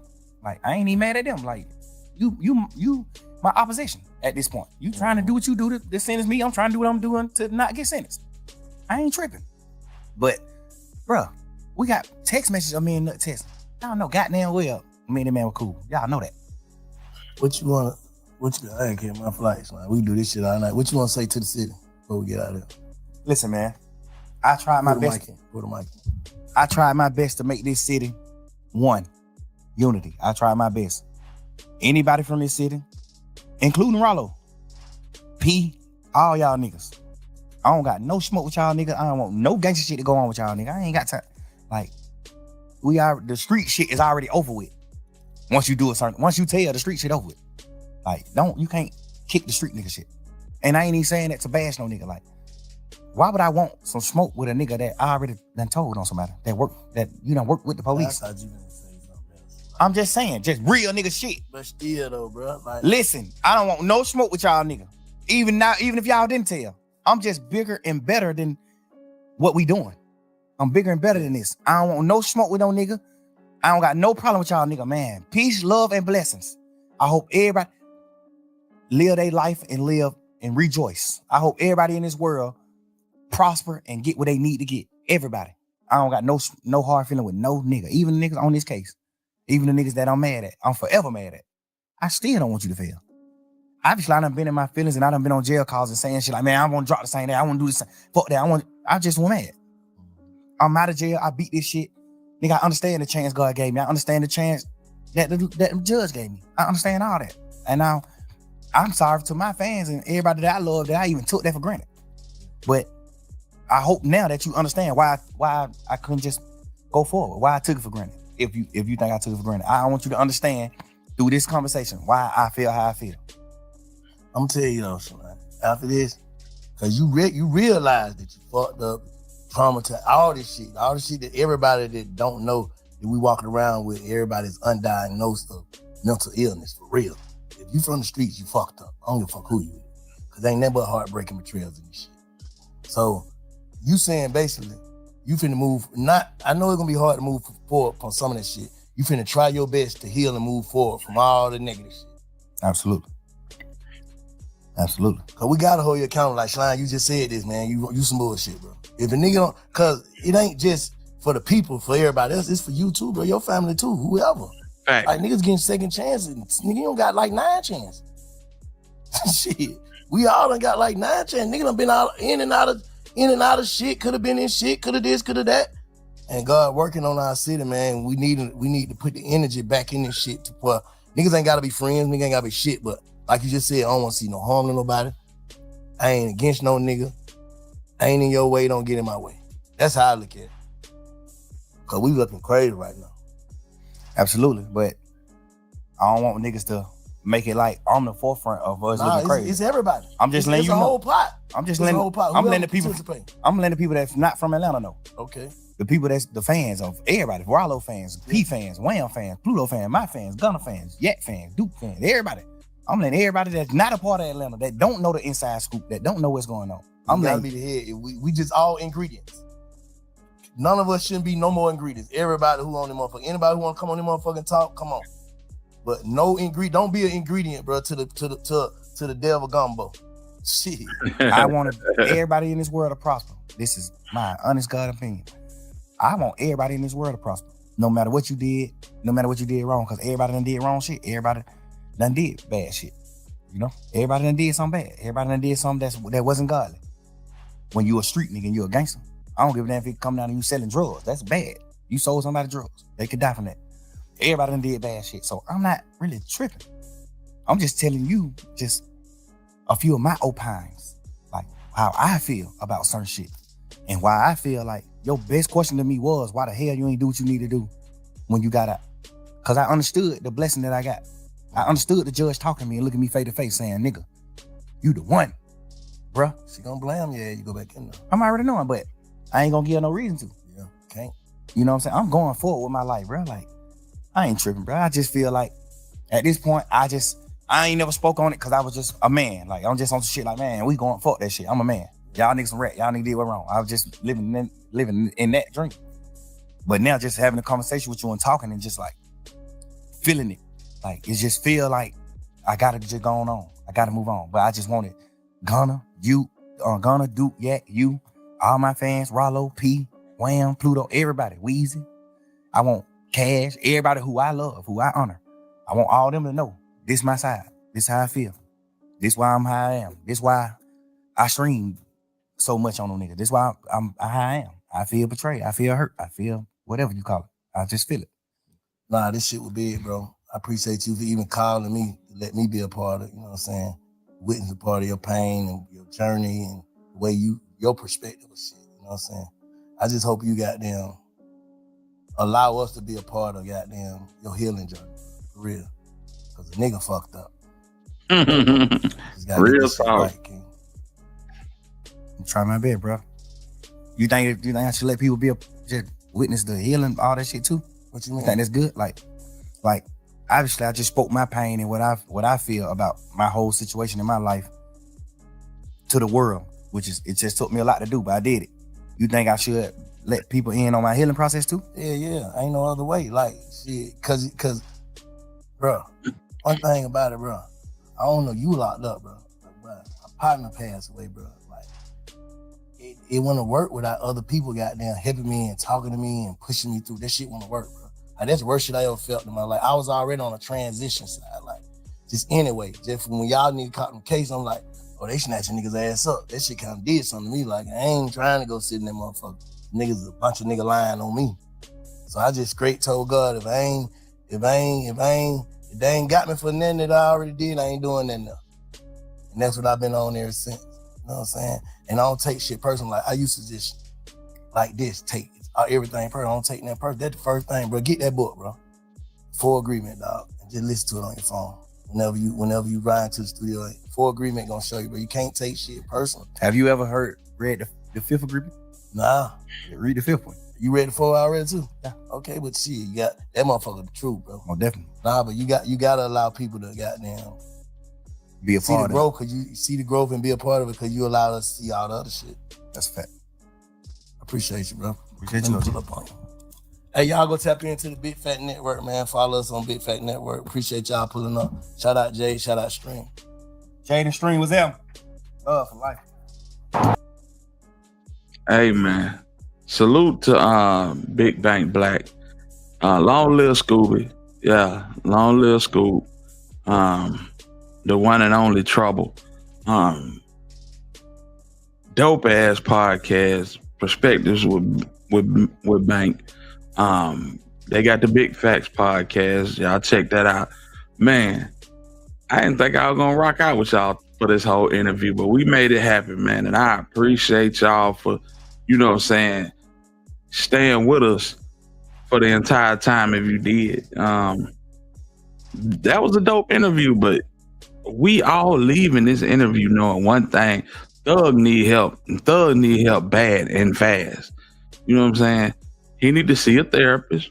You know, if he want to monetize off of his, you know what I'm saying, healing and letting folks know that he making a genuine effort to get better and, you know, attack the demons that he's struggling with, then that's fine.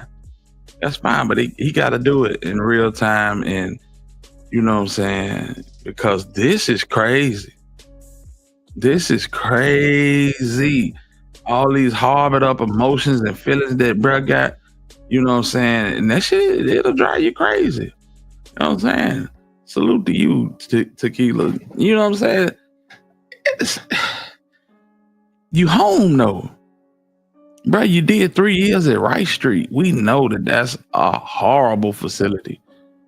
You did 3 years and you back home. And I think that the trauma that he experienced being locked up and seeing Gunna go #1 and seeing everybody fold and crack under pressure, you know, just turned him. I'm not going to say it turned him into a massive hater, because it seemed like the Thug been a hater for a minute. You know what I'm saying? But I'm pretty sure it had some type of effect on him, you know. Like I said, his dad got a relationship with Gunna. He need to let his dad mediate a meeting between him and Gunna. Get all of that stuff out and put it on the table. Y'all argue. If y'all agree to disagree, then that's what it is, fam. But move forward. You got kids. You got a gal that's stuck by your side the whole time. You know what I'm saying? The whole time. Solid. Beautiful. Beautiful. It's like you so hung up with these niggas that you taking the real shit for granted, man. You taking the real shit for granted, and you stuck in the gangster matrix. Shout out to Stan G. This nigga stuck in the gangster matrix, man. You know what I'm saying? I think Thug will be all right. He just going through the emotions. But shit, man, Thug been out damn near a year now. When he gonna get through the emotions? You know what I'm saying? Hurt people is absolutely right. It's absolutely right. And I agree, Jessica, this nigga is traumatized and he broken. He traumatized and he broken, and he need to get to the other end of the spectrum. You know, get to some form of healing, get this shit out of his system. But the only way he gonna get it out of his system is to move forward. You claim you mad because you ain't got your niggas around you.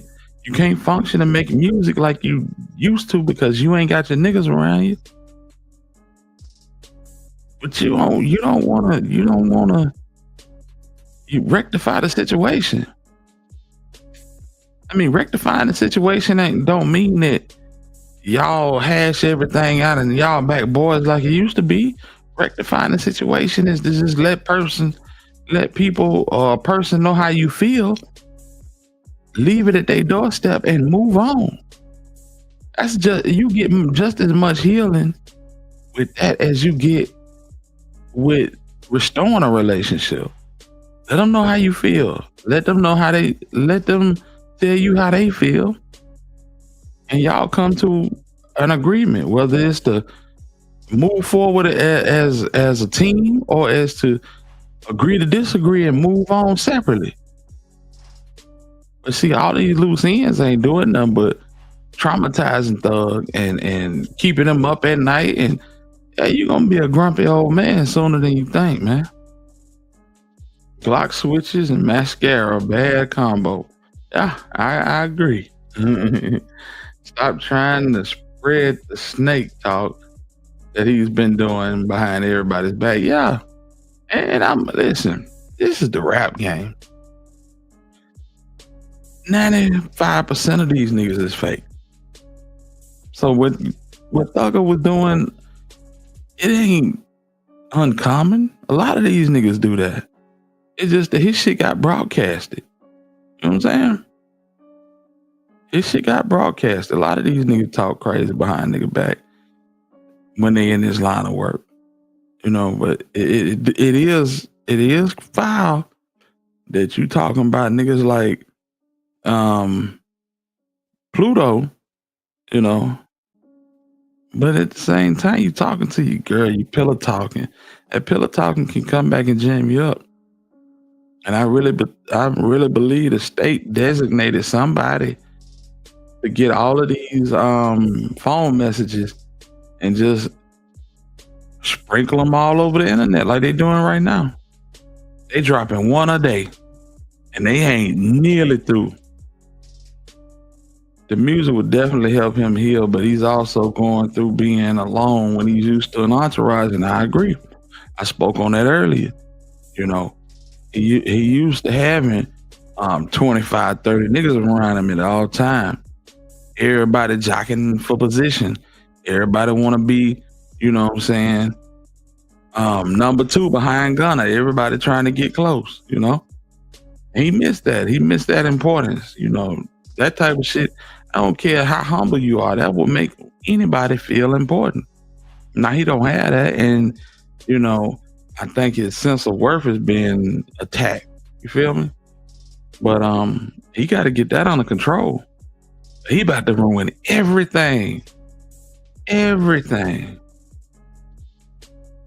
Man, facts. It's called the new normal. He gonna have to deal with it.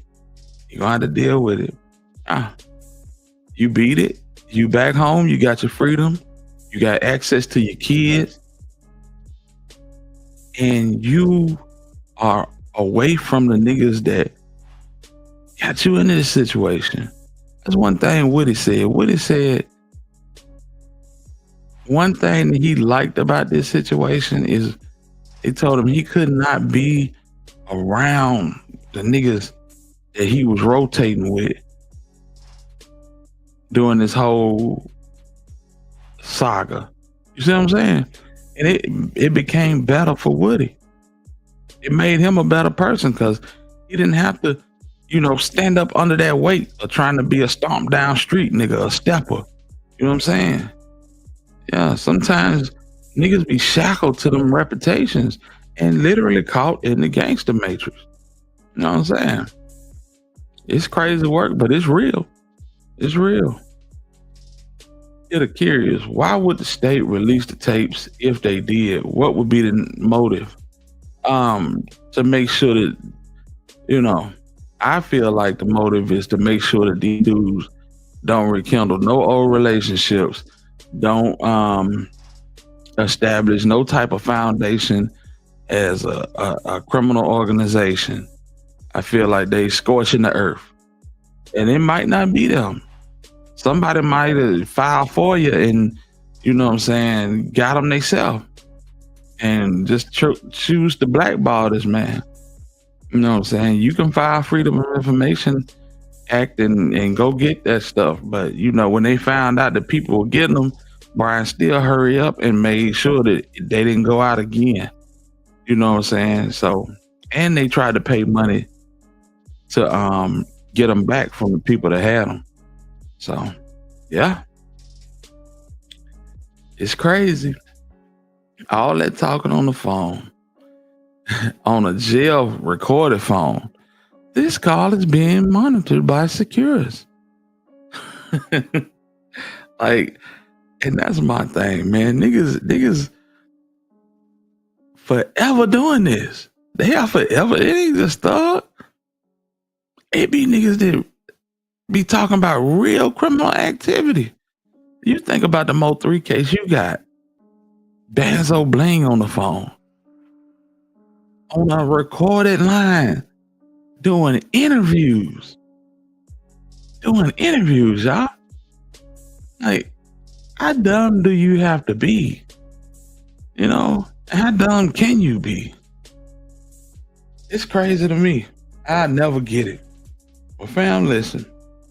Hey, that's our time. That's a 4-hour live stream right there, man. That's a 4-hour live stream. And didn't mean for it to go that way, but it did. And I ain't tripping. You know what I'm saying? But as we do at this time on every live stream, I want to thank the supporters. I want to thank Balraj for the Cash App. I want to thank Chevy Blue for the Cash App. I want to thank Yo-Yo, Long Live Dolph, for the Cash App. And on the YouTube side of things, I want to thank E-Baby for the super sticker. I want to thank Glenn Gray for the super chat. I want to thank my dog Ian too for the super chat.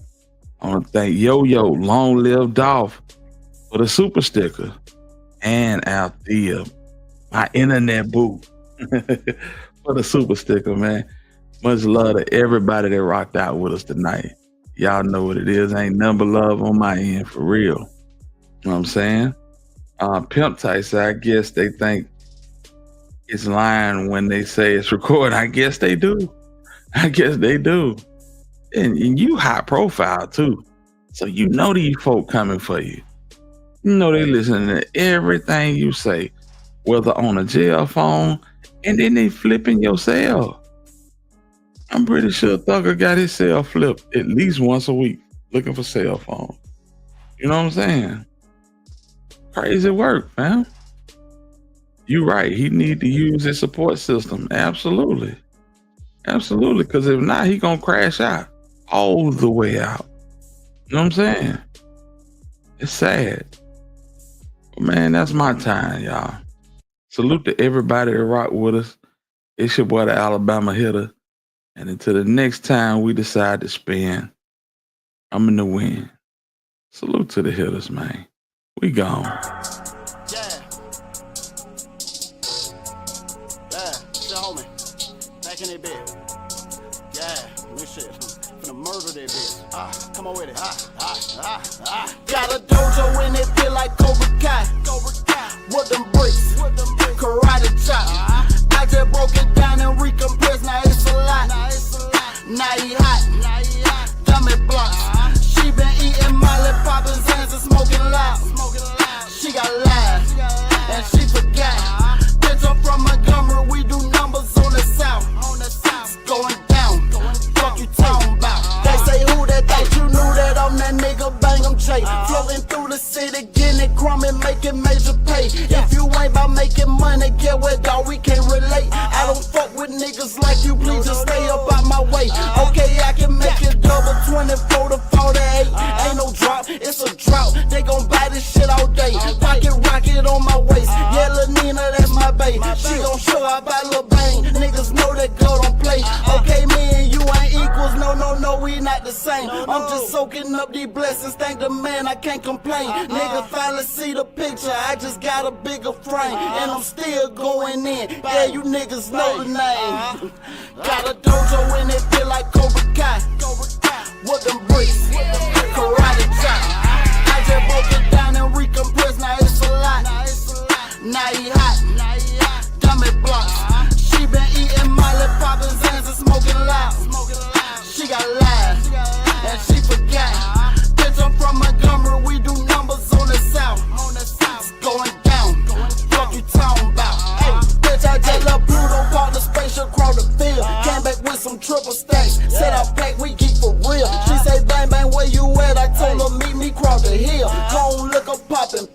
on some vineyard shit for real. John gon' crank up the grill. Told your mail pull out the speakers. Party every weekend, give a fuck about them peoples. Dip out for a minute, damn they need me in the kitchen. Bitch, I'm something like a chemist. I'm a young Josephus.